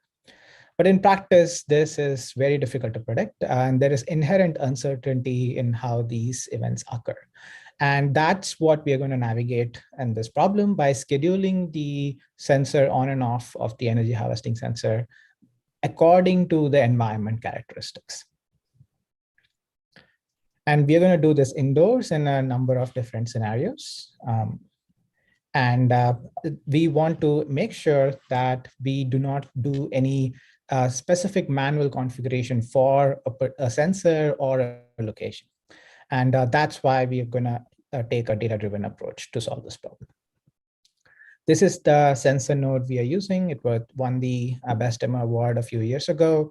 It has a solar panel-based energy harvester from ambient light, a number of sensors, including motion, temperature, humidity, etc., and a small supercapacitor to store energy so it lasts through the night. And it can last for 10 days without transmitting much data. Like once an hour, it can transmit and last for 10 days. But if you were to transmit per minute, it will only last a few hours. And that's what we want to improve. Take that 4 hours of per minute data and increase that to entire days so that it just never dies and continues to operate. And a lot of papers at BuildSys have already used reinforcement learning, so I'll not dive into how it works. At a high level, the method is gonna learn what to do with trial and error and maximize its rewards. So how do we use reinforcement learning to solve our scheduling problem? This is what is referred to as problem formulation in reinforcement learning domain. And I want to point out that this is an important aspect of making the having a solution to the problem. In nuances of how you formulate the problem can impact the solution quality. And a lot of the times we focus on the algorithm, and that whichever algorithm you may use, a bad problem formulation will not solve your problem.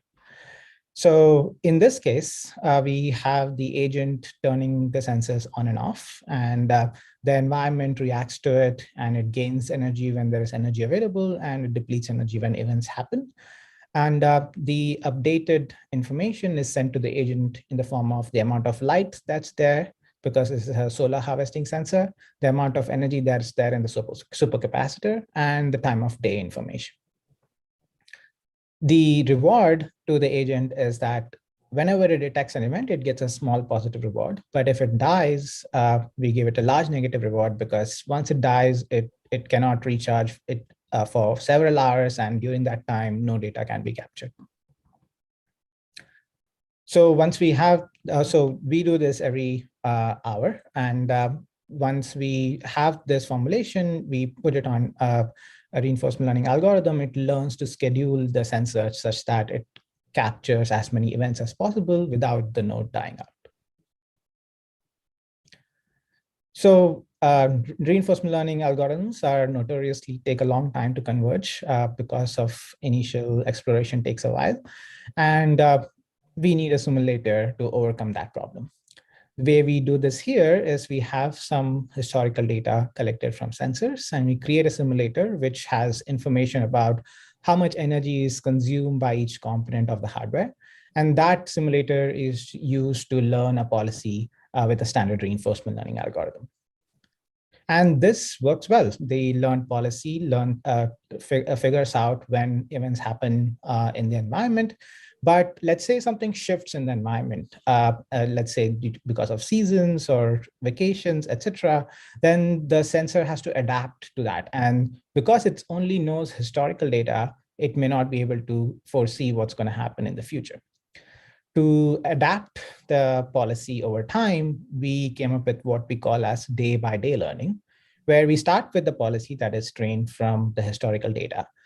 And once we deploy, we collect the resulting interaction data and use that to update the policy by running it in simulator every 24 hours. So this lets the policy continually adapt to any information, the gradual changes that happen in the environment. This scheme works very well, and the policy learns to capture majority of the events in the environment, and the node never dies. And we tried this both in simulation and actually practically deploying these sensors in the building. However, one issue is that we are using historical data, and we use specifically 30 days of data from each of the locations for each of the sensors that we are deploying.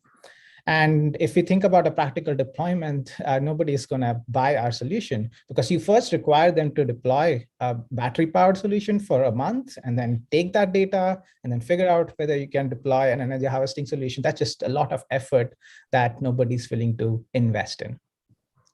So can we train without any historical data? So we came up with a mechanism that we call self-supervised data collection mode, where you start from the energy harvesting sensor and you allocate some portion of the day during which it just remains on and collects ground truth. And this portion of the day shifts over time. So for the first day, it does it in the morning, the next day is afternoon, the next day is evening, and so on, so that over time, it collects ground truth. And that ground truth is sufficient to train the policy that we need.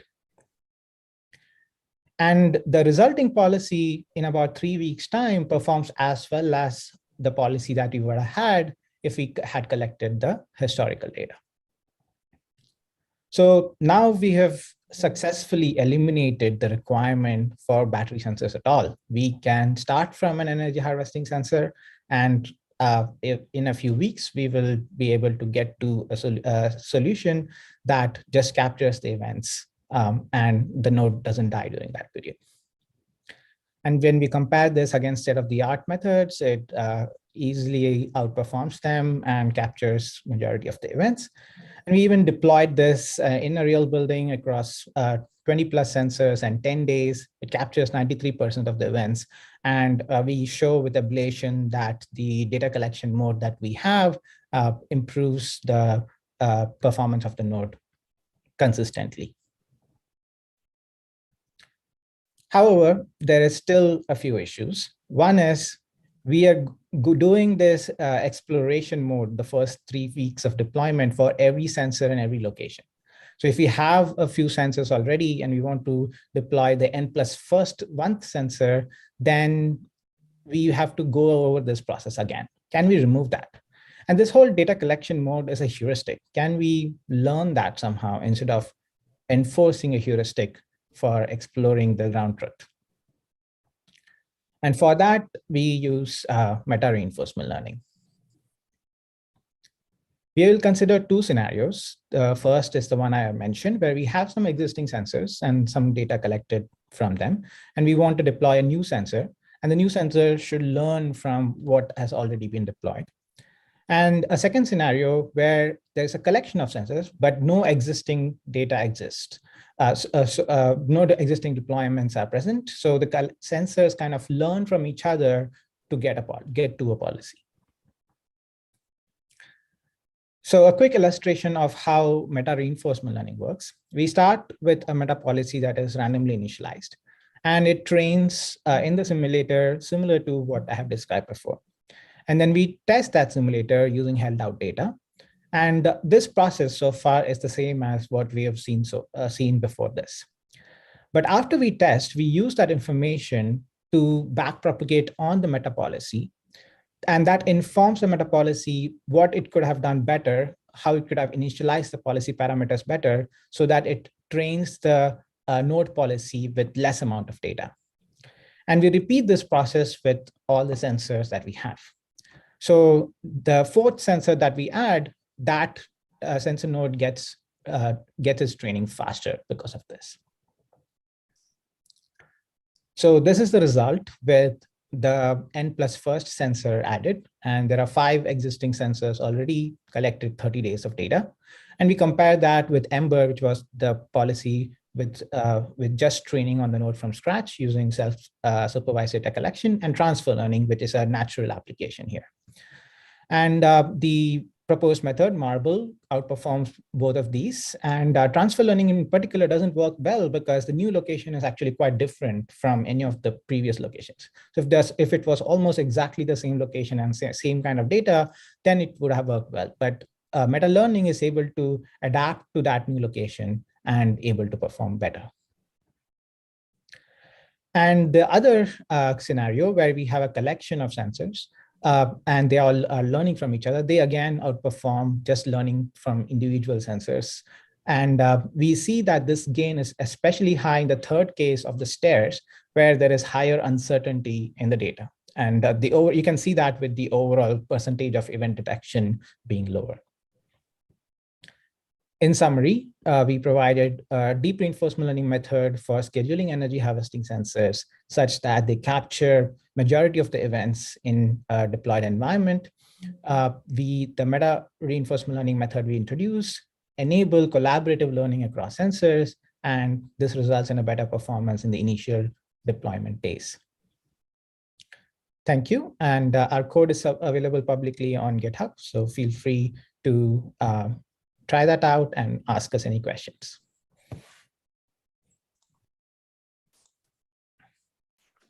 Thank you, Bharat. I don't see any questions in the Slack channel, but if there are any questions from the live audience, we have time for a couple.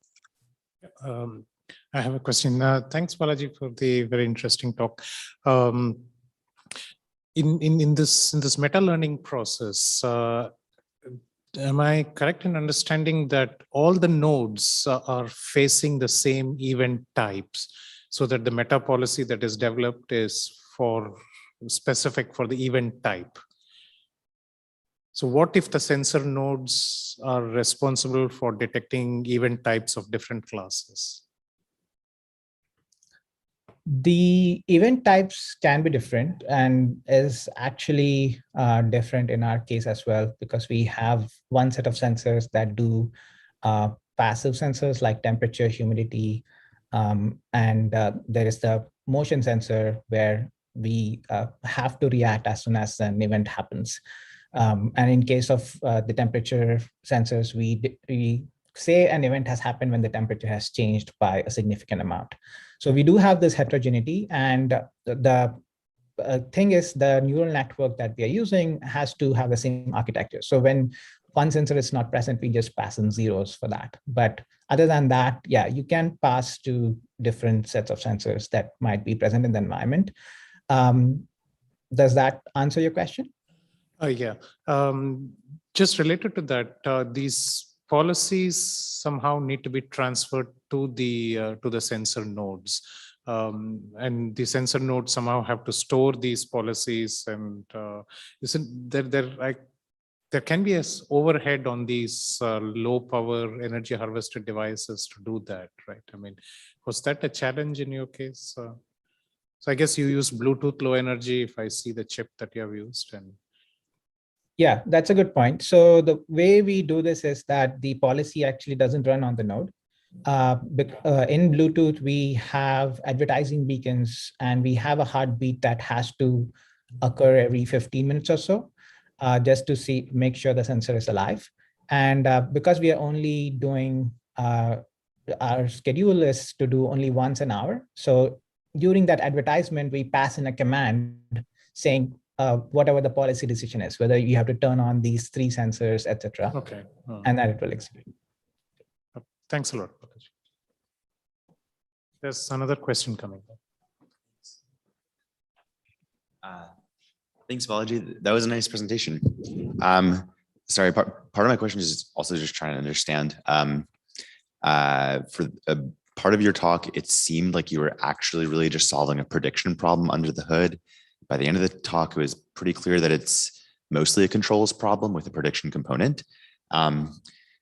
Is it the case that you're basically training your agents to encode prediction models in their inner layers? And if so, did you consider like having an external prediction model to help them out? Yeah, that's an interesting question. So reinforcement learning in general can be decomposed as forecasting plus optimization. So one way of looking at it is we are doing that end to end, combining that into a single policy learner. And you can do that.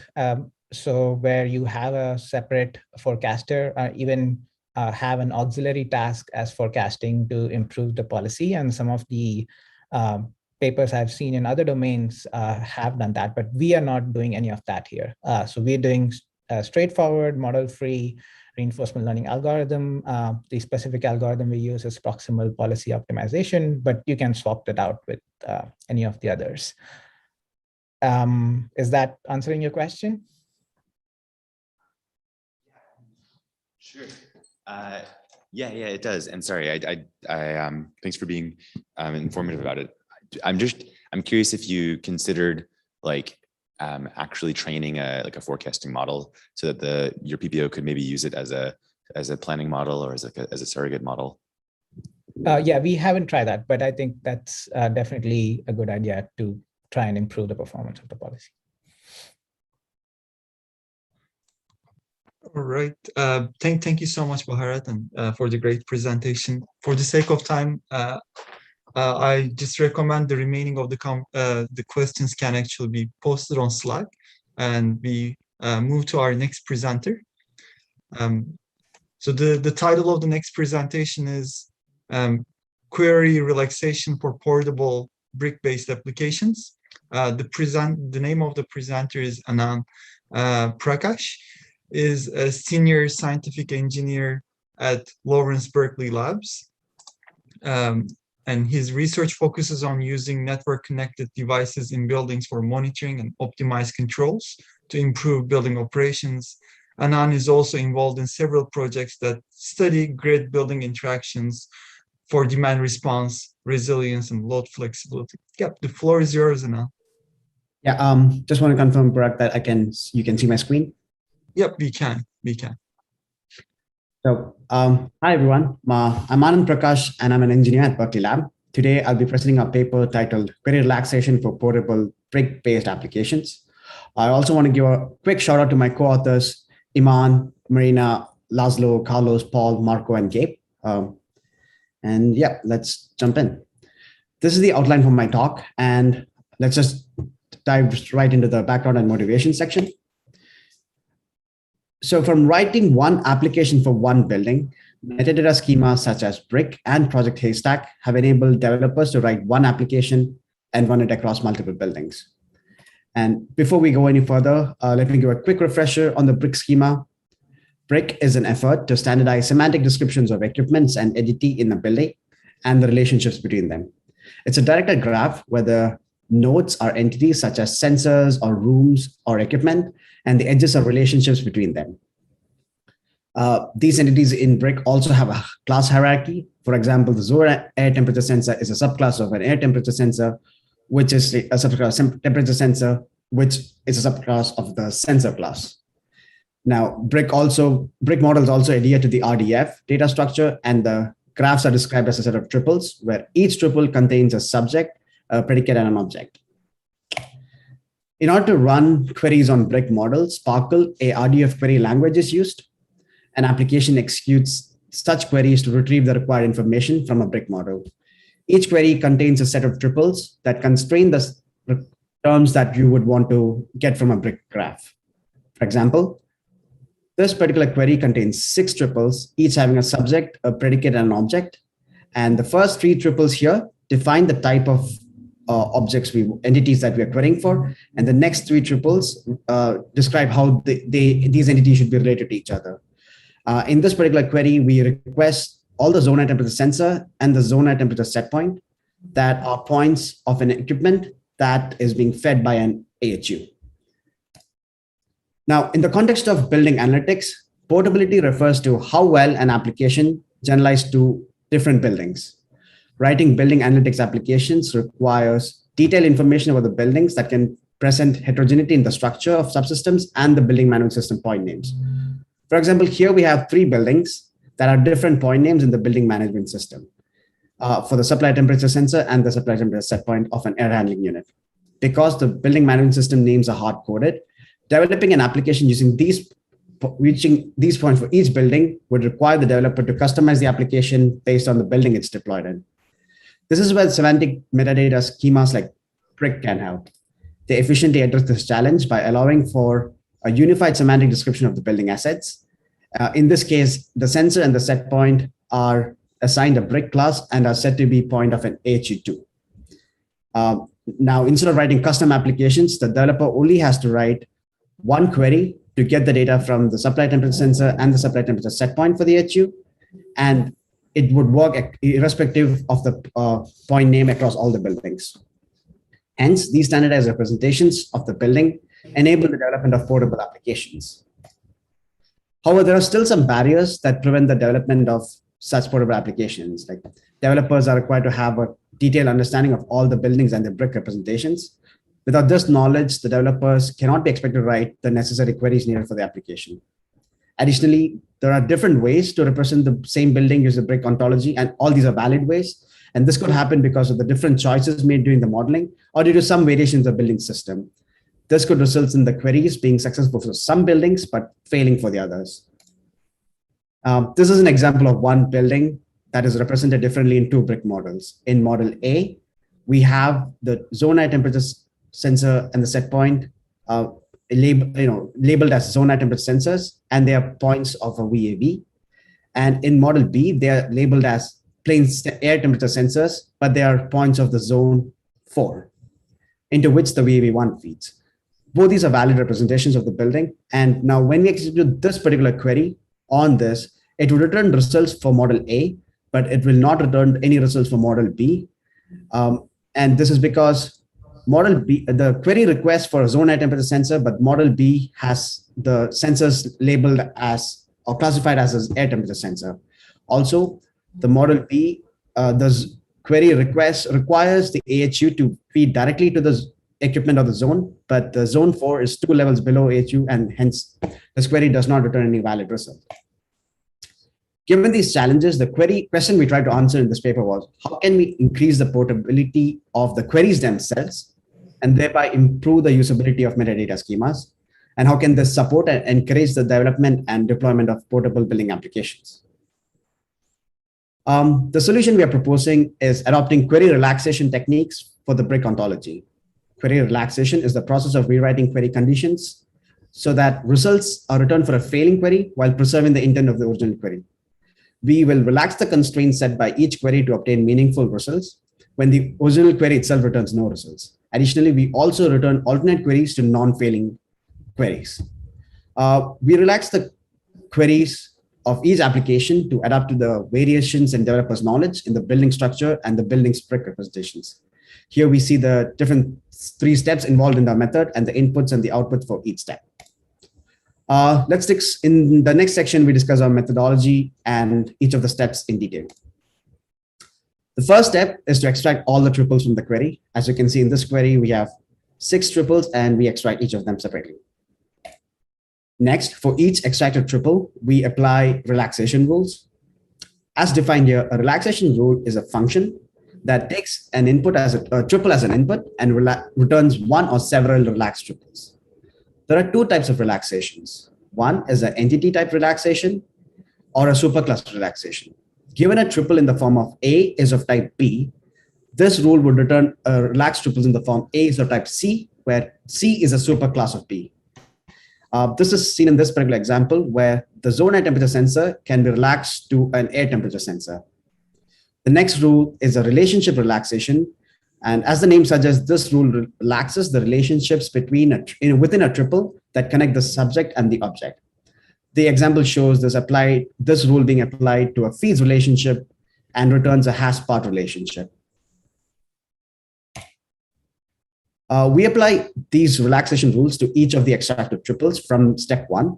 And similar to the examples discussed previously, when we relax P1, we get all the superclasses for this particular zone eye temperature sensor. So that each of those zone eye temperature sensor superclasses, which is the air temperature sensor, and the sensor class, are the list of relaxed triples for this particular P1.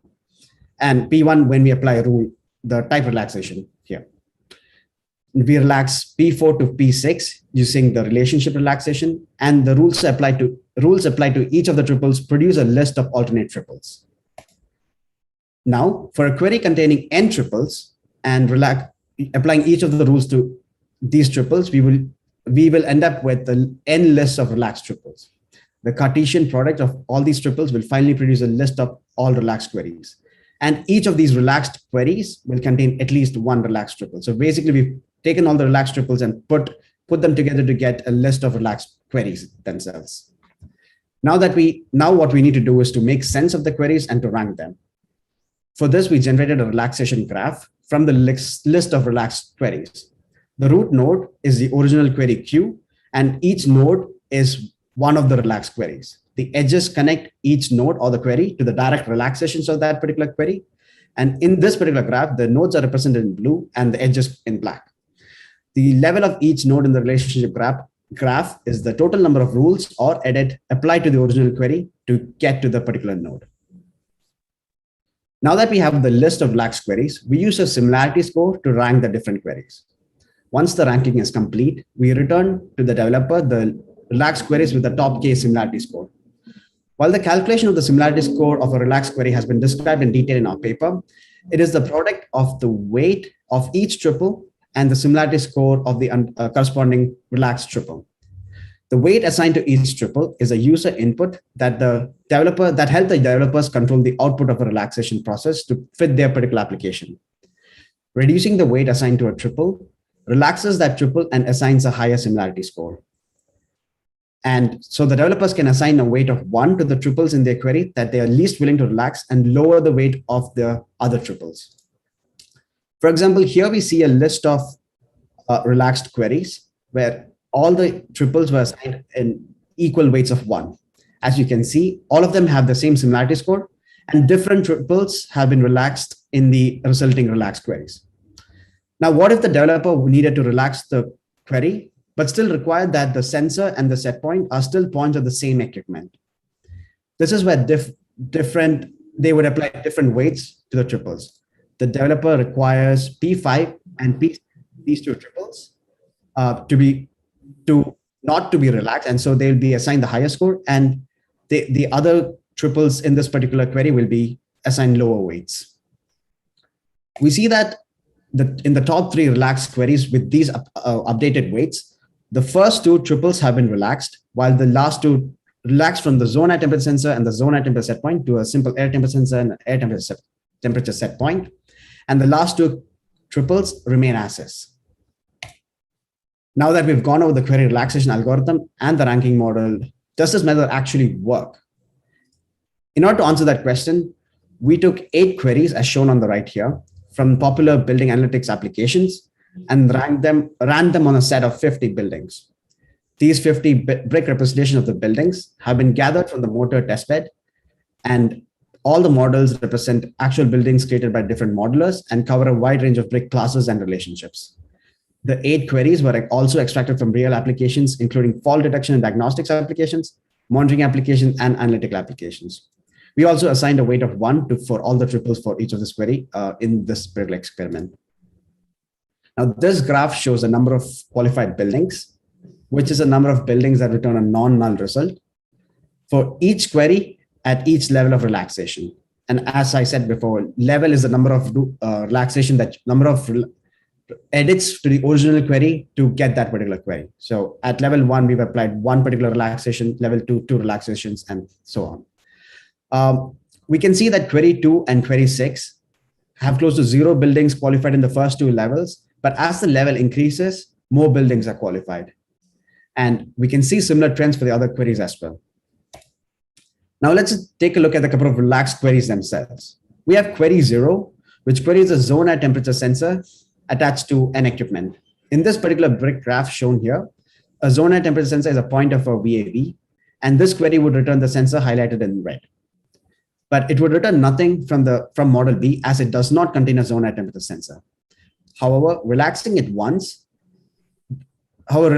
of the relaxed queries that we get is a query that's requires the superclass air temperature sensor instead. This query would return the temperature sensors in both model A and model B, because zone air temperature sensor is a subclass of air temperature sensor. Now, when we run this query on this particular query on both these representations of the same building, as mentioned in the earlier section, only model A returns a valid results. This query would return the zone air temperature sensor and the zone air temperature set point and of the VAB1, which is being fed by AHU-A. Now, when you apply a relaxation level of 3, one of the possible relaxed queries is shown on the right. In this query, the zone air temperature sensor and the set point have been relaxed to an air temperature sensor and the set point, and the feeds relationship has been relaxed to a feeds plus relationship, which means 1 or more feeds relationship. When we run this query on both the brick models, both building A and model A and model B return valid results. Model A returns the same results as earlier, and model B returns the temperature sensor and the air temperature sensor and the set point within the zone 4.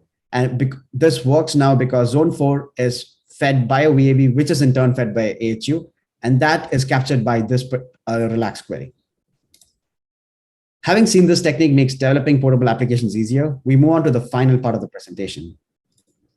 To conclude, we presented a method for performing SPARQL query relaxation for building semantic models that are presented in Brick, and a similarity-based ranking model that can be adapted according to the developer's preferences. We have evaluated our query relaxation algorithm over 8 queries drawn from popular applications and executed the relaxed queries generated on 50 Brick models. Our solution efficiently increases the query portability across buildings, which can ease the deployment of applications at a large scale. The next step in this work includes more evaluation across Brick models and different queries, and improving the user experience and usability around the weights assigned to the triples. Thank you for listening in, and I will take any questions. I don't see any questions so far in the Slack channel, but anyone in the audience? Yes. Hi, and thanks for the nice insight. The first question is, when do you decide to apply relaxation? Because the contrary can be that the relaxation actually makes a query so generic that you get all the sensors. For example, if the relaxation ended up in an abstraction which is more general, then it doesn't help the application. Yes, I think that is valid, and that's where the similarity scores come into the picture. So you would probably, to answer the first question, when you apply the relaxation, I think it would be when you actually, after you create the query for the particular application, you would apply the relaxation on the query to see what are the possible alternatives that you have. Okay. And once you have that, we would also return the similarity score of these queries, and you can see, you can take probably the top 3, and that's how we ran the example, but it is at the end developer's choice. Okay. So the similarity scores would say would include the similarity score metric includes how generic the particular query is, and more generic means the similarity score reduces. Then I'm wondering, like from my experience, the application developers were actually beginning with more generic queries. So how about the thought of actually making the queries more specific, the opposite of relaxation? Did you encounter use cases where you need to address the opposite? I mean, that's definitely a case, right? Like, because developers will have specific applications in need. And I don't think that was the motivation for our work here, because for that, this is more like when we are trying to address the problem of what if your particular application does not work in building B, even though it's a valid building model, and it's very similar to the building A. Okay. Yeah. So in your case, the developer actually began with a very highly specific query. Yeah. Then last thing, Brick is a bit convenient because you have very highly linear class relationships.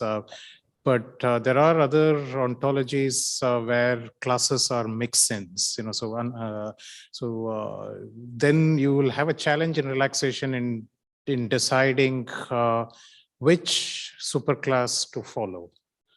We actually thought about that, and it doesn't matter because it would just be a new triple in the list of relaxed triples. Okay.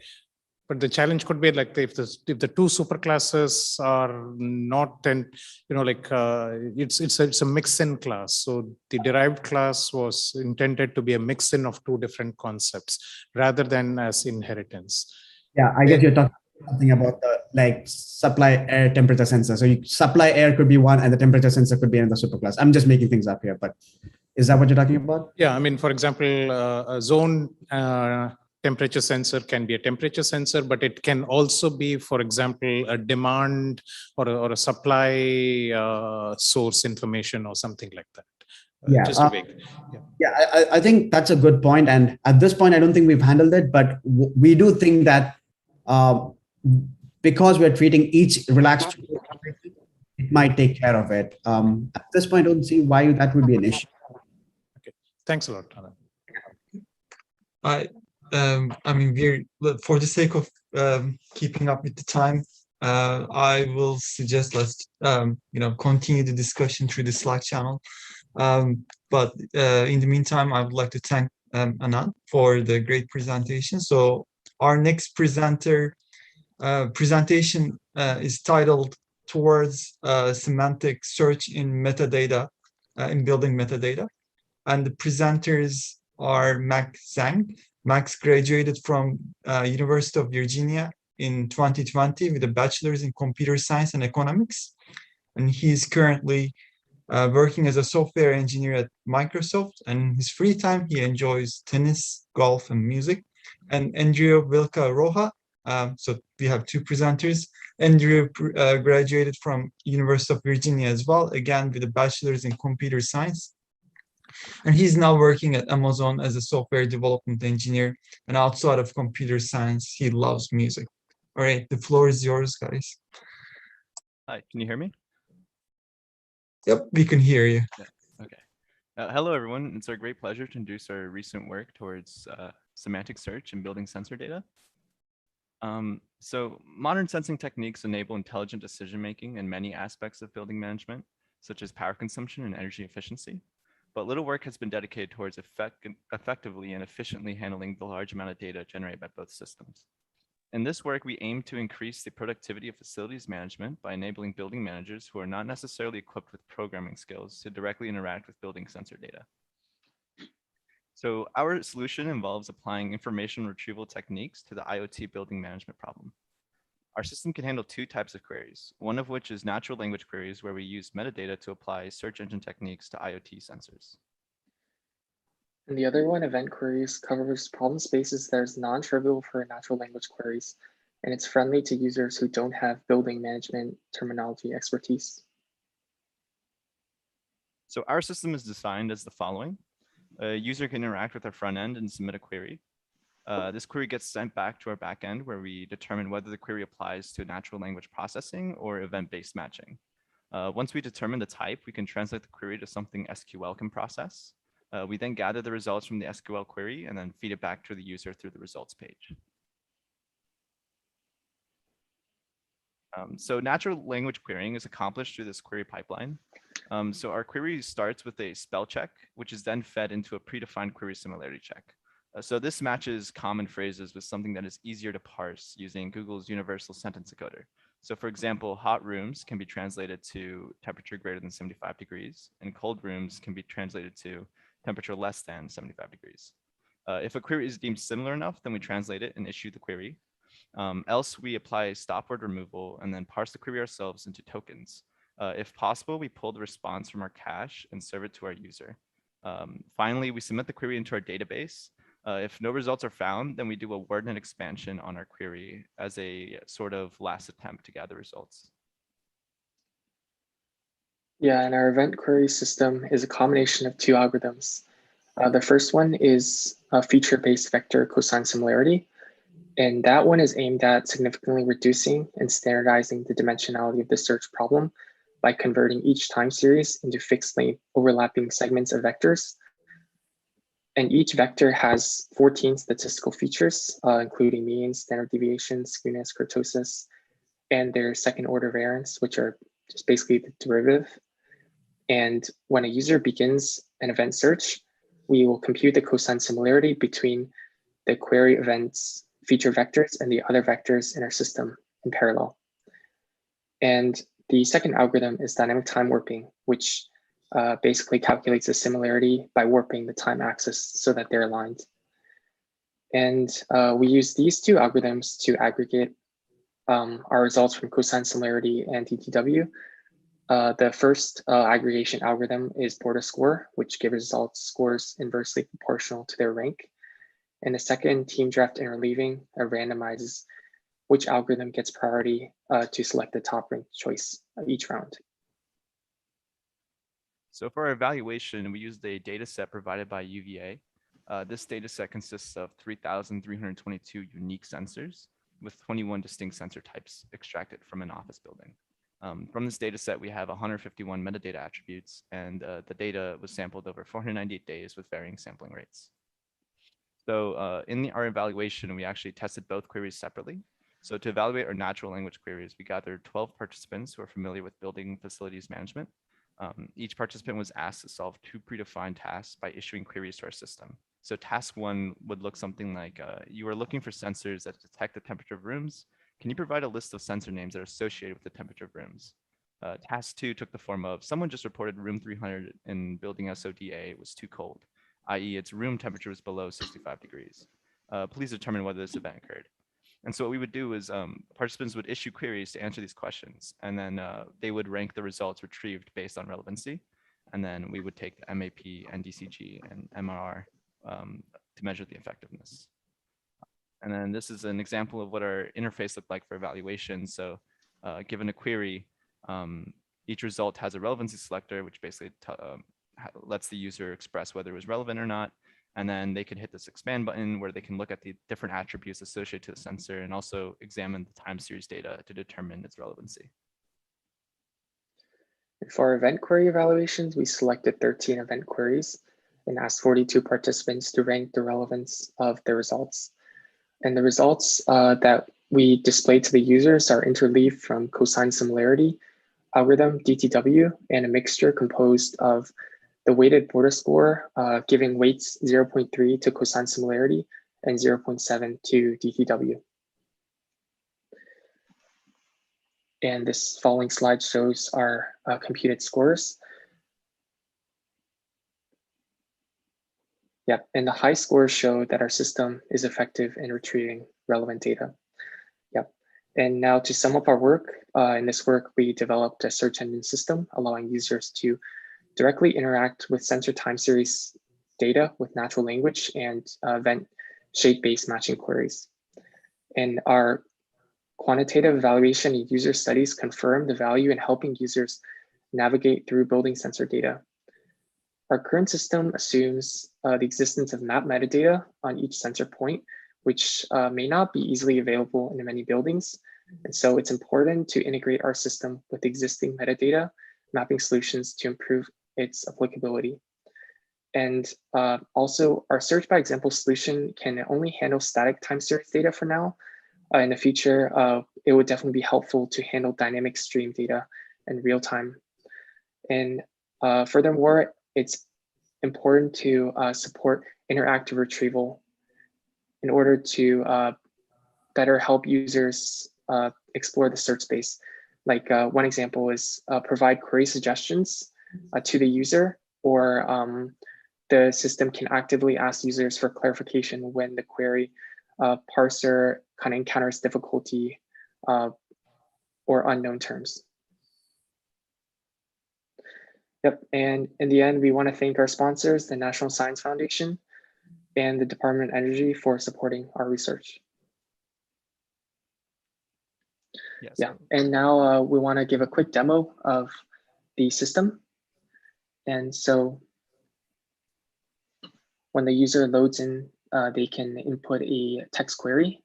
In this case, they're looking for temperature less than 70, and the results are displayed very quickly. And these are all temperature sensors. And so yes, next, the user can go to one of these results and highlight a portion of the time series and create an event from that highlighted portion. And that will be saved to our system. And then the user can go and query for that event.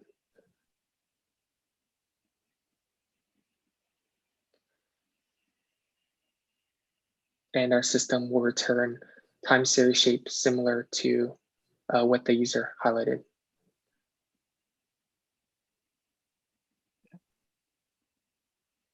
All right. I believe that that's it. So we have time for one question from the audience.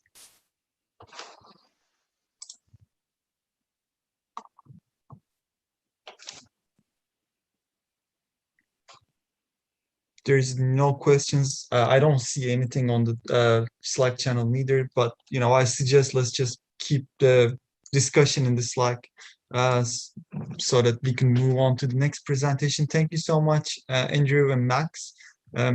So our next the title of our next presentation is UV track, enable scalable, low-cost device localization with onboard Wi-Fi. The presenter for UbiTrack is Wanpeng Wang, is a PhD student from the University of Virginia, and his research focuses on increasing the functionality of IoT systems in a smart environment, such as enhancing energy savings, providing localization services, and wireless sensing on smart IoT devices. Yeah, the floor is yours, Wanpeng. Go ahead.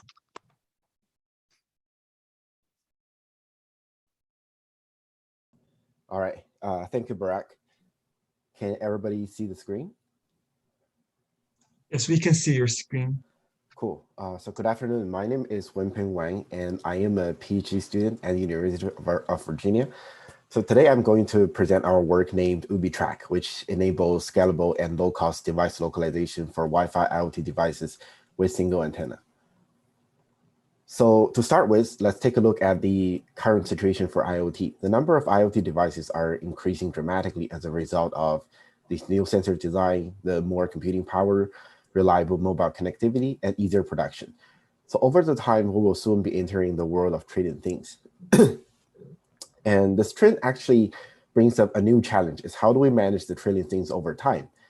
So as most IoT devices are deployed in buildings and the physical infrastructure are prone to change over time, and not to mention it is very hard to determining and tracking the location of every deployed devices. So instead, if we can have a low-cost and accurate localization solution, it could greatly benefit the management of these devices. So existing works in this area are more focusing on increasing the accuracy of wireless localization to fight against this complex wireless environment. So since we are targeting on these tiny, low-cost, ubiquitous IoT devices, using a large, expensive antenna array is not practical. Deploying a complex localization infrastructure is not practical. And adding extra radio trips like ultra-wideband on each of the device is not practical. And having these tens of meters of error is impractical. So how do we find a solution? And this is why we're proposing UbiTrack, which enables accurate localization for single antenna Wi-Fi devices. We leverage the wireless properties of Wi-Fi signal across all the communication channels and on both transmitter and receiver side to achieve a 1 meter level ranging accuracy for single antenna Wi-Fi devices. We also design a novel cooperative localization algorithm which leverage neighboring information from nearby nodes to deal with the situation where devices are far away from anchor or the signal strength is not good enough. We implement our system and evaluate it in real environment. So the reason that we select Wi-Fi instead of other protocol is because Wi-Fi provides a more accurate and fine-grained channel state information, which we call the CSI, and this is missing in other technologies. So we leverage this information in our approach, and this enables us to conduct the accurate localization. So let's first talk about how we do range measurement using a single antenna. So when signal travels through space, it creates a propagation delay. And this propagation delay can be measured by the channel state information on the receiver side as a phase shift. And we can calculate the distance from corresponding phase shift. However, because this phase shift is a remainder of 2 pi, so we'll have a lot of possible distances, as we see in the figure. So the question becomes, how do we actually find the real distance among all the possible solutions? So instead of using only one channel, here we leverage all the channels in the 2.4 gigahertz band and find the common value among all possible results. And we did this using the Chinese remainder theorem. So because this wireless environmental is not ideal, so we cannot directly using the raw measurements of our ranging. Because there are multiple sources of offsets that can create a large error on distance estimation. So we broke through the signal pre-processing procedure on chip and categorized different source of errors, and we figured 4 of the most significant ones that we can work on. So when we then, which is the sampling frequency offset, the packet detection delay, the carrier frequency offset, and the initial phase offset. We will then explain how we deal with these offsets and try to minimize the effect. So we first start with the packet detection delay and sampling frequency offset. So the packet detection delay is the time between when a signal arrives and when it reaches the detection threshold. So after done converting and ADC sampling, the packet detection delay occurs due to energy detection and correlation detection in signal processing. Sampling frequency offset is created by a difference in frequencies used in digital to analog converter and analog to digital converter. So both of these offsets create an extra phase shift that is proportional to subcarrier index. That is indicating that if we have a larger subcarrier index number, then we're having a larger offset. So theoretically, we can minimize this offset by measuring the zero subcarrier. However, the zero subcarrier does not transmit any data, and so we cannot directly measure the zero subcarrier. So what we do here is we use phases from other subcarriers and trying to approximate the phase of the zero subcarrier to minimize the effect from these two kinds of offsets. And following that is the carrier frequency offset, which is due to the carrier frequency of transmitter and receiver. And these two frequencies are not tightly synchronized. The initial phase offset occurs when the phase lock loop circuit generates a carrier frequency. So compared to the former two offsets, which happens on the receiver side, this two offsets represents a mismatch between transmitter and receiver. So to minimize this offset, we collect the channel state information, not just on the receiver, but on both transmitter and receiver, with an average the collected measurements to minimize the effect. So after we talk about how we deal with the effect, then it is vital that we design a energy effective communication method. So as not all Wi-Fi IoT devices are wall powered, so we want to get rid of the lengthy reassociation process of traditional Wi-Fi protocol when a new node is talking with other nodes. So we leverage the vendor-specific information element in the 802.11 action frames to transmit the channel switching command and data between devices. So this approach minimizes the number of transmission required for a measurement. So after we explained how we do the ranging, we're going to need to convert ranges to localization. So we know all these measurements carry an error, and this error is inevitable. So we have to consider the impact of errors when estimating the position of an object. And we assume here the error obeys a Gaussian distribution with a mean of 0. So instead of using traditional trilateration approach, we use a probabilistic method to better localize target. And we estimate the position with maximum probability. Our approach is based on Bayesian estimation. So in conventional Bayesian estimation, they always simplifies the prior distribution as a uniform distribution. In our scenario, these Wi-Fi IoT devices in buildings are not always moving, and most of the nodes are quasi-static. So we leverage this information and propose improved Bayesian algorithms to reduce the redundant calculations by incorporating previous calculation into our current calculation. The graph on the left side indicates that at some point, the system has known the position of the 4 objects. On the next moment, one of the objects is shifted while the others stay at the same place. The recalculation is based on the previous position instead of estimating each position from scratch. So let's give a better understanding of this. We may consider a one-dimensional situation. There are 2 anchor nodes, node A and B, whose position have been determined. There is one target node whose position needs to be estimated. We can obtain the measurement of distance between anchors and targets. So let's take a look at the points between A and B. For example, we compare P1 and P2 as our estimation of target. So in the graph, we can observe that the measurement error of P2 is smaller than that of P1. As the nature of Gaussian distribution, P2 has higher probability of being estimated position than P1. So we take the point with the largest probability between A and B as the estimation. And over the time, the target is shifted to a new location, since we have the previous calculation of each point between A and B, we can make use of this information to update our new estimation. So we assign the previous probability to the point as the weight when recalculating the target's position. In this way, we can get the new estimation faster. So to be more specific, we propose improved Bayesian estimation, and we call it historical Bayesian estimation. In Bayesian estimation, the probability of a point being our estimation is equal to the production of prior probability and the likelihood. The likelihood is the probability of all measurements showing up as we assume the estimated points is the true position. The prior probability is usually regarded as a constant. In the historical Bayesian estimation, we incorporate new parameter t to calculate the probability at the current time.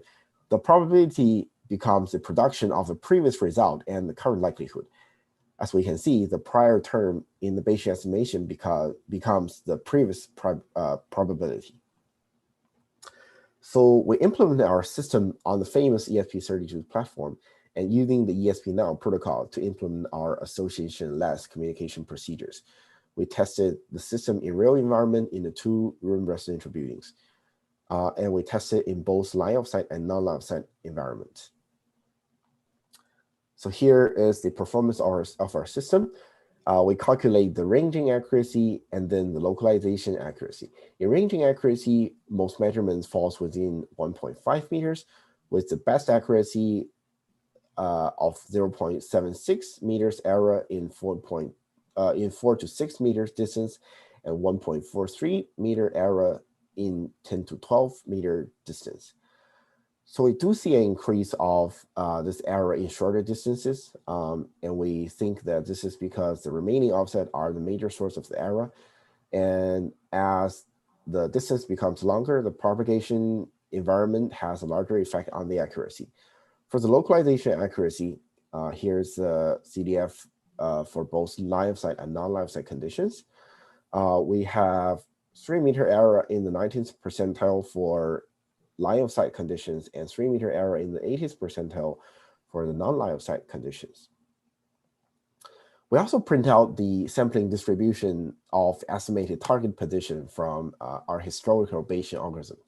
The red dots and rectangular denote the true location of the target in line of sight and non-line of sight conditions. So in this graph, the darker of a point, the higher the probability of this point being the true position. From iteration 1 to 10, we can see that the dark points concentrate around the true location, and the ranges of the dark points also shrunk to the true location.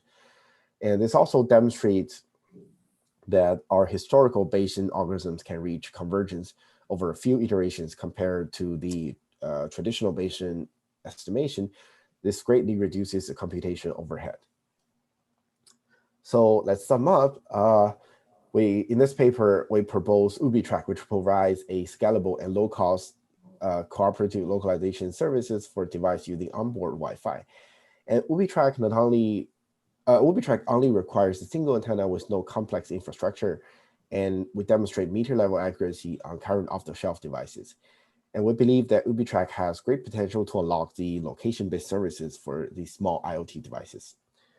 So that's all for my talk. Thank you very much. Thank you for the great presentation, Wanpeng. Any questions from the audience? I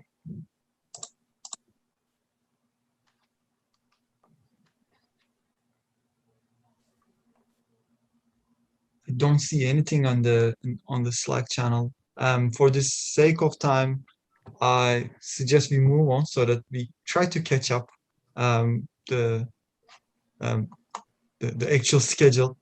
But if you have any questions, please reach out to Wanpeng through the Slack group of our technical session 7.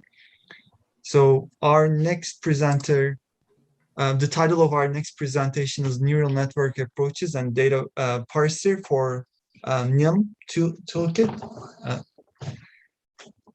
Hedvi Shastri is a final year undergraduate from the Indian Institute of Technology in Gandhinagar in electrical engineering department. Hedvig's research interest is in machine learning to build solutions to modern day problems and wanting to continue in this field. And his intention is to continue pursuing this through a master's degree in computer science. So the floor is yours, Hedvig.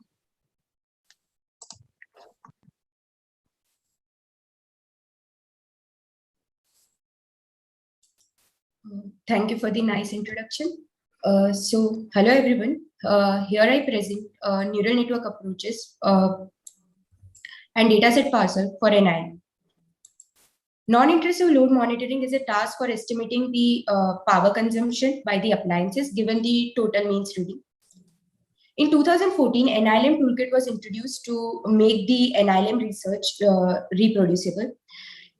It simplified the usage of NILM toolkit by providing baseline NILM algorithms, and it provided multiple datasets in common format.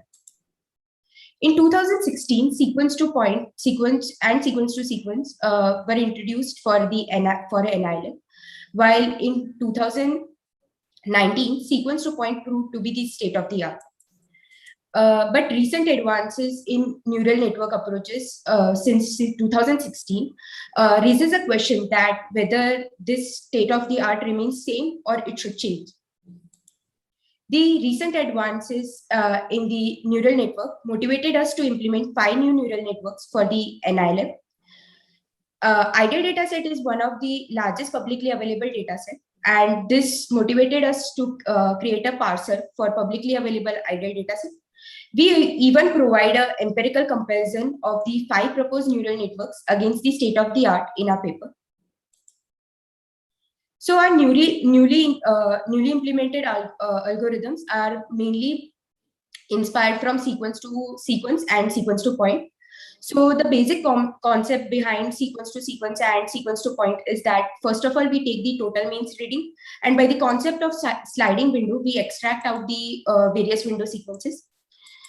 These window sequences are passed through the models, and finally we get the output. So for sequence to sequence, this input sequence passes through the layers, and after that we get an output sequence. From this output sequence, we take the mean and we get the appliance disaggregate data.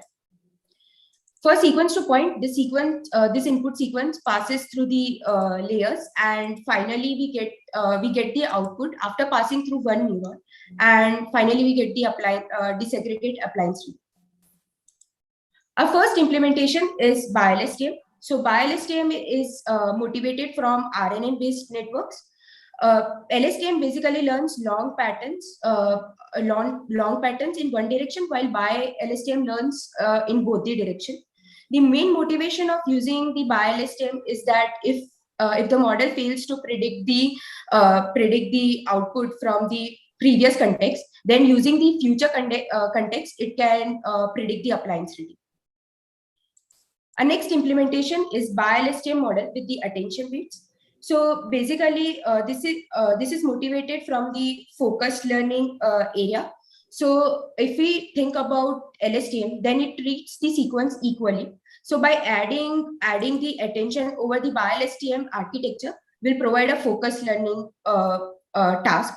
So for the main motivation of using this model was that if the appliance changed the state, then it is necessary that we provide a focus on that part of the appliance. Our next implementation was residual neural networks. So residual neural networks basically contains residual blocks. Inside this residual blocks, we have skip connection. The main motivation of using the residual neural networks is that they have skip connection which can preserve the information of the previous layer.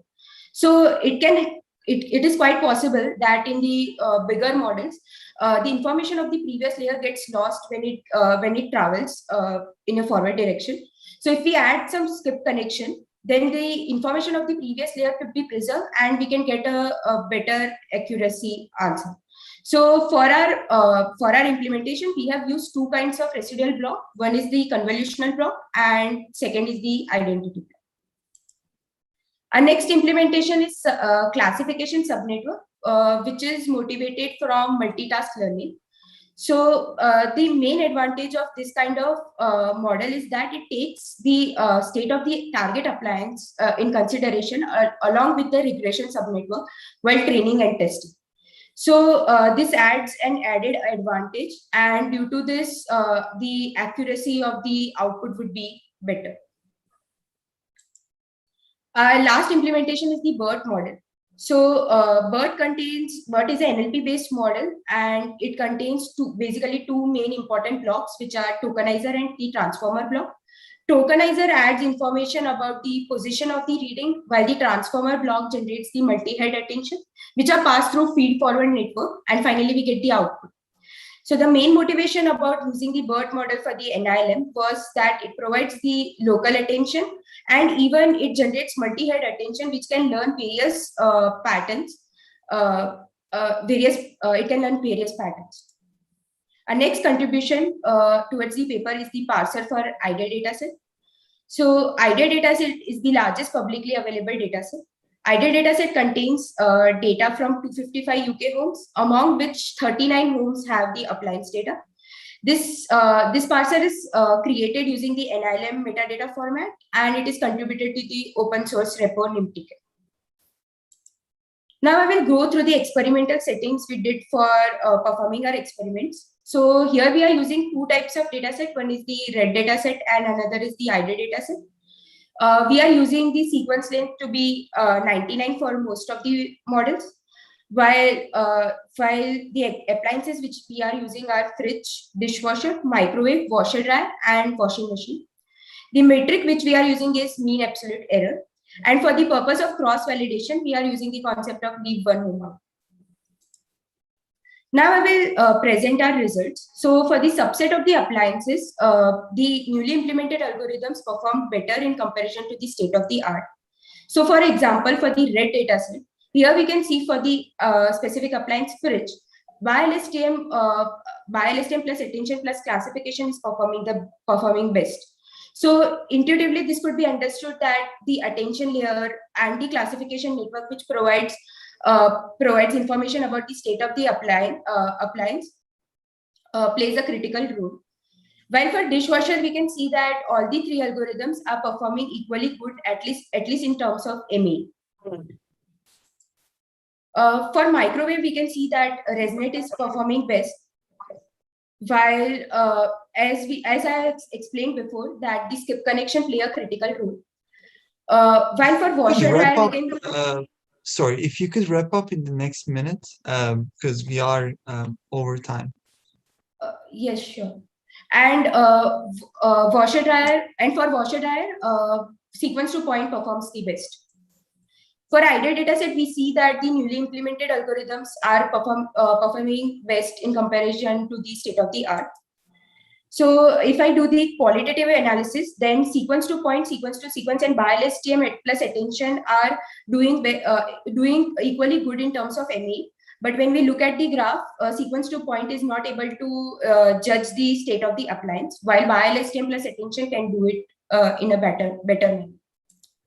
So now we are currently trying to implement our algorithms on more number of datasets, and we are even trying to provide better explanation for the better performance of the newer models. So here I summarize that we have implemented 5 new neural networks and contributed a dataset parser, provided a qualitative and quantitative comparison, and I conclude that the newly implemented algorithms performed comparable or better than the state of the art. Thank you. I am open for the questions.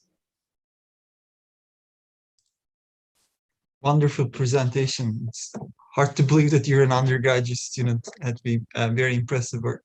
So the floor is open for questions.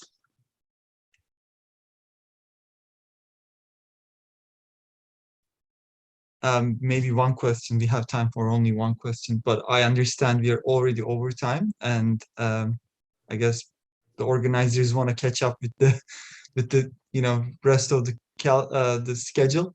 There are no other questions. We can have the discussion moved on to Slack, and that concludes today's session 7. Thank you all for your attending and your questions and participating. And thank you for all these great presentations from the session 7 presenters. Thank you all.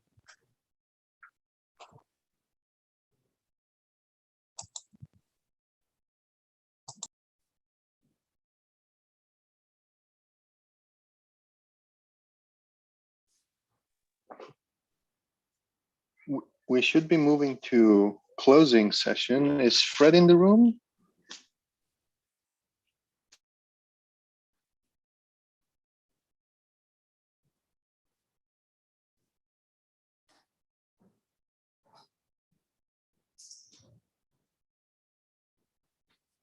Hey Zoltan, Andrew here. I don't think Fred had to step out for a little bit, so he told me to manage the physical space. But do you have any? Do you and Om or the?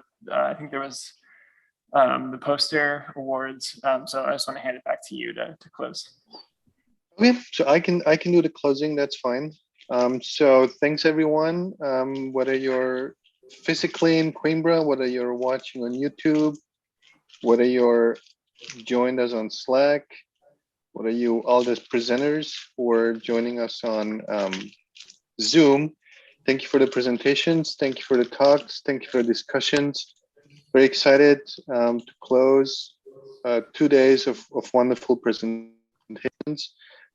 We did have one announcement for the best poster award that went a little unnoticed, I believe, on Slack. So I'll give us another shout out here, which is, let me just find it again. There we go.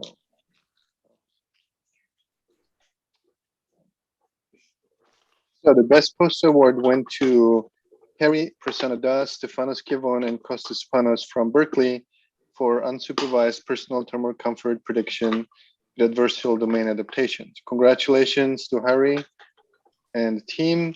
And the runner-up was Alt from Berkeley, Dostok Young, Lucas Penger, Manan Qatar, Utkarsha Gwan, Sevapru, Nadarja, and Kostas Panos for offline online reinforcement learning for generalizing demand response price setting to energy systems.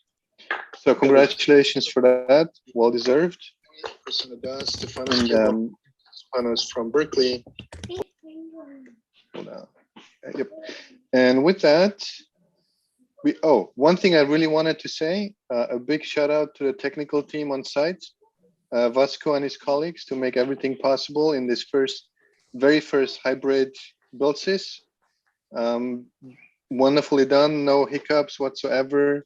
Over 3 platforms, physical, Zoom, Slack, YouTube, everything works. Thank you very much. We'll probably keep doing something like this in the future because it helps us connect to the outside world. And I see Om's here. Om, do you want to add something before we close? I also wanted to recognize the tremendous effort Fred, put in to make this conference successful. So, in addition to thanking all of the local organizers, without his support, this conference would not have run as smoothly as it did. I would especially like to recognize Fred for his excellent and able leadership to just bring this conference to a very successful conclusion today. So thank you, Fred. If you watch this video later, that it's recorded. Okay, thank you, Om. So with that, the conference is concluded. We'll take a 10-minute break and then we'll continue in the same Zoom room with the business meeting. And that will be introduced by Farag later. Thank you, everyone. Thanks, everyone. We'll start 15 minutes past the hour, wherever you are in what time zone.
Somebody in the technical room, please check the Zoom channel. There may be people waiting in the waiting room to be let in.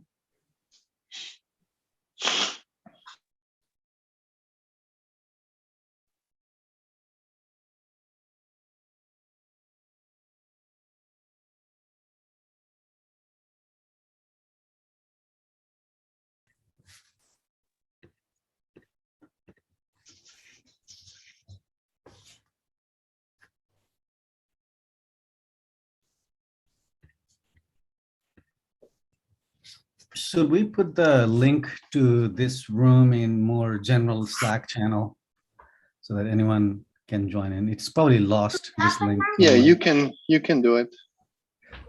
Well, if I know where the link is, let me find it. Let me find it. What would be the right channel? Maybe Farooq should do it. Maybe he can invite everyone. Farooq. So I'm not completely familiar with the Slack of the Okay, in that case, I will invite on your behalf, but what channel will be? Just general? General, I think. General would be. Dear BuildSys community, we would like to invite you to the business meeting starting right now.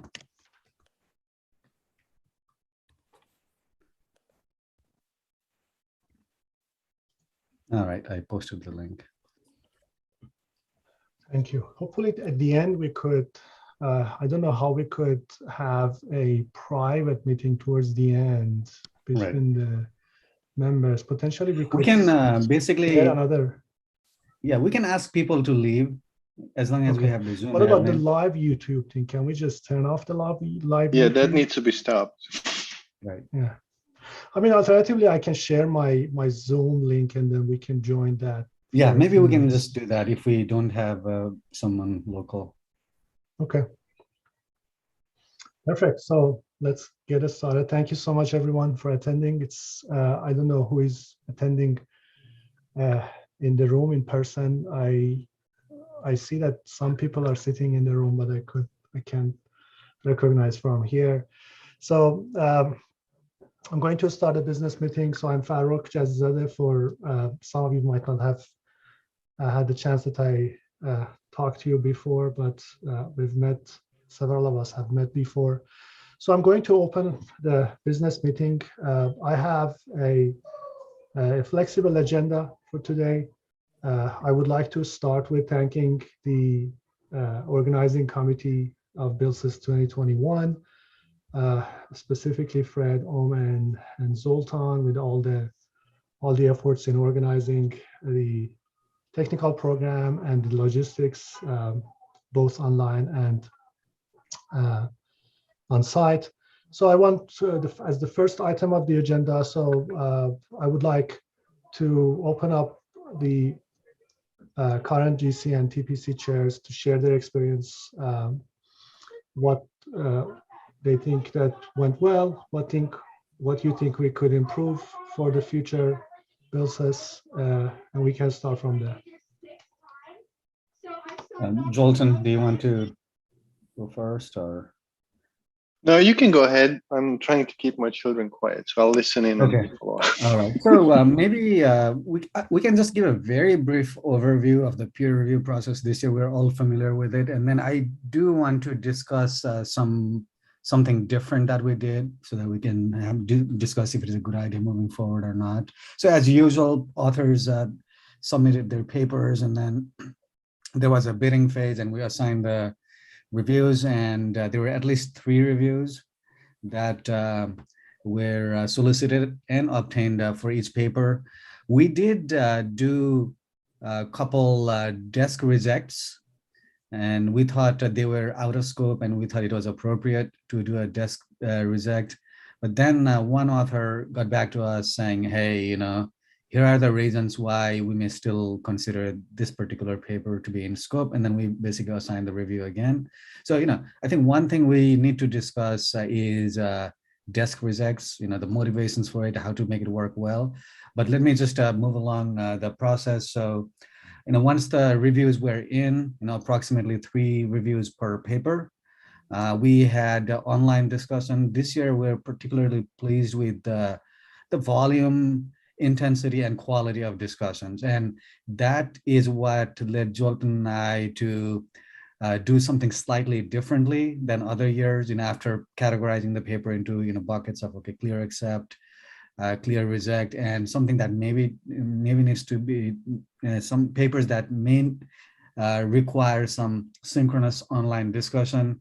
And that middle set, in our opinion, had to be small for it to really benefit from synchronous discussion. And that's the reason we sort of push the reviewers to decide one way or another. And in the end, we only have, I think there were probably 5 or 6 papers that definitely needed discussion. And during the online discussion, 1 or 2 additional papers came up. So that is very different from how the TPC does its work, that aspect, because traditionally, we've had 20 to 30 papers discussed in a few minutes each. In contrast, this year we had a much smaller number of papers discussed more extensively during online synchronous meeting. And after that meeting, we put about was it about 16 or so papers, Zoltan, through shepherding process, which followed similar 16. process. Yeah, which followed similar process like last year's, and we thought that also worked reasonably well. So just to summarize, I think the desk rejects and really thinking about what is the purpose of online synchronous meeting and how to make that productive. I think it is worth discussing those 2 points from my side. Jolton, do you want to bring anything up? Yeah, no, I mean, what I would say is that, we moved a lot online, but we made sure that we always were in erring on the side of the paper, not trying to reject it. So if there was anything unclear, if one reviewer was in favor and 2 were against it, we would still move it forward, and making sure that only really unanimously not accepted or accepted papers would be classified as such. So we were erring on the side of inclusivity. Same with topical papers, actually. Like, I don't know if you followed the program, there were 1 or 2 papers that were on the edge of being part of the typical BuildSys program, and we erred on the side of including it to be more inclusive in that.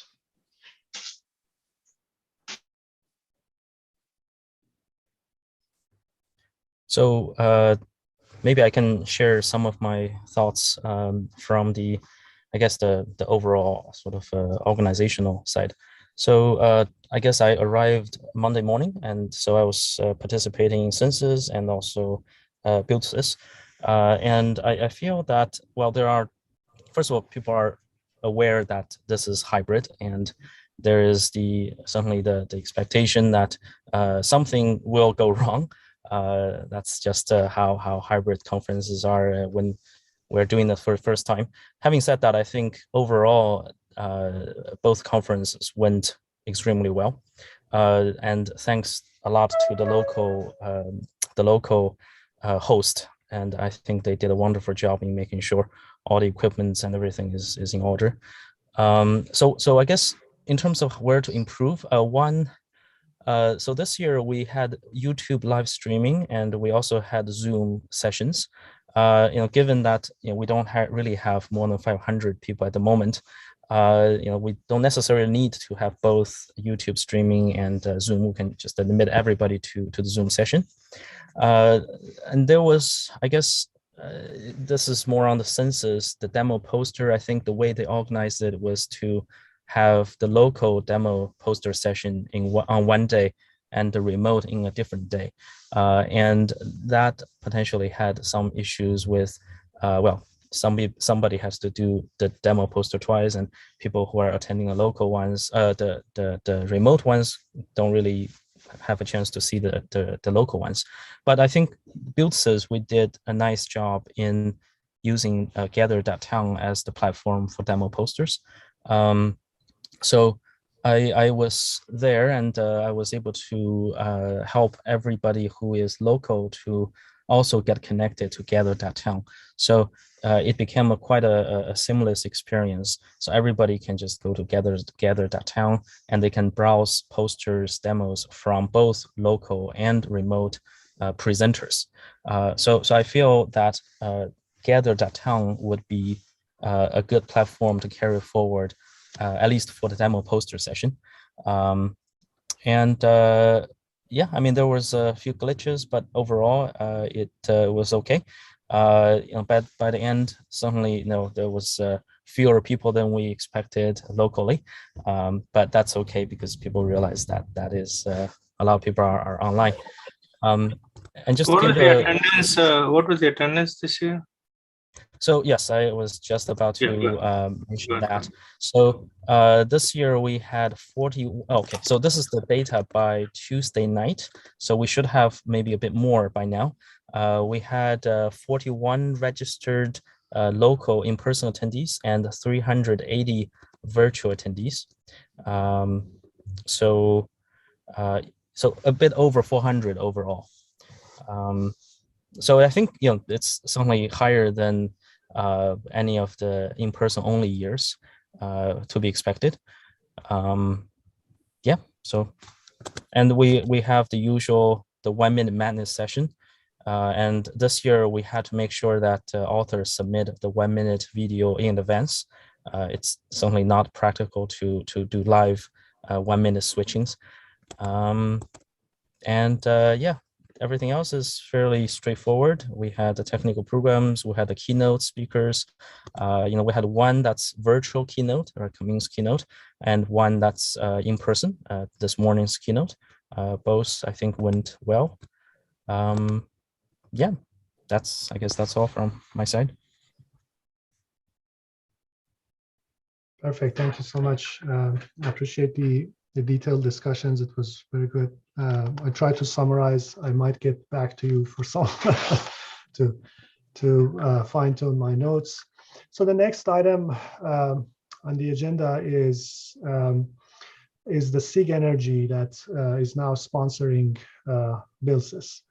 So starting last year, we have transitioned to be sponsored by SIG Energy, and the SIG Energy, we've been meeting on a monthly basis. The executive committee basically comprises of the SC chairs of the E-Energy conference and BuildSys, plus the remaining the core executive committee. So the rotating members of the conferences are usually the chairs of the SC committees. So there have been different discussions in these meetings, and I wanted to get your perspective, share some of the discussions, and then get your perspective on these.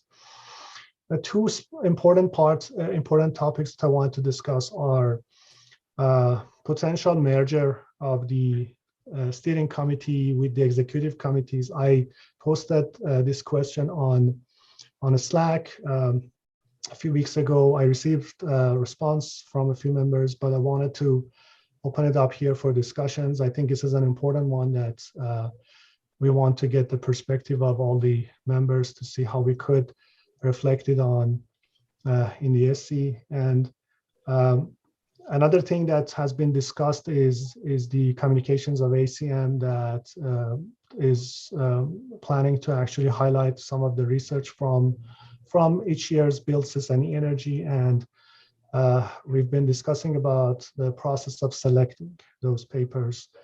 So we could start with the discussions around potential mergers of the BuildSys. So I wanted to give you this report and also get your perspective on pros and cons from your perspective.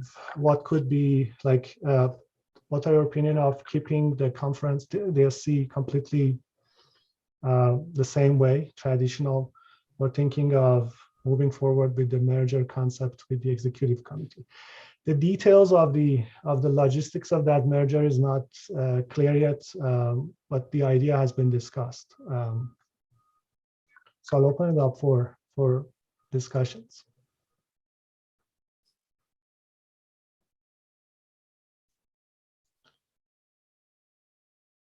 Anybody has any opinion on the potential benefits? In general, so the idea, some of the benefits of having a separate steering committee is the fact that specifically for BuildSys, because we do have members from computer science and members from civil engineering, mechanical engineering domain. Potentially keeping SC in this current format could help with engaging communities across disciplines. So I don't know, potentially we could integrate still a balance between the people that will join the executive committee. Again, the discussion, the specifics of this merger has not been discussed. So go ahead, please, Albert. Go. Yeah, so you have the detailed feedback and I included that point. I'm not one way or another one. I just wanted, let me repeat what I just said, but again, I'm not stating a position. I'm simply stating that, you know, the kind of the obvious. So right now we have an SC in BuildSys of 9 members. And right now it's a 3-year stint, and we have kind of almost like 3 virtual members because, you know, the new GCs, but also the TPC chairs joined, right? And a rotating function. So it's almost like a 12 member group on rotating basis. I believe that in the first year, the other 3 are observant. So there are always 3 members that are kind of in observant role with no vote, right? If I'm that's correct. Okay. Yes. So there are actually 9 voting members of the group, but there are in reality other 3 that are kind of learning the ropes, right? So that is significantly different from the current membership, I believe, of the steering committee for SIG Energy, which is just 5 members. Yes. So the are they 5? Let me check, double check to see. I think it's more than, but it's around that number, around 6, 7 members. So definitely the representation from each one of the conferences, at least at this point, is just 1 person, 1 representative from each one of the conferences. So I don't know if the merger happens. So that's one of the dimensions that I wanted to get perspective. I mean, your opinion to see if we want to consider this, what type of form we want this merger to be. That's right. So the idea is, it seems that only past general chairs join the steering committee based on the perspective of the energy tradition, right? Assuming they would like to maintain that. And so the whole idea of the merge. They are only inviting, I mean, the meetings are happening from the steering committee chair. So there's only 1 member of each one of the committees. So the chairs of the steering committees are attending at this point. But again, but correct. But if you see the membership, these are past general chairs for the E-Energy conference, right? Yes. The E-Energy, yes. The E-Energy is smaller. The correct. Is small. Yes. So sometimes E-Energy, I took a look, and they have multiple chairs. There's not just 1 person being a chair, they have multiple chairs. But even in those cases, only 1 of them is the one that joins the steering committee. Yes. So this is just so to... Yes, so I'm not completely familiar with the process of the energy, the bylaws in selecting the members, but definitely the steering committee is much smaller than BuildSys, yes. So if the idea was to merge based on the email that I said, in order to reduce the number of people participating somehow, or having more aligned control with the new SIG Energy, the number of participants in the SC is going to be reduced. That's a fact, right? Because they want to merge and consolidate, which is fine, but just so let you know. And the other point that I made, that you already made, is BuildSys has a tradition from having always kind of, the SC, but also even the TPC kind of half and half between civil engineering and computer science. And the issue is that now the representation of, instead of being at the SC level half and half, it would be like 1/4 and half in the best case scenario, because most of the E-energy folks are all computer science guys. Yes, this It is my definitely. understanding. Yes, that's actually one of the, because it seems like the E-energy is more, I mean, from the get-go, E-energy was more positive about the merger because of the size of the steering committee and the fact that majority of them are actually, based on my experience, if I remember correctly, the chairs are usually computer science, from computer science background. So that was the main discussion this discussion started a few months ago, and then we didn't consider further discussions until now. So I think the next meeting agenda will include some of these detailed discussions on the shape of these mergers and reflecting the opinion of the current members of the steering committees or the opinion. So, Rajesh, you have been around the block for a while. So I'm summarizing based on your discussion that the benefits of having the steering committee of BuildSys the way that it is the fact that we could have more people engaged in the process, and then at the same time we could bring people from different disciplines to the discussions, which improves the quality of the discussions, potentially to facilitate the interdisciplinary nature of the process. That's. So I have a few minutes before I have to switch out. So first of all, I think that this is great that you're discussing the relationship with E-energy. That has been quite a while. I don't know the size of the E-energy you want to take a look at, but I think the question you want to ask is, what specific issue that you want to solve? Is there a case that BuildSys is not growing anymore? Is it the case that it's not attracting the publications or submissions as it should? If it is the case, then I think you do need to do something about it and perhaps give it a new shape. If it is doing very well, then you have to ask the same question on E-energy side. And if it turns out that both of them are doing well, then perhaps merger is okay. I mean, it's not that big a deal. Both are ACM events, if I remember correctly. E-energy is also ACM, right? Yes, E-energy is also the. But E-energy is a SIG also. Yes. SIG Energy is sponsoring E-energy and BuildSys at this point. Rajesh, just to clarify, we're not talking about the merger of the conferences. What I believe we're talking about is the merging of the steering committees unified under SIG Energy. Yes. Oh, I think that's a great idea. Okay. That's a great idea. So I didn't realize that, but if you're just talking about a steering committee, because I think, I'm just looking at the table here, you do need to bring in new people.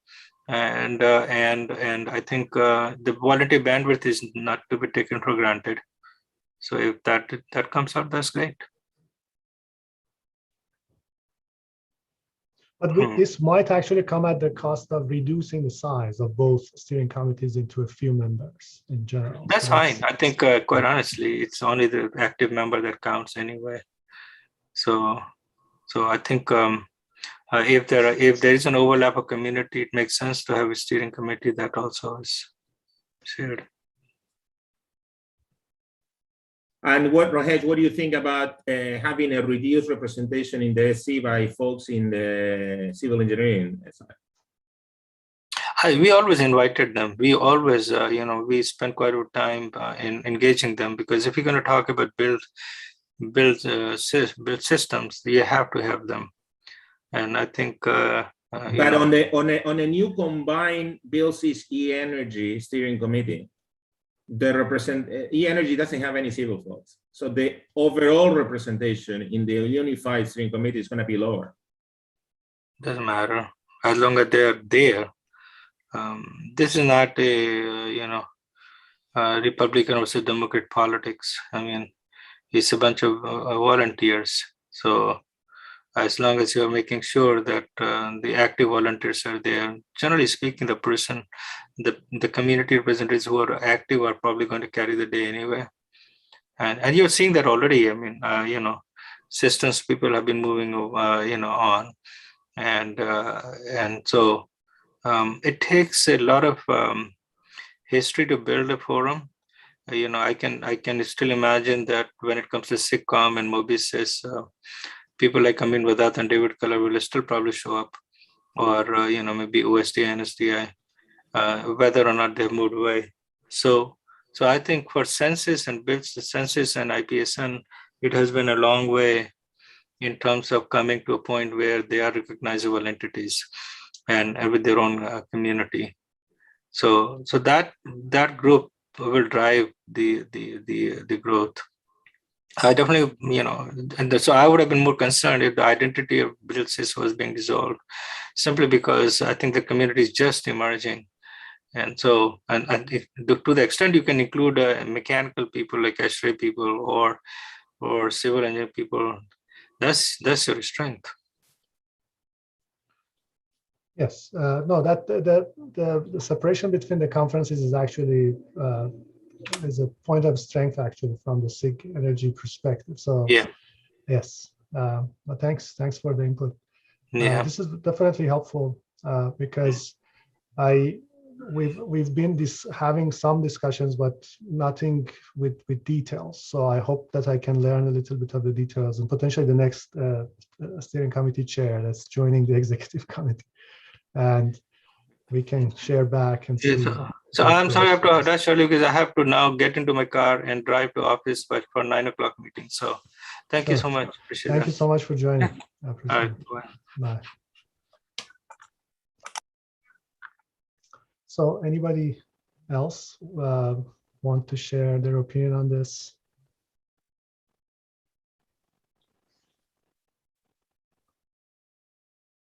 So again, the specifics of the merger has not been discussed. The idea brought up, I would say at least maybe 5 months ago, and then discussions stopped, and then again, I think it's coming back on the agenda. So just right time for us to be discussing this. So my one comment here is along the lines of Alberto. So, Rajesh is right, steering committee doesn't actually decide, okay, how many papers from mechanical engineering gets submitted to BuildSys, right? But it may have long-term impacts along those lines, because let's say if you have 75% people coming from computing, let's say, right? Then they are probably more likely to select, general chairs, and consequently TPC co-chairs from, a little bit more from computing related areas. Maybe that's a good thing, but I think it will definitely probably, at least in an average case, it would move, BuildSys, more and more to computer science side. I think there is that concern from my side. I agree with that discussion because, although the members of the SC might not be very active during the year, but having members of different communities as part of the steering committee will encourage people to participate. That's also a dimension of it that we should look at. So, which is specifically for civil engineering, researchers, computer science. Everybody knows that this is a strong community. It is growing, and it is obvious that people are more and more seeing this as a strong conference to attend.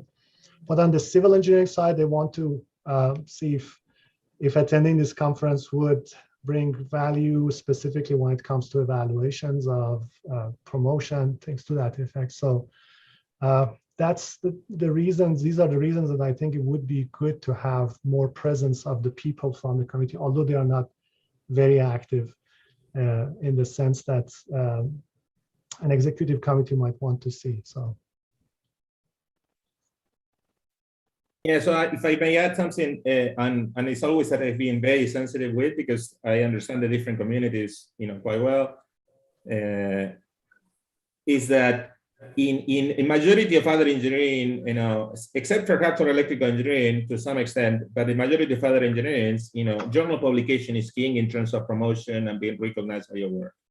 And I think civil, being one of the most traditional ones, it still is. I know things are changing, and there are subgroups within civil engineering that are more amenable. But you need to convince chairs, and you need to convince people writing cases, etc., that are more traditional, right? So until this is not that established, I need to protect my fellow civil engineering young faculty.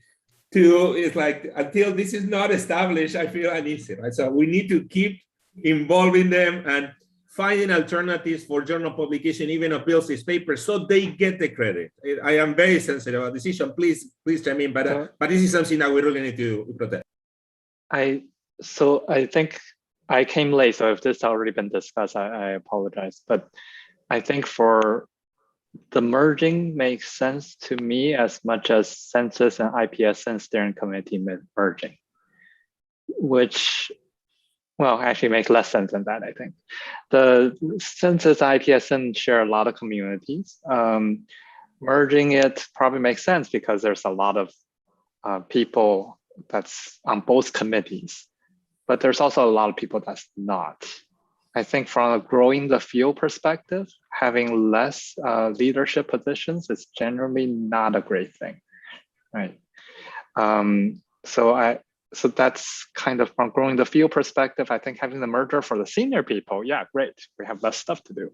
But from the junior people, the position available becomes smaller and they need promotions too. So from that perspective, I think that's why the two communities never merged from the Census and IPSN side. Now, IPSN, I think, shares some of the same problem BuildSys has. Namely, the IP folks all have left. Only the SN folks are left, are staying. So that's, I think, one of the challenges that BuildSys will have, which I think if merging with the energy will probably, well, not merging with Census, the IP people probably wouldn't come back anyways.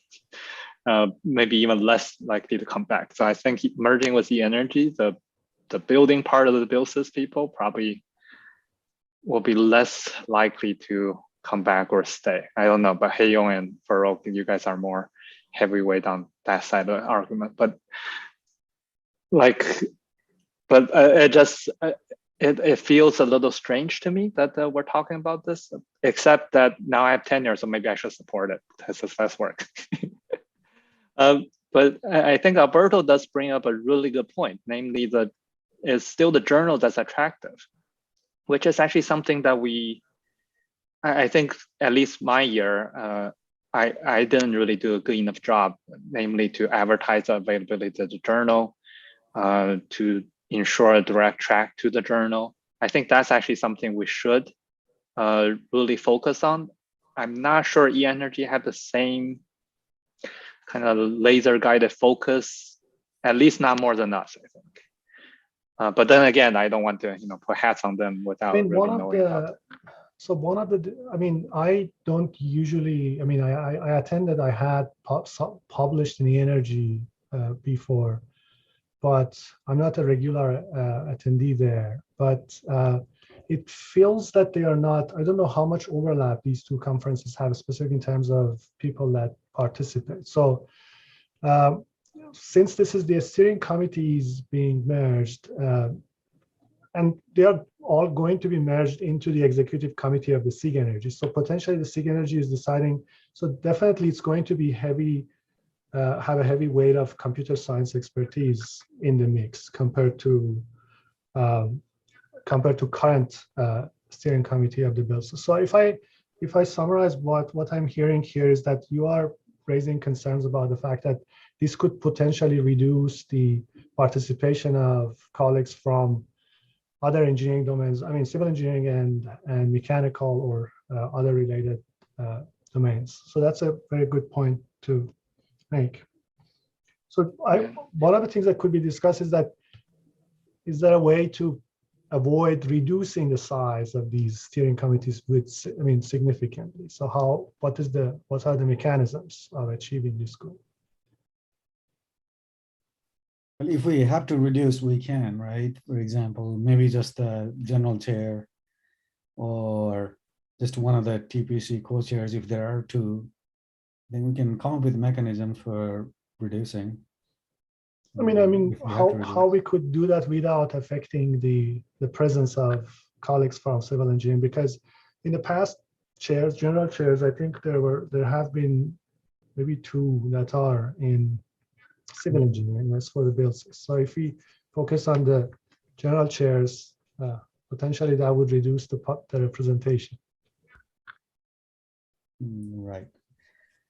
So I don't want to make it a long. Go ahead, please. Someone was. I think if that's the main concern, we probably need to change the structure a little bit, right? Right now, it's unofficial that, okay, maybe some people are from civil engineering or computing.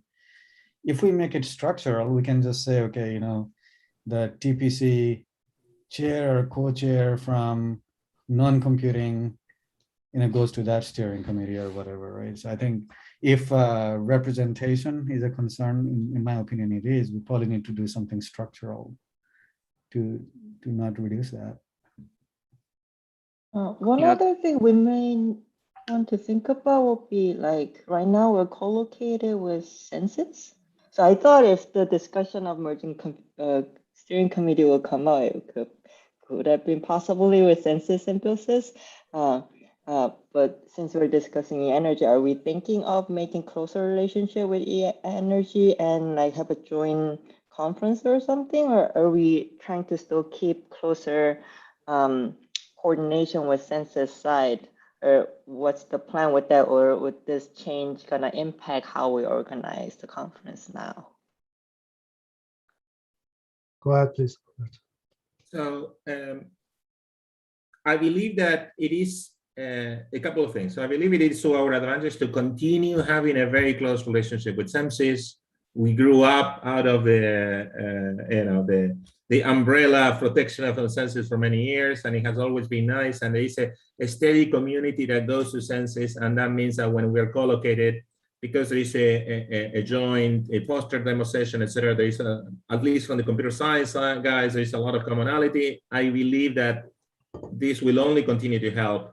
If BuildSys has been growing continuously, why screw up with that? I wouldn't touch that, literally, like with an AFib ball. Now, however, the sponsorship structure with respect internally within the ACM, which is a CS entity, right, has always been, we were being supported with, the umbrella of SenSys. And now that we finally have a special interest group together with the energy, now the support structure is independent. But this doesn't mean that we have any issues with SenSys. I would say this is just from the background paperwork point of view, we are pushing funds slightly different, right? And support slightly different, but that continues. Now, with respect to merging on with the energy, that would be the other focus. There is another thing. The merging is not a merging of a conference, because in computer science, traditionally on relatively more established fields, you want to have that dual, not necessary in all the cases, but you want to have this dual conference system, like top conference in machine learning. And now there are many, because machine learning is a cloud conference, but the top conference in machine learning has always been NIPS, well, NeurIPS now, they changed the politically correct name, and ICML.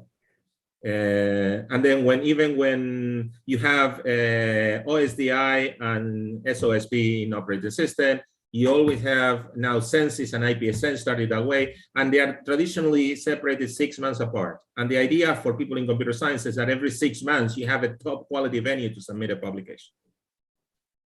So now that we are together with the energy within the SIG, the two flag conference are BuildSys and the energy, and they are 6 months apart, type of a thing. So it was never about let's merge it so you have only one venue for the entire SIG energy community. No, the whole idea was to keep the two and kind of 6 months apart in terms of submission or when it's done, and then we rotate over the year. Now, it is true that most of the CE and mechanical folks are submitting their work to BuildSys and not necessarily to e-energy. So perhaps e-energy would like to see more, increase the total number of potential customers. So people in the CE and mechanical engineering community can submit something to e-energy, but e-energy has been traditionally a CS only field. I feel that's actually an argument for keeping them separate, right? Similar to IPSN and SenSys. where when Sensus tries something new, IPSN doesn't necessarily have to try it, but they may try something differently new. And I think the growth of that field actually benefited from having two communities that's slightly different, that's willing to try different things.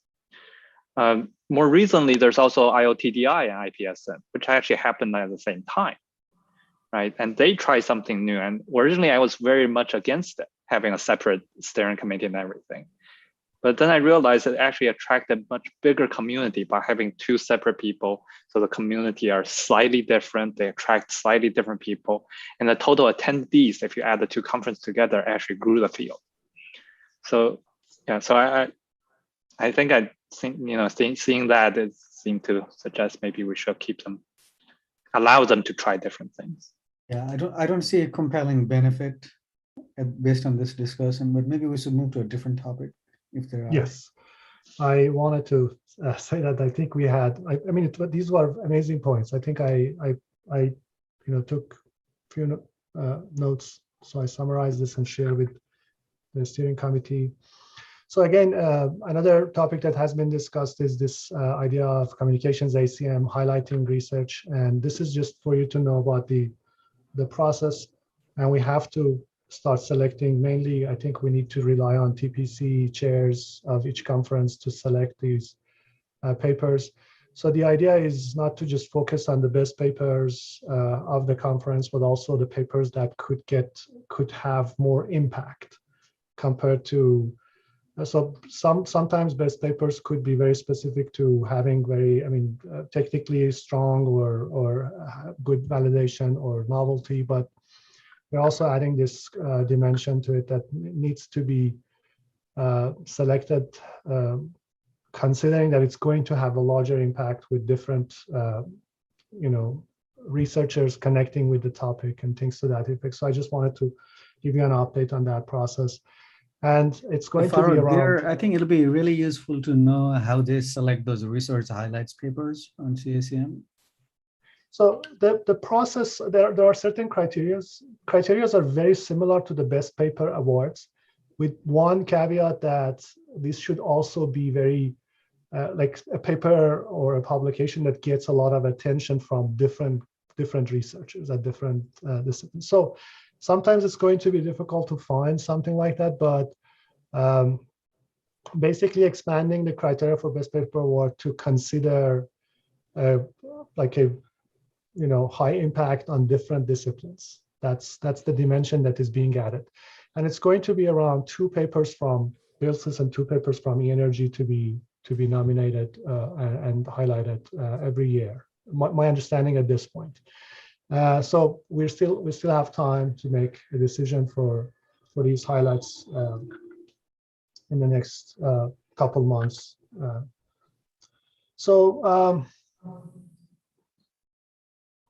We talked about Sensus and co-locating with Sensus. There has been some discussions of whether this process is good, whether we need to make changes. I noticed that in previous years we had these discussions, and it's good to have these, at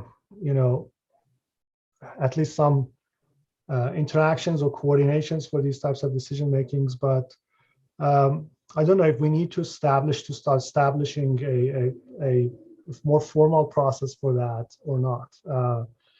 I would like to open it up if you think it's a good topic to discuss further. Otherwise, I want to open it for any point that any of the members or attendees want to make.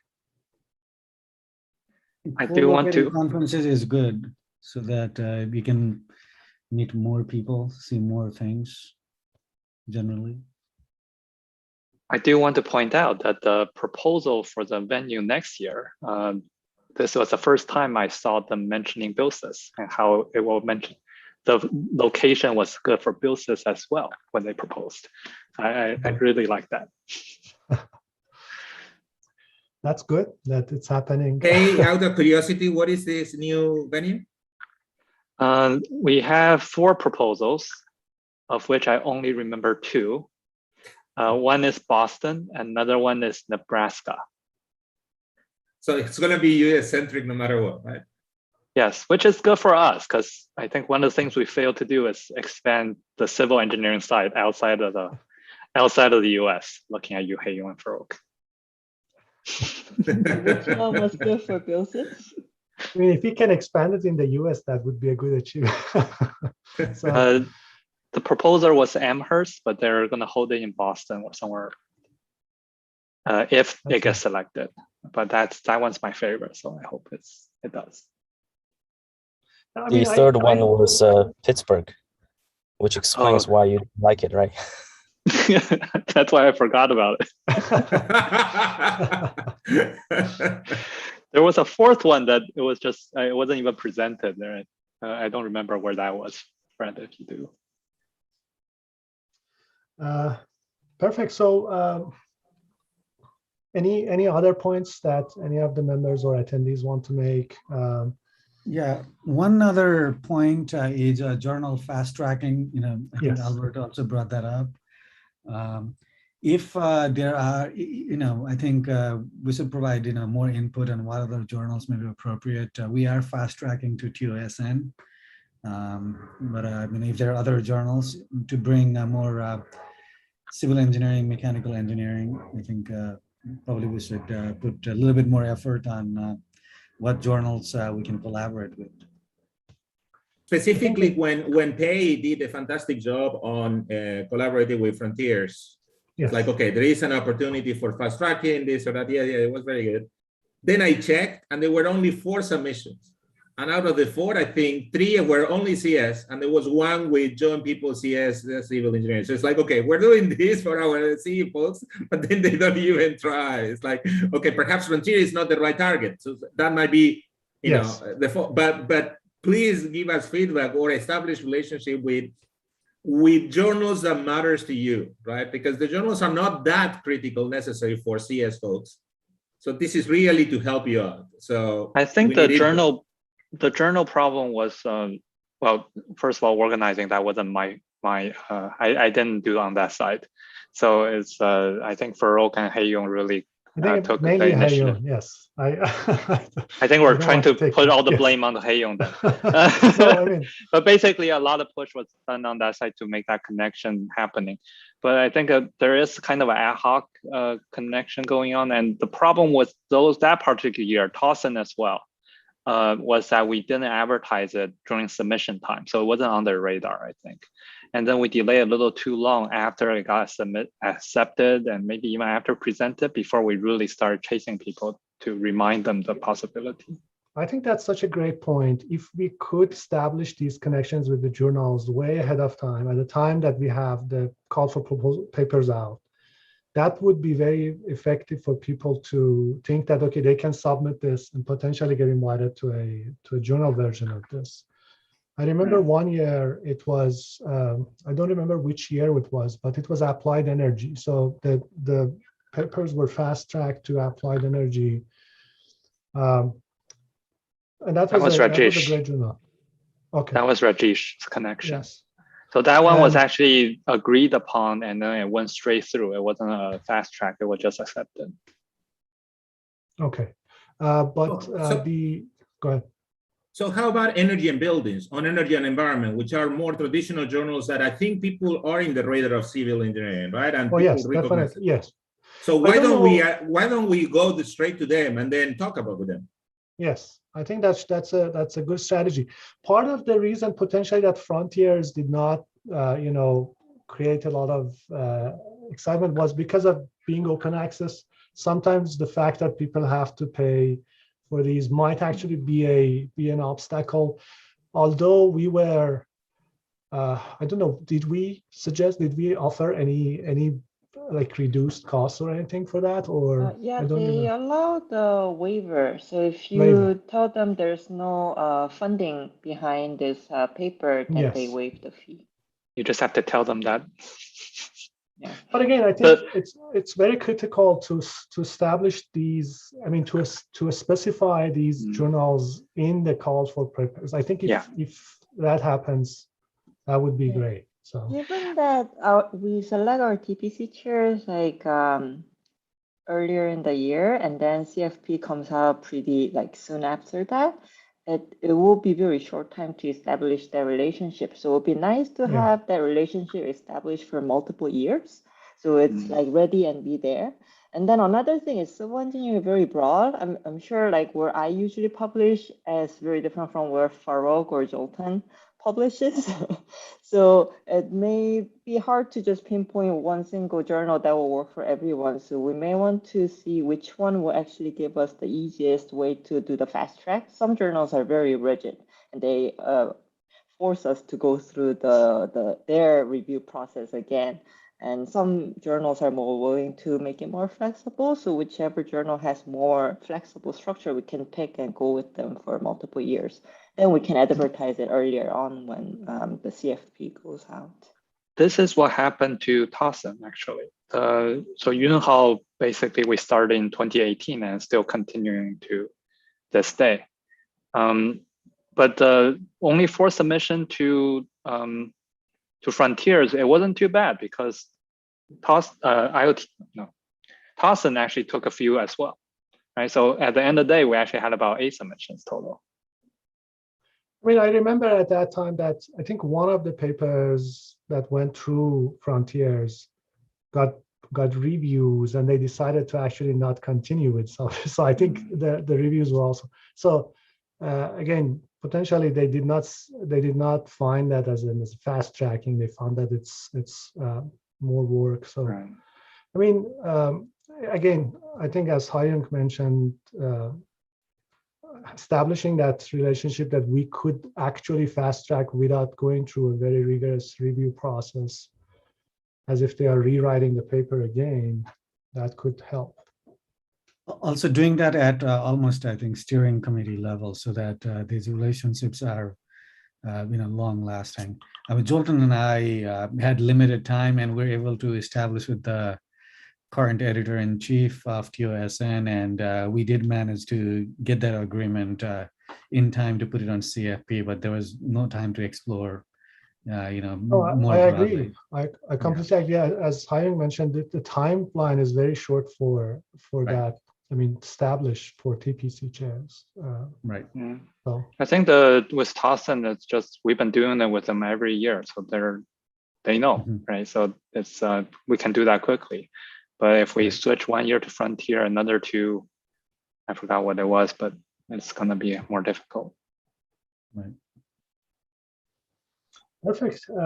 I think it was a great discussion. So I want to proceed with adjourning the public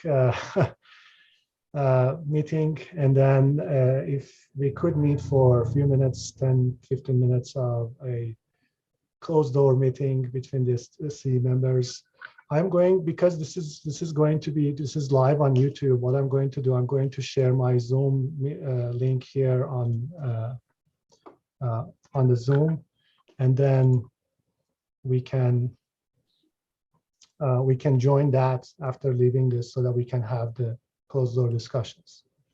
I believe Jorge and perhaps some other folks from that should potentially be part of the meeting were in the public YouTube channel. So in the YouTube channel? Yeah, because I noticed some questions there in the YouTube channel from Jorge, for example. Is Jorge in the? I don't know if he's continue online. I can tell you how many people are watching the stream, but I don't know the identities, right? So. Farouk, do you want to email the link to the steering committee email list? Yeah, I think that would be better. Or put it to the email or on the Slack channel. I can do that. Let me put it on the Slack channel. Yeah, because I noticed some questions there in the YouTube channel from Jorge. Is Jorge in the? I don't know if he's repeating our sound. Yes, something's happening.